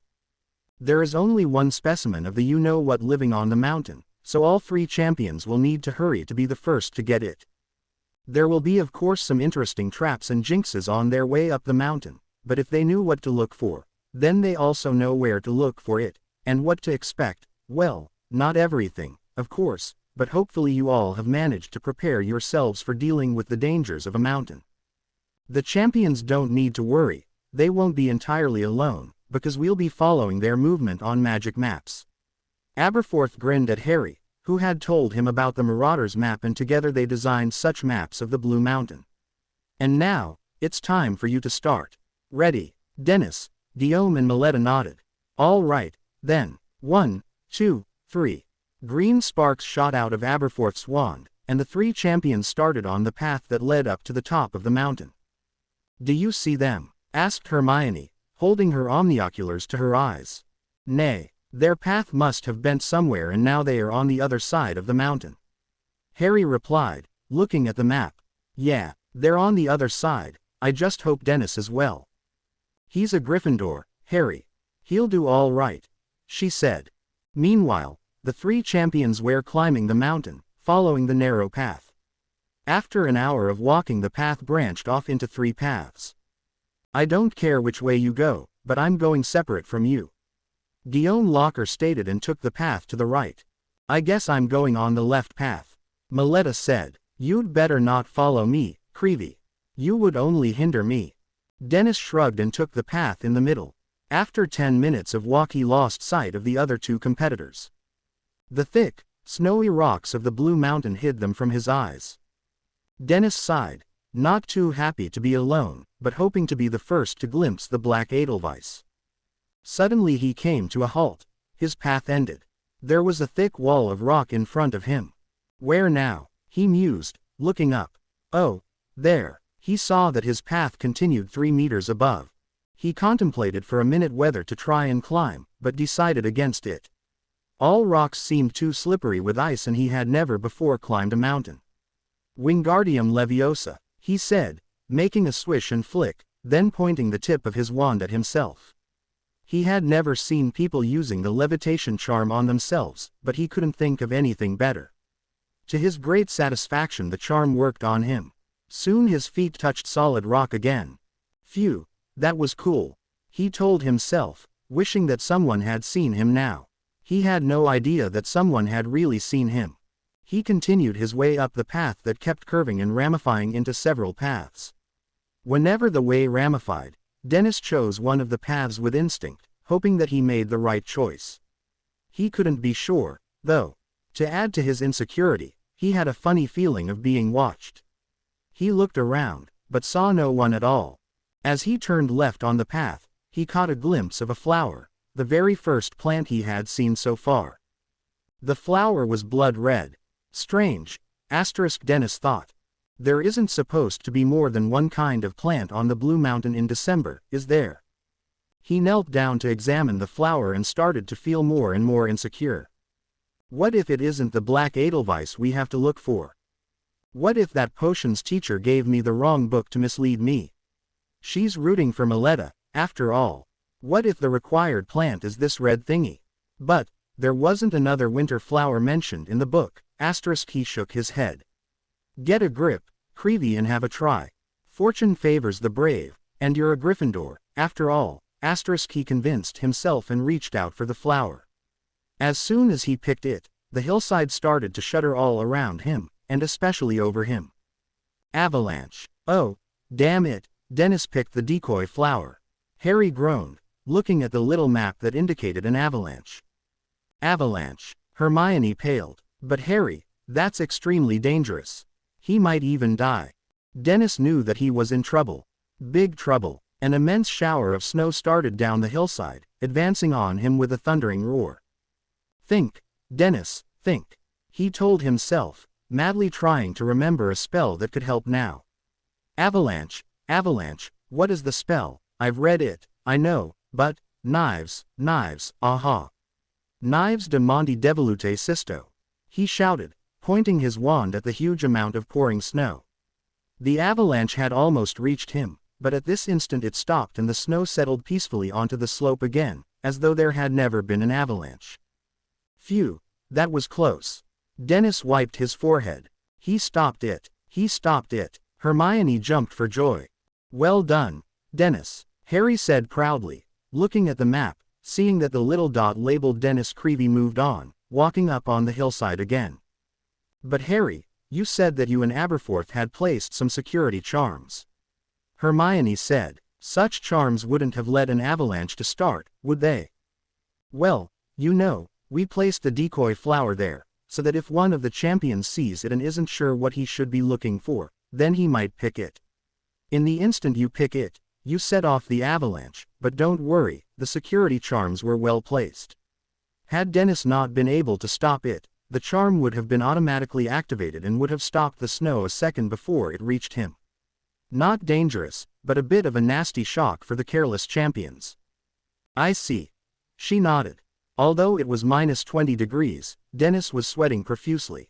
He wiped his forehead, not wanting his perspiration to freeze. It was hard work, mountain climbing. Where are you, Edelweiss? Where are you? He muttered as his path turned left. He was surprised to see the entrance of an ice cave in front of him.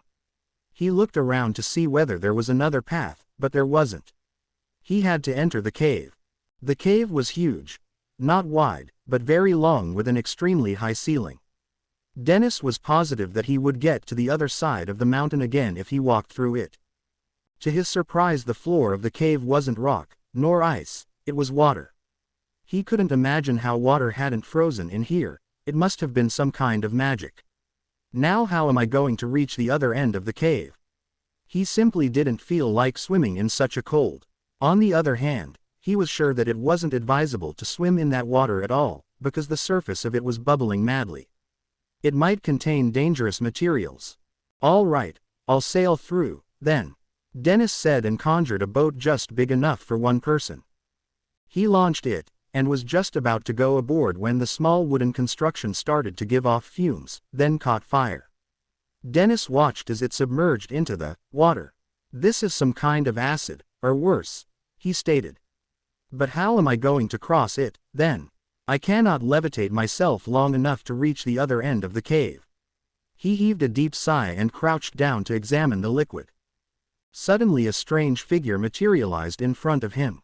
It was a man dressed in some ancient-looking armor and a helmet with two horns protruding from it. The guy strongly reminded Dennis of a Viking warrior. Good day to you, young champion. The man bowed slightly. My name is Heimdall, the guard of the Rainbow Bridge. The Rainbow Bridge, Dennis blinked. I thought it was some legend. A fairy tale. The man smiled furtively. Believe me, it isn't a legend. The Rainbow Bridge truly exists, up in Norway. But if you are its guard, what are you doing here? Shouldn't you be in Norway, guarding your bridge? Ah, I asked a good friend of mine to take care of it for the duration of the first task. Heimdall replied. I was asked by Aberforth Dumbledore to come here and play a bit. He's also a good friend of mine. So I came and I'm ready to help you by conjuring a small replica of the Rainbow Bridge, on which you can cross the cave. And what do I have to do for that? 'Cause you aren't doing this gratis, are you? No, of course not. Heimdall shook his head. You have to fight me. If you win, I'll give you the bridge. And if not? Dennis asked suspiciously. Then you can go back the path you've come here, the guard replied, smiling. If you are still able to walk, that is. Oh, great. The boy sighed. All right, how do we fight? Wizard duel. Wizard duel, what's that? Heimdall asked. I meant real fight. With these. He conjured two swords out of nowhere, throwing one of them at Dennis. The boy caught, and almost dropped it, it was so heavy. How am I supposed to duel with this? This must weigh at least 30 kilos. He said reproachfully. The guard shrugged. Then make it be lighter. Oh, of course. Dennis slapped his forehead and accomplished a charm to make the sword light enough for him to hold, but heavy enough to strike with it. He also took off his fur coat, so that it wouldn't hinder him in the fight. And now, we duel. Heimdall bowed, so did Dennis. The guard was the first to strike, but Dennis managed to duck out of the way. He was a small boy, after all, and now it was a great advantage. Heimdall struck again, and Dennis parried it, making their swords clash with a loud clink. Not bad, boy, the guard said appreciatively. It seems I'm a natural talent. Dennis grinned, and moved a millisecond late, so Heimdall's sword made a long gash into his robes, slicing into his flesh as well. Ouch, he hissed, jumping back, touching his bleeding arm. Conceited, aren't we, little friend? The guard asked, grinning. Don't think so, Dennis retorted, making his first offensive. For Heimdall, fighting was nothing but a bit of everyday training, so Dennis' ridiculous strike didn't frighten him at all. Easy does it, little friend. He laughed, and with a swish, he knocked the sword out of the boy's hand. Dennis immediately reached for his wand to get the sword back, but before he could have shouted the summoning charm, Heimdall dropped Dennis' weapon into the water. Oh, no, the boy screamed as he saw his sword plunge into the poisonous lake. Oh, yes, Heimdall smirked and pointed the tip of his sword at Dennis' throat. Dennis gulped and muttered something incomprehensible. Heimdall thought he must be praying. You're defeated, the guard stated. Not yet, the boy spat. What makes you think that? Heimdall asked jovially, looking directly into the boy's eyes. Just this. Dennis reached out and pushed the guard backwards. Heimdall let out a yelp and fell on his back, dropping his sword. Dennis immediately shouted Accio at the sword and pointed it at the guard's throat. I've won. Yeah, you've won, Heimdall growled, sitting up. I should have noticed you jinxing me with a hidden wand. Clever tactic, though. Now would you take this curse off me? He pointed at his legs. Sure, if you conjure the bridge first. All right. The guard nodded, taking a horn out of his pocket and blowing it. As the horn's sound reverberated on the cave's walls, Dennis saw some transparent, bow-like thing appear above the water. The thing rippled and turned from transparent into a disarray of colors that finally organized themselves into order. On the right-hand side it was lilac, next to it red, then came orange, yellow, green and blue. The rainbow was completed. Dennis reached out to touch it. It was solid, and presumably thick enough for a man to walk through it. Thanks. He smiled, put on his coat and stepped onto the bridge. Oh, he turned around, pointing his wand at Heimdall's legs. Finite locomotor mortis. Thanks. The guard called after him. It was fun fighting with you. I hope at least one of the other two champions also come this way. I'm always up to a good scrap. Dennis chuckled and started down the bridge. Goodbye, Heimdall. Bye, and good luck. Ah, so Dennis Creevy battled and defeated my friend, Heimdall. Aberforth whistled admiringly, looking at the magic map of the mountain. Not bad, kid, not bad. The rainbow bridge ended at the exit of the cave. Dennis stepped out and welcomed the fresh winter air. He saw that he was at a much higher point of the Blue Mountain than he had been when entering the cave. Was the cave not horizontal? He mused. But it looked horizontal, strange. Must have been bewitched. He looked down from the path and saw several small points beneath him. He had arrived back at the front side of the mountain, and he was seeing the judges and the other students below. I can see Dennis again, Harry told Hermione, holding his omnioculars to his eyes. He looks all right, but the worst is yet to come. He is going to reach the Devil's Slope in a couple of minutes. My, I wouldn't be in his place. Dennis looked around after having exited the cave. There were two paths there, but both led up to an extremely steep slope. Do I need to climb this? He groaned, pulling out a small pair of binoculars from his coat pocket. Oh, yeah, I need to. He breathed, as he caught a glimpse of something small and black at the top of the slope. The black Edelweiss. Suddenly he felt full of energy and confidence, being so close to his destination. He started climbing the slope, but soon realized that it wasn't as easy as he expected. The snow was frozen up here, making him slip down after each step. It's so close. There has to be a way to get up there. It's so damn high to levitate. He muttered, groping around for a protruding rock to hold onto, but there was none. The slope was sleek and totally devoid of rocks. Dennis had seen Muggles climbing mountains on TV, and remembered that they were using spikes that they pushed into the small crevices. He flipped his wand, conjuring a peg, and embedded it into the ice with another flick. He tried it, and it held strong enough to bear his weight. He conjured another dozen pegs, boring them into the icy slope, this way creating a series of footholds. He started to climb, one peg, the next one, another again. He was getting nearer and nearer to his destination, the peak, where the desired flower bloomed. He started sweating again, his mouth felt as dry as a parchment, but he kept climbing. Having stepped on the last peg, he reached out for the Edelweiss. However, in the same second another hand also reached out for it, from the other side of the cliff. Creevy, Locker, that's mine. No, I saw it first. I'll curse you, you filthy little. Leave my Edelweiss alone. Eat dung. Beat it. Guillaume Locker's blonde head appeared from behind the cliff, as he climbed over the ridge. Sawed off, Creevy, he shouted, pointing his wand at him. You sawed off, Locker. Dennis bellowed. A-A-A-A-A-R-R-R-R-R-G-G-G-G-G-H-H-H-H-H-H-H-H-H. Help. A female voice tore into the air. Maletta. Dennis turned back from Locker, looking down the slope. Maletta Crumb was being attacked by something big, white and furry. Guillaume, using the lapse of Dennis' attention, picked the Edelweiss and descended on the other side of the cliff, without caring for the damsel in distress. Dennis, however, forgot about the flower and was desperate to help the girl. He sat on his butt and slipped down the slope. If it hadn't been about rescuing someone from lethal danger, he would have enjoyed it. Maletta, I'm coming, he yelled with his wand at the ready. Hey, you big furry oaf. I'm here, he waved, trying to distract the attacker's attention. HMPH. The big, furry oaf grunted and turned to Dennis. Petrificus totalis. The boy yelled, and the beast stiffened, then fell into the snow with a loud thud. Where are they? I cannot see them, Hermione said, looking into the omniocular. Neither can I, Harry replied. They must be hidden from us by a cliff or something. He looked at the map he was holding. Oh, come on, Dennis. You're so close to the Edelweiss. Look, Harry, I see him. He's climbing. Hermione squealed with excitement. Yeah, he's using pegs like Muggle mountaineers.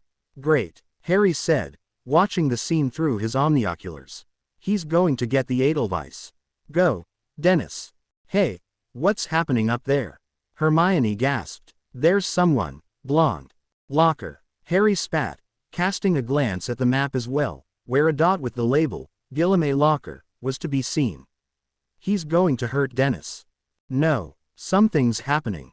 Dennis is, leaving the Edelweiss and slipping down the slope. What the hell got into him? Harry shouted. He was so close. Oh my, what is happening to Creevy? McGonagall's worried voice cut in. Dunno, Professor. Something must be going on at the foot of the slope, but we can't see it from here. Harry replied, looking at the map again. There's Maletta and there's a fourth dot, Hermione, but what is that thing? A fourth dot, she gasped. Yeah, and it seems that Locker got the flower, he sighed. Very good. Guillaume is talented, indeed. Olympe Maxime stated proudly. More than 1 hour passed before the spectators saw the first figure return. It was the Beauxbaton student, holding the black Edelweiss, grinning smugly. Wonderful. Olympe clasped her hands. Well done, Guillaume. Thank you, headmistress. The blonde boy nodded, handing her the Edelweiss. Flower to Z flower. Oh, my. Madame Maxime blushed and took the Edelweiss. And where are the others? Victor Crumb asked. No idea. Guillaume shrugged. What happened there on the peak? Harry asked. We saw you and Dennis fight over the Edelweiss, then he disappeared. The blonde boy shrugged again. This is fishy, Harry whispered to Hermione, who nodded her agreement. Oh, there they come. Aberforth shouted, pointing his finger at two figures walking down a snowy path. They both looked extremely tired, and in Maletta's case, bruised, too. What happened? Maletta. Victor ran up to her, embracing her tightly. What happened to you two? Minerva clasped her hands. You look like as though you had been run over by a hippogriff. It was a yeti. Maletta Crumb sniffed, her whole body trembling. It attacked me. Yeti. Hermione gasped. There are no yetis in Russia. They reside in the Himalayas. That's right. Victor nodded. How on earth did a yeti get here? Does anyone know? He looked around with a serious expression. Aberforth Dumbledore, trembling from head to toes, raised his hand slowly into the air. Aberforth. Crumb raised an eyebrow. What do you know of this? Well, Victor, the old man looked at his boots. So, the Yeti, he was brought here by me. You, everyone gasped. But why on earth did you bring a Yeti? Crumb shouted. I didn't want to hurt anyone. I actually put him out on the White Mountain, not on the Blue Mountain, so he must have wandered over from one mountain to the other. I never thought he might attack a student. He is a very peaceful creature, indeed. Peaceful, it almost killed my sister. Victor croaked. Why did you bring here that beast? Don't call Snow White a beast, Aberforth retorted. Snow White, Harry and Hermione asked in unison. Yeah, that's his name, 'cause he's so white and cute, Dumbledore replied. Cute, that monster, Maletta shrieked. It wanted to crumple me. And where's that Yeti now? Crumb asked. Up at the foot of that slope. Dennis pointed at the Devil's Slope. I stupefied it. It might have woken up since then, I don't know. We've got to catch it so it won't endanger anyone. Crumb stated. I shall fly up there and bring the beast down. I'm coming, too, Harry said, lifting his wand. Accio Rocket 4000. Crumb did the same, called for his own broomstick. In a couple of minutes both brooms arrived from the castle. Just like in the old times. Harry thought, grinning, and mounted his broomstick. Half an hour later they returned with a snoring Yeti that they were hanging like a marionette with charms while they flew on their broomsticks. When they touched down onto the snow it was already dark, so several magical torches had been lit. All students and teachers were still standing there, at the foot of Blue Mountain, very excited. They all wanted to witness the judges give points to the champions. As Harry and Victor made the Yeti's body descend into the snow, it gave out a growl and opened its sky-blue eyes. It blinked stupidly, looking around. As he caught a glimpse of Aberforth, who was standing about 20 feet away, he stood up and started running in the old man's direction. Minerva, who was standing in midway between the Yeti and Dumbledore, screamed and flung herself on Aberforth's neck. Impishly grinning, the old wizard gathered her into a protective embrace. While the Yeti didn't stop, he ran up to the old man and McGonagall, and pulled them both into a firm hug. Minerva nearly fell unconscious and Victor was about to shout stupefy at the Yeti, when Dumbledore yelled no. Why, he's attacked you. Crumb pointed his wand at the Yeti. Oh, no, Aberforth laughed in Snow White's grip. He's just greeted me with an embrace. See, he entangled himself from the Yeti's arms, still holding McGonagall with one hand. He's as peaceful as a bunny. Couldn't hurt a fly. Good boy, Snow White. He tapped the Yeti's back. Good boy, Hermione blinked. But, that's a beast. Beast, him, no, Dumbledore smiled. He's an oversized teddy bear, nothing else. I'm sure he only wanted to play with you, Ms. Crumb. He turned to Maletta. Play, the girl gaped. He was chasing me first. Sure, he was playing a game of tag. Dumbledore replied, but his favorite game is hide and seek. He is a real master in it, aren't you, Snow White? The Yeti humped again, looking from one person to the other. He really didn't look like some dangerous beast. Dennis realized that it must have been the Yeti who was following him, giving him the feeling that he was being watched. No wonder that he didn't see the Yeti, it blended with the snow. But, you still haven't told us why you have brought this animal. Hermione told Aberforth. Oh, well, the old man grinned at Minerva, whom he was still holding. It was because of Minerva. Me, McGonagall gasped and quickly entangled herself from his embrace. Yeah, Aberforth shrugged. You said the only way you'd jump into my arms was if a Yeti chased you. So I've brought you one. After the laughter died away, Crumb told Aberforth that he had to transport the Yeti back to Tibet. The old man looked sad, but nodded and promised to take Snow White home that very night. I think I know when he brought the Yeti here, Harry whispered to Hermione. The night before we went shopping to St. Petersburg. That night I saw him leave on his sleigh. All right, then, Crumb spoke up. May I ask the judges to put their heads together and give points to the champions? Remember, each champion can get 50 points put together, so all judges may give them points from 0 to 10. I hope you get 50 points, Dennis. Maletta said with her eyes downcast. You saved my life. I, on the other hand, don't deserve to get any. How can you say that, Maletta? Dennis shook his head. You reached the Devil's Slope, and I'm sure you also fought yourself through a lot of traps. Right. Well, there were a couple of them, that's right. She shrugged. Guillaume Locker stepped to them, wearing a huge grin. You'd better not expect many points, you couldn't get the Edelweiss, after all. Eat dung, Dennis said, turning his back on the French boy. After 10 minutes of discussion, Crumb turned to the crowd, clearing his throat. The jury has made its decision about the points. They are the following. Mr. Guillaume Locker, who managed to fight down all obstacles in his way and even succeeded in getting the black Edelweiss, but didn't care to help Ms. Crumb, is rewarded 45 points. 45. Locker blanched. I should. Avenue got 50. Z's is because you. He growled at Maletta. You shouldn't. Avenue got into trouble with Z Yeti. As if I wanted that beast. Maletta snapped. Ms. Crumb, Victor continued, managed to reach the Devil's Slope, where she got hindered by a Yeti. However, she was late, and the two other competitors reached the slope much quicker. We reward her 35 points. Maletta's face beamed with happiness. See, you got quite many points. Dennis smiled at her. Mr. Creevy, Crumb carried on, had the most difficult and dangerous way to the Edelweiss, still he reached it at the same time as Mr. Locker. However, when he saw that Ms. Crumb was in trouble, he didn't hesitate to help her.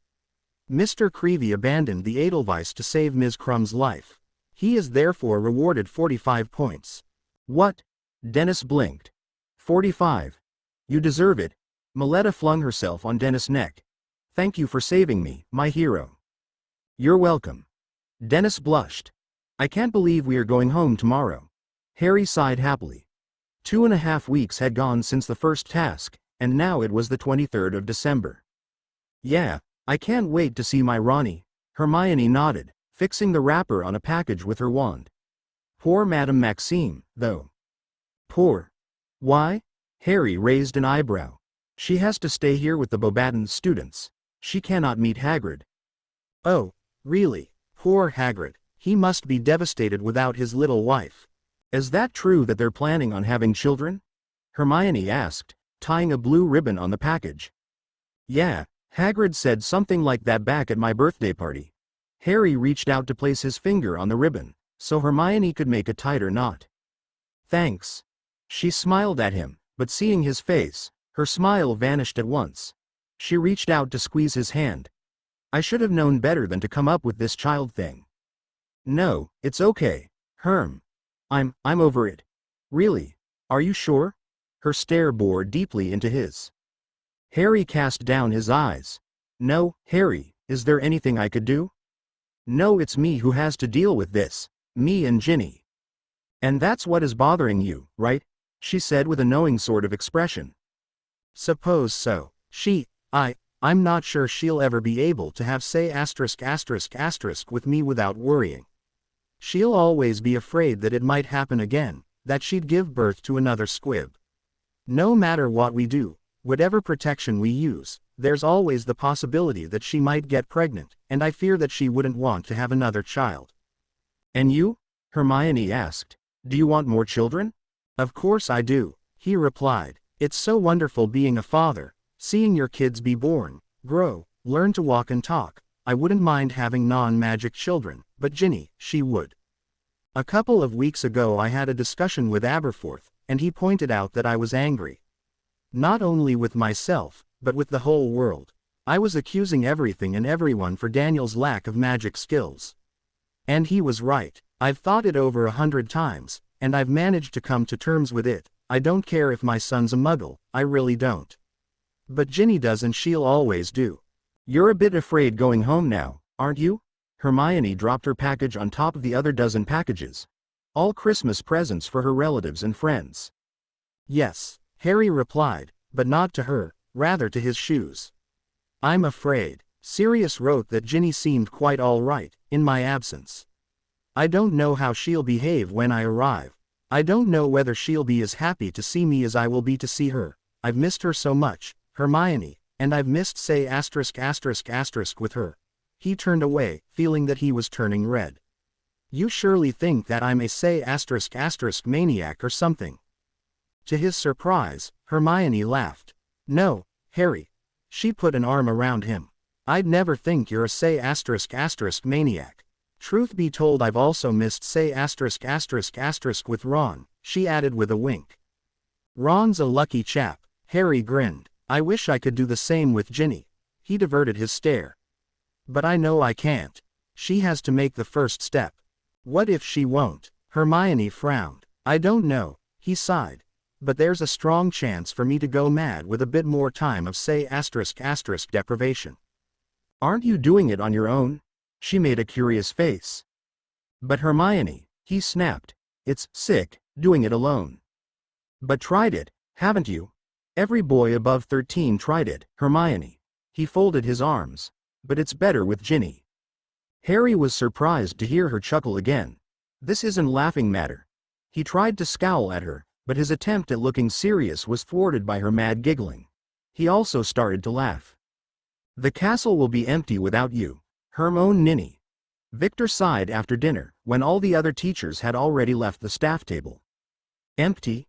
But there are all those hundreds of children, and Madame Maxime, Aberforth and Professor McGonagall. She suddenly slapped her forehead. Oh, my. Victor. Minerva will go mad when she gets to know that Aberforth is going to spend the next weeks here, poor Minerva. They are mad at each other for some reason. Crumb nodded. I just don't know why. Victor. How can you be so blind not to realize that they fancy each other? She smirked. But I thought they hated each other. Victor shrugged. And why are you so blind, Hermione ninny, not to realize that I fancy, that I love you? Asterisk, he added in thought. And what about the Yule Ball, Victor? She asked. Which day is it, exactly? I'm not familiar with the customs of the Orthodox Church. So, when do you celebrate Christmas? On the 7th of January. Crumb replied. You come back from Great Britain on the 4th of January, right?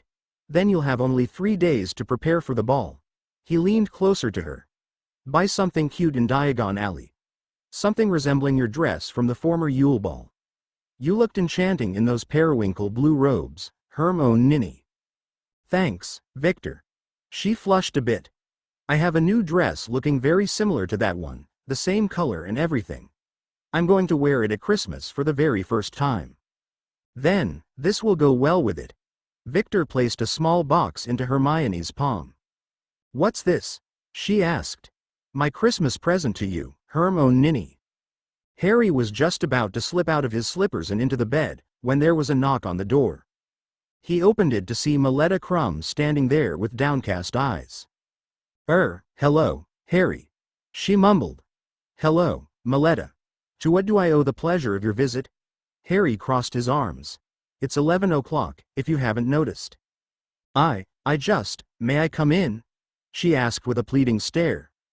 That's not exactly a good idea. Harry shook his head. What's this? He perked up his ears, hearing someone approaching, singing. Aberforth, she breathed. Come on, then. He gripped her arm and pulled her into his room, just in time before Dumbledore turned into their corridor. They heard the door of the old man's room slam shut. He almost caught a glimpse of you, Harry said irritably. What do you think he'd have thought? Seeing you standing in front of my door at such a late hour. What would he have thought of me? He'd have thought that I had a relationship with you. Would it be that terrible? She asked. Yes, he retorted. I'm an honorable man, you know. I have a wife and children. And you're not the type seducing your friend's little sister, right? That's what you wanted to say? She asked with a grimace. Harry turned ruby red. Listen, Maletta, please, stop following me around. You're a very nice girl, but I'll never be in love with you, so you are just wasting your time. I'm sure there are other guys who'd like you, for example Dennis. Dennis? She grunted. What makes you think I could ever like Dennis? Well, I saw you embracing him after the first task, and I kind of thought. You shouldn't have. I was simply grateful to him, it was not love. This is. With that she gripped Harry's face and ***ed him fervently. For a couple of seconds Harry tried to push her back. But she held him in a vice-like grip, her lips seductively moving on his, her tongue finding its way into his mouth. After the first seconds of futile resistance, Harry seemed to have forgotten about his decision to reject her. He let her hands roam over his back, her lips descend onto his neck, he brought her lips up to his again, and ed her with all the past 10 months suppressed desire, his hands slipping under her robes until she beeped his name with a hoarse, so un-Ginny-like voice. That was when Harry opened his eyes and pushed away her hands. "Harry, why have you stopped?" she asked, making a step in his direction. He retreated, running his fingers through his hair in nervousness. His eyes wandered down to his pajama trousers.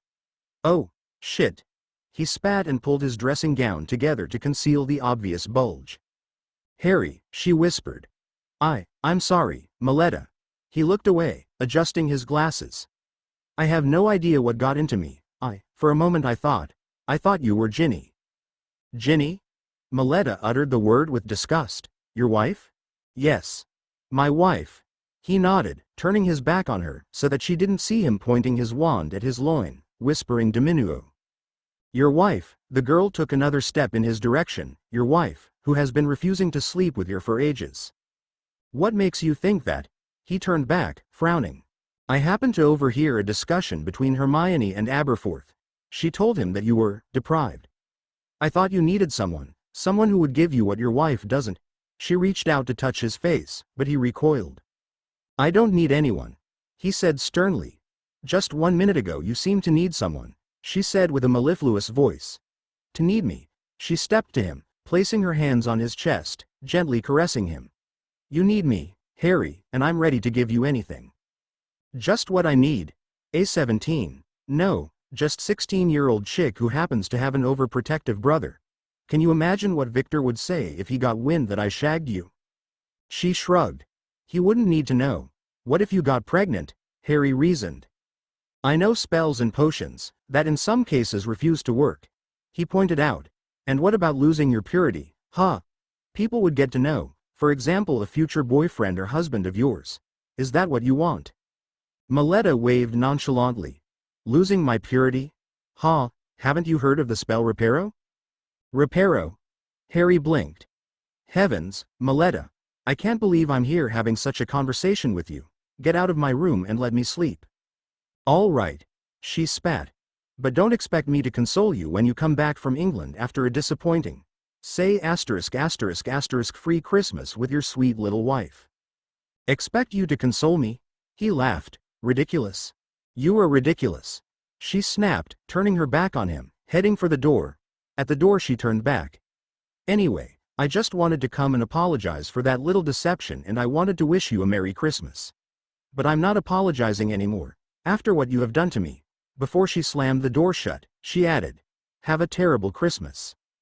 Harry could have sworn that the whole castle heard their quarrel and already dreaded the morning when he had to face Hermione. Or rather, Victor Crumb. Who knows what Maletta could be telling her brother now? What if she managed to feed Victor a lie that he, Harry, had actually wanted to beep her? She was up to anything, after all. She would make a perfect Slytherin.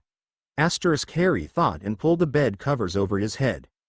Harry couldn't fall asleep all night. Still, it wasn't him who looked the worst the next morning.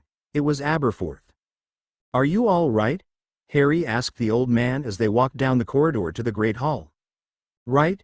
Aberforth sniffed with red nose and bloodshot eyes. "I'm feeling terrible, my boy." "But last night, you were singing. I thought you were okay," Harry said. "Singing? Must have drunk too much," Dumbledore shrugged. "But why did you drink that much?" "Had to. I needed to forget." The old man was on the verge of tears. "Forget? What?" "Snow White.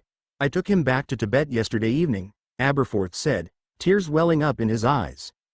Harry was strongly reminded of Hagrid mourning over the loss of Norbert. "Hey, it's all right. He's better off in his homeland, isn't he?" The young man patted Dumbledore's back. "But he'll be so lonely without me." Aberforth sniffed. "We used to play a lot, and now he has no one to play with." Harry rolled his eyes. He was sure that it was Aberforth who needed the Yeti and not the other way around. "Hey, cheer up, it's almost Christmas." "Christmas? Oh, yeah." The old man nodded. "Shame that Durmstrang doesn't celebrate it before 7th January. At least I hope Minerva will like my present." "You really like her, don't you?" Harry grinned. "Yeah, Aberforth nodded. Then stop crying, if you don't want her see you like that. Harry pointed at a figure approaching them. Oh, Minerva, Dumbledore whispered, straightening his back. Are you all right, Mr. Dumbledore? McGonagall asked, seeing the tears in the old man's eyes. Sure, dear Ms. McGonagall. Just an insect, it flew into my eyes. Into both of them? She raised an eyebrow, turning to Harry. I need to give you Mr. Crumb's regards. He had to leave for a day for Moscow. Ministry of Magic business. He wishes you a very Merry Christmas, Mr. Potter. Harry felt that a great weight was off his mind. Maletta surely hadn't told anything to her brother. Well, that's nice of him. Pity that I couldn't say goodbye to him. I'd like to wish you also a very Merry Christmas, Professor McGonagall, and you too, Aberforth. Happy Christmas, Mr. Potter. Minerva gave him a smile. Give my regards to Ginny. I will. Harry, Hermione ran up to him. Are you ready with your packing? Of course. When are we going? In an hour. Hermione replied, beaming. Victor got us a portkey to Diagon Alley. Get your stuff ready and be in the entrance hall in 40 minutes. We're going home. Harry followed her with his eyes as she raced down the corridor to get her things. Yeah. He swallowed the lump in his throat. We're going home. A loud bang came from the large living room of Black Manor. What was that, Sirius? Ginny yelled down from upstairs. Just fixing the Christmas tree, the man shouted back. Fixing it or setting fire to it? Dunno. We'll see, Sirius laughed, pointing his wand at the pine tree. His wand was emitting golden bulbs and white, sparkling, snowflake-shaped ornaments. There. It looks cool. With a last flick he placed a fluorescent star onto the top of the tree. Beautiful. Ginny smiled as she walked down the stairs, holding Lily's hand. The little girl tore her hand out of her mother's and ran up to the Christmas tree that was glittering gold and silver and practically all colors of the rainbow. The most beautiful thing she had ever seen. T, she exclaimed, pointing at the tree, jumping excitedly. Not bad, huh, kid? Sirius grinned. Uncle Siri did a good job, Well done, Siri, well done. He patted his own shoulder, giving Lily a wink. When is Ron arriving? He turned to Ginny. In an hour I suppose. But that's not what I'm interested in. What I'm interested in is when Harry is arriving. Ari? The little girl asked. Yes, dear. Your daddy. Her mother replied with a radiant smile. He's coming home at last. The little girl ran up to the fireplace to examine the stockings hanging from it. I'm not sure she remembers Harry at all. Sirius pointed out. He's been away for 2 months. For an 18-month-old child it is hard to remember someone who they haven't seen for months. Ginny pursed her lips. Could be. But she'll remember again. Harry is going to stay for more than a week, right? Exactly. I wonder what he'll say when he gets to know the news. The news? About? Ginny asked with a smirk. He'll be delighted, I'm sure. With a pop, Ron apparated next to them. Hi, everyone. Hello, Ron. Is Hermione here yet? He asked. Nope, but they might arrive anytime now. Sirius replied. A bit excited to see her, Ron. To see her? Ron laughed. I have more interesting plans than just seeing her. Where can I dump my packages? Put them there, next to the others. Ginny pointed at the packages lying under the Christmas tree. Ron put his presents under the tree, then turned to his niece. Hello there, Lil. Look, what Uncle Ron's brought you. He pulled a Honeydukes chocolate bar, suitable for children over 1 year, out of his pocket to hand it to Lily, who didn't even cast a glance at it. She practically pushed Ron aside and started running in the door's direction, yelling. Ari. Ginny, Sirius and Ron turned around to see 2 figures standing at the other end of the huge room. One of them crouched down and closed the little girl into his arms. My sweet little angel. He held her close, as though not wanting to release her. Daddy's sweet princess, you still remember me? Lily nodded, putting her little arms around Harry's neck. Give Daddy a key *****.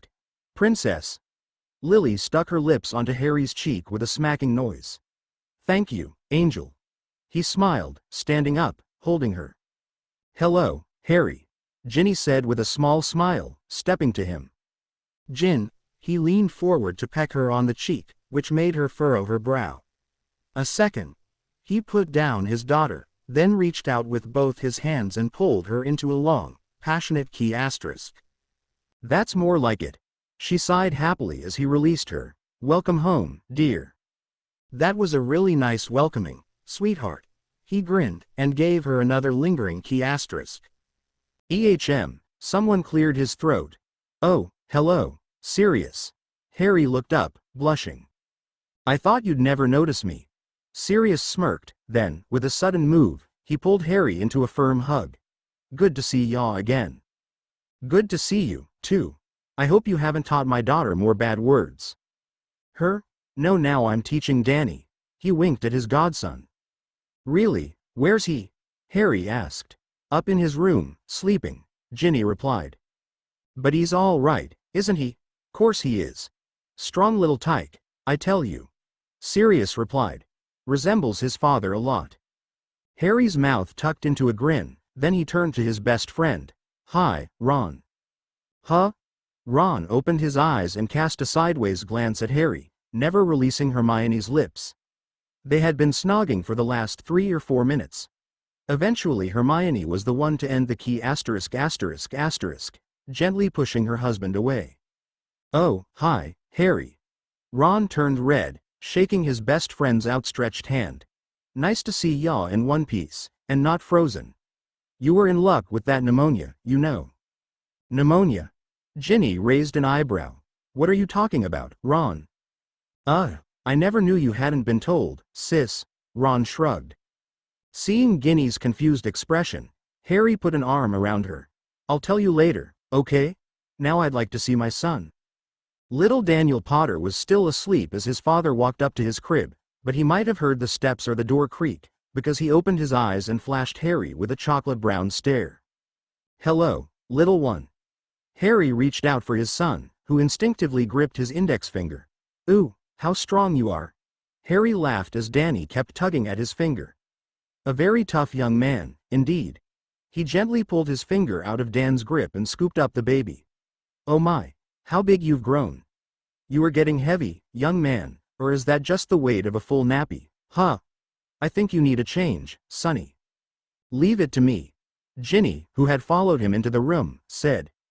Let me do it. Her husband smiled at her. I haven't changed nappies for 2 months.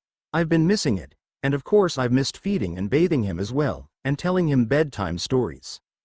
As you wish, she said with an understanding smile, watching as Harry removed Daniel's nappy.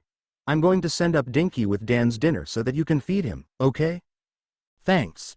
He nodded, reaching out for the baby powder. The pleasures of parenthood, huh? She leant to the doorpost, examining the sight, her husband tending their little son. It was an endearing sight. I'm going to leave you alone with him. Be nice to your dad, Dan. I'll be in the living room with the others, dear, she told Harry and left the room. Harry watched her leave, letting out a longing sigh at the sight of her swaying hips. Your mother's a wonderful woman, do you know that, Dan? All right, let's see the clean nappy. Since it took him long to feed and lull Daniel into sleep, it was past 8 o'clock when Harry joined the others. He also placed his presents under the tree, then lifted Lily from an armchair, sat down and pulled her into his lap. She was already sleepy and soon dropped off, her red head propped against her daddy's chest.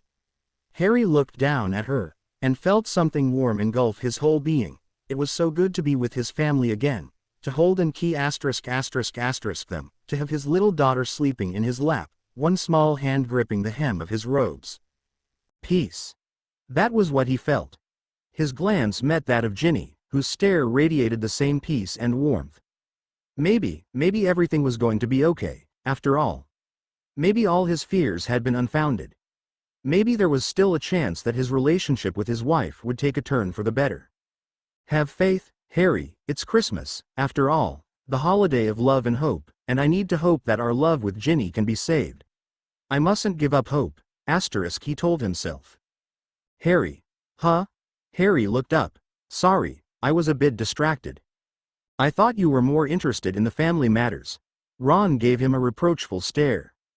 Sorry, Harry apologized. What exactly were you saying? I was saying that Percy got engaged to Penelope. They're going to get married on the 1st of January. Oh, that's cool. They must be very happy, then. Yeah, they are. But not the rest of the family. Ron made a wry face. You know Percy. If he starts fussing about something, you cannot hear anything else from him, and now he's been driving us all mad with this wedding thing for weeks. Course the whole family is coming on the 26th, and Percy's going to bring Penelope, so be prepared for the most boring Boxing Day you've ever had. I'm not going to ask him about the wedding, then. Harry shrugged. His detailed descriptions about cauldron thickness were enough. Trust me, he can talk about his wedding in a much more boring way. Ron replied. Compared to that, his cauldron thickness reports were highly enjoyable. So, a thoughtful expression fell over Harry's face. Percy getting married means that he hasn't had his problem since last Christmas, has he? No, Ron laughed, leaning closer to Harry. Unfortunately, we were enjoying teasing him about that. I bet you were. Harry grinned back. Did you realize at all, Ginny interjected, that some superstitions have proven themselves true? Everyone gave her a confused look. I mean, when I threw my bouquet, it was Penny who caught it. And now she's going to get married to Percy. Really? Hermione nodded. My bouquet was caught by McGonagall, though. Her glance met Harry's and they burst out laughing. What's so funny? Sirius asked. McGonagall, catching Herm's bouquet, Harry chuckled. You're right, Gin, this superstition might be right. Huh? Ron raised an eyebrow. What do you mean? Minerva, Hermione began, has an admirer. A what? Sirius gaped. That old spinster, who? Dumbledore. Harry smirked. What, the headmaster? Ron grimaced. I thought he fancied Arabella Figg. Not that Dumbledore, Ron. Hermione replied. His brother, Aberforth. Oh, yeah, once he mentioned a brother. Ron said. What is he like? Funny man. Harry replied. A bit younger than Albus, but just as crazy as he is. Crazier. Hermione voiced her opinion. Well, maybe a bit. But he's an excellent singer and a great friend of animals. He befriended a Yeti and treated him like Hagrid treated Norbert or the Scroots. Then he's really crazy. Ron remarked. Suddenly there was a tap on the window. They all turned to see Hedwig hovering in front of the window pane. Would you open it, Sirius? Harry pointed at his daughter sleeping in his arms. I don't want to wake her. Sirius opened the window, and Hedwig soared in, directly onto the armrest of Harry's chair. Hello, Hedwig. Harry reached out with his free hand to tap his owl's head. How are you? I hope nothing bad happened to you due to my crazy old godfather. He blinked at Sirius, who tried to look as innocent as one could. So, nothing amiss with you, right? Hedwig nipped his fingers reassuringly, then hooted in a funny way. Harry had never heard her hoot that way before. As soon as she finished hooting, the noise of wings could be heard, and some other owls flew into the room, all perching themselves on Harry's armchair. Harry looked around, surprised to see that all owls were snowy, and slightly smaller than his Hedwig. Apart from that, they all looked the spitting image of her. Hedwig, Harry whispered, as understanding dawned on him. Hedwig, are these your babies? Hedwig nodded, nipping his finger again. 1, 2, 3, 4, 5, 6. Harry counted them. 6 little Hedwigs. This is cool. You're a mommy, Hedwig. I can't believe. But, where's the father? He asked with a frown. Ah, the father, Sirius waved. You know them, just like men, you know, that Henry just, knocked her up, then left. Bloody bastard. Harry spat. I hope you weren't too sad, Hedwig. The mother owl shook her head, giving all her children a loving look. I understand. You don't mind that he left, because now you have your kids to love instead, Harry said. And what are their names? That will be your task, Harry. Ginny said. We decided to wait for you so that you could name them. You are their grandpa, after all.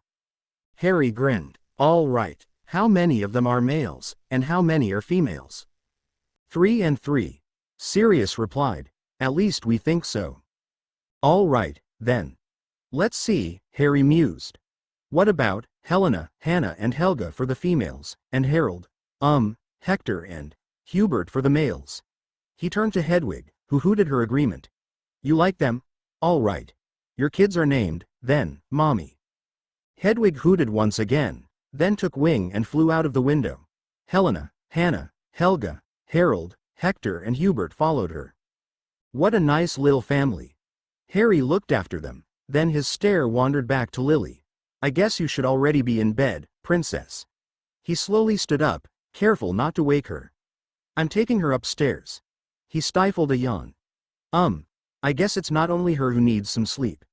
Good night, Ron, Hermione, Sirius. Night, Harry. They all echoed. What about us going up as well? Ron suggested, taking his wife's hand. Excellent idea, she said with a smile. I think you also should get into bed, Sirius told Ginny after the Weasleys departed. Yeah. I'm going to go to bed. She smirked back at him and headed upstairs. Have a nice night, kids, Sirius whispered. After Harry had tucked Lily in, he entered their bedroom to see Ginny standing in there, wearing a dressing gown. Her long, fiery red hair fell down to her waist, and her emerald eyes sparkled in the moonlight that poured into the room. She was as pretty as a picture. Gin. Harry took a step in her direction, uncertain about her reaction. Do you want me to sleep elsewhere or? He couldn't finish his sentence, because she crossed the room in 3 quick steps and silenced him with a key asterisk asterisk asterisk. I think this gives you the answer, she whispered, her breath warm on his cheek. Are you sure? He asked. Aren't you afraid? I am, but we cannot let fear stand between us, we cannot let it ruin our marriage, can we? Harry's eyes widened in surprise. Ginny, SSSH, let me speak. She put a finger on his lips. I've thought this over, Harry. I don't know why neither the spell, nor the potion worked last time. I don't know how I got pregnant in spite of all precautions. Maybe it was the will of fate. Perhaps it wanted to test us. To see whether our love was strong enough to bear all this, and it is strong enough, Harry. No matter what happened or what may happen in the future, I will always love you, and I don't care if our future babies aren't magic. We'll still love them, so, I say it's no worth refraining from expressing our love to each other. Express it, Harry, show me how much you love me. Oh, Ginny. He pulled her into a firm embrace, catching her lips with his, clinging to them as though he would die if he let them go. What was this? He suddenly released her, having heard some funny, rustling noise. It reminded him of the noise of a falling gown, but Ginny was still wearing hers. There. Ginny pointed at an envelope that had been slipped under the door.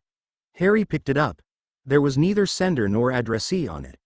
There were only 3 words written on it in a rather familiar hand. Use it well. What is it? Ginny wondered. No idea, Harry shrugged. Let's see. He opened the letter, and pulled out a small, flat package. Hermione, you think of everything, he muttered, looking into the envelope that contained a dozen of such small packages. What's this? Ginny inquired. This, Harry felt himself turning red. The greatest Muggle invention ever. Funny that it hasn't occurred to me earlier, it's so damn simple and I never thought of it. Of course Snape said even this wasn't 100% safe, but he's too much of a wizard to rely on Muggle things. But what is this? What does it do? She asked. It allows us to make love without worrying, dear, at least I hope so. She looked at the small package, confused. How does it work? You really weren't paying attention at Hermione's say asterisk education class, were you? Harry chuckled. No, I admitted. She grinned. I was reading Witch Weekly under the desk. So, how does it work? He gave her a kinky smile. Let me show you. Next morning Harry awoke with an unaccustomed warmth beside him and a pleasant memory hovering close to his thoughts. A pleasant memory of something he hadn't done for almost a year. He stirred and Ginny melted into his embrace, her eyes still closed, but a little smile appearing on her lips. Harry bent down to place a key asterisk on her forehead and she let out a chuckle. He reached out to tickle her arms, slipping his hand lower and lower, until she couldn't hold back laughter anymore. You've been awake. He pretended to be surprised. Little deceiver. This calls out for a bit more tickling. He pulled the cover over their heads and continued where he had left off, until Ginny was practically screaming with laughter. Enjoying themselves, aren't they? Ron snuggled his nose into Hermione's neck in a room at the other end of the long corridor. The Potters' laughter could be heard throughout the Black Manor. Shouldn't we also enjoy ourselves? But we've enjoyed ourselves for 3 times in the last 2 hours, Ron, she pointed out. Here, just once more, Ron pleaded. You are evil, you know. She gave him a reproachful look. You know that if you look at me like that, I simply cannot resist you. Glad to hear. It's nice being evil. Ron grinned and pulled his wife into a long, searing key asterisk. Ooh, Harry sighed and leaned back into his pillow, totally exhausted. If we continue on like this, I'll have to ask Hermione for more of those packages. Who knows, Harry? Maybe you'll get a crate of them from her for Christmas. Ginny grinned, propping her head against his chest. Suddenly Harry sat up, Ginny practically falling off him. What happened? She demanded with a furious frown. I've just realized, Gin. He shouted with happily glinting eyes. What? It's Christmas. He jumped out of the bed, put on his glasses and started dressing. Presents, Gin. Oh, come off it, Harry. She rolled her eyes. Her beloved hubby could behave in such a childish way. Come on, sweetheart, he jerked the cover off her. Give it back, it's cold, she squealed. Then start dressing and you won't feel cold. He smirked and headed for the bathroom. That was really enjoyable, Herm. Ron stretched his limbs. Yeah, it was. She planted a small key asterisk on his nose. Happy Christmas, dear. Christmas? He yelled excitedly. Presents, soon all residents and guests of Black Manor, Harry, Ginny, Ron, Hermione, Sirius, Lily, Daniel, Abu, Hedwig, her 6 children and Dinky the house elf. Were down in the living room, surrounding the Christmas tree. Daniel was lying on a sofa, rather interested in the sparkling crystals at the tree. He was the only one who wasn't a bit excited about the packages lying under the tree. All the others' eyes were fixed on the presents, until Sirius spoke up. Why don't we open them? At that second everyone lunged at their presents, ripping the wrappers off them. For about 10 minutes nothing else could be heard but the noise of torn wrappers and excited yells, such as, Wow, Harry, real wizard vodka. Always wanted to try it. Another book, Hermione? Doll. Ari brought doll. Socks from Master Harry, socks. Dinky loves socks. A book by Victor Crumb. Cool, thanks, mate. Hedwig got a huge package of owl treats and Abu was presented a crate of bananas. Harry received a nice, warm jumper from Ginny, who turned out to be just as good at knitting as her mother. It has a special heat magic installed, dear. Ginny explained. So that you surely won't catch a cold in Russia. Oh, really, what was that thing with the pneumonia? Oh, that. Harry waved. Don't worry about that, sweetheart, it's over. But, how did you catch it? Ginny worried. Fell in the lake. Harry replied. He didn't feel like explaining his pseudo-relationship with Maletta Crumb. Fell in the lake? She blanched. Oh, poor dear, you sure you are all right? Ginny, he grinned at her. Did I look not all right half an hour ago? Oh, but of course. She turned red. By the way, what do I get from you? Harry pulled a little box out of his pocket. This. She opened the box to see 2 identical red gems. They're beautiful. But, how am I supposed to wear them? In an earring, or what? No, he shook his head. Actually you are only going to wear one of them. Ginny raised an eyebrow. Let me explain. He said, leading her into a corner, away from the others, who were still opening, or, in Sirius case tasting, their Christmas presents. Wonderful. Sirius asserted, taking another draft of the quality wizard vodka. I think it's enough for today, Sirius. Hermione said, gently pulling the bottle out of Black's hand. You'd better not get drunk at Christmas. Drunk? Sirius giggled, cross-eyed. Nah, what are you 2 doing in that corner, Ron asked the Potter couple. SSSH, I don't want to botch the spells. Harry replied, pointing his wand at the 2 rings and the 2 gems they had put on a nearby table. Compone gemma ad annulum, the gems merged with the rings.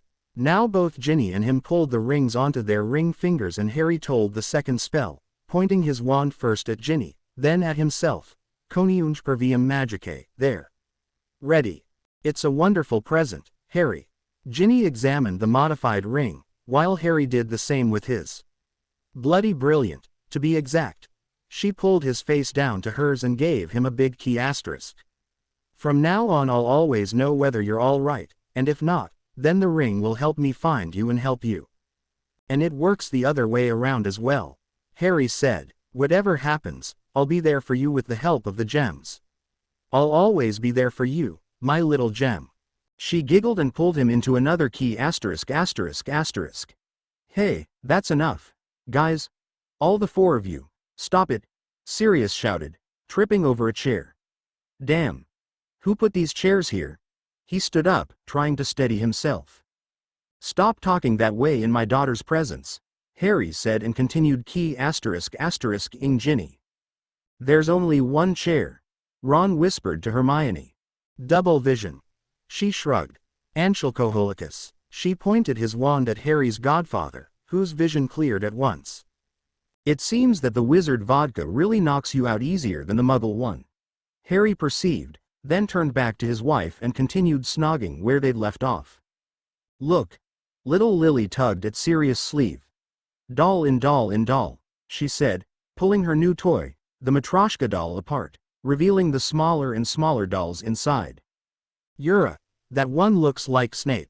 Black pointed at the sixth doll that contained one last doll inside, slightly resembling Cornelius Fudge. Cool holiday, Christmas. Ron sighed happily as they sat down into the armchairs before the fireplace. Yeah, wonderful. Harry nodded. I wish every day could be like Christmas. And every night like Christmas Eve. Ron added with a wink. Harry flushed from the memories of Christmas Eve. And, what did you get from Hermione? Ginny turned to him. Not what you guessed. Harry replied. Really? She pouted. What if we run out of? Then I'll apparate into London and buy a heap of it in an apothecary, Harry said. So don't worry about running out of the stocks.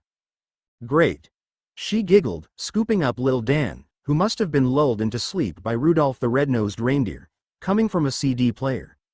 In Black Manor you could use Muggle devices. Rudolph? Hermione made a wry face.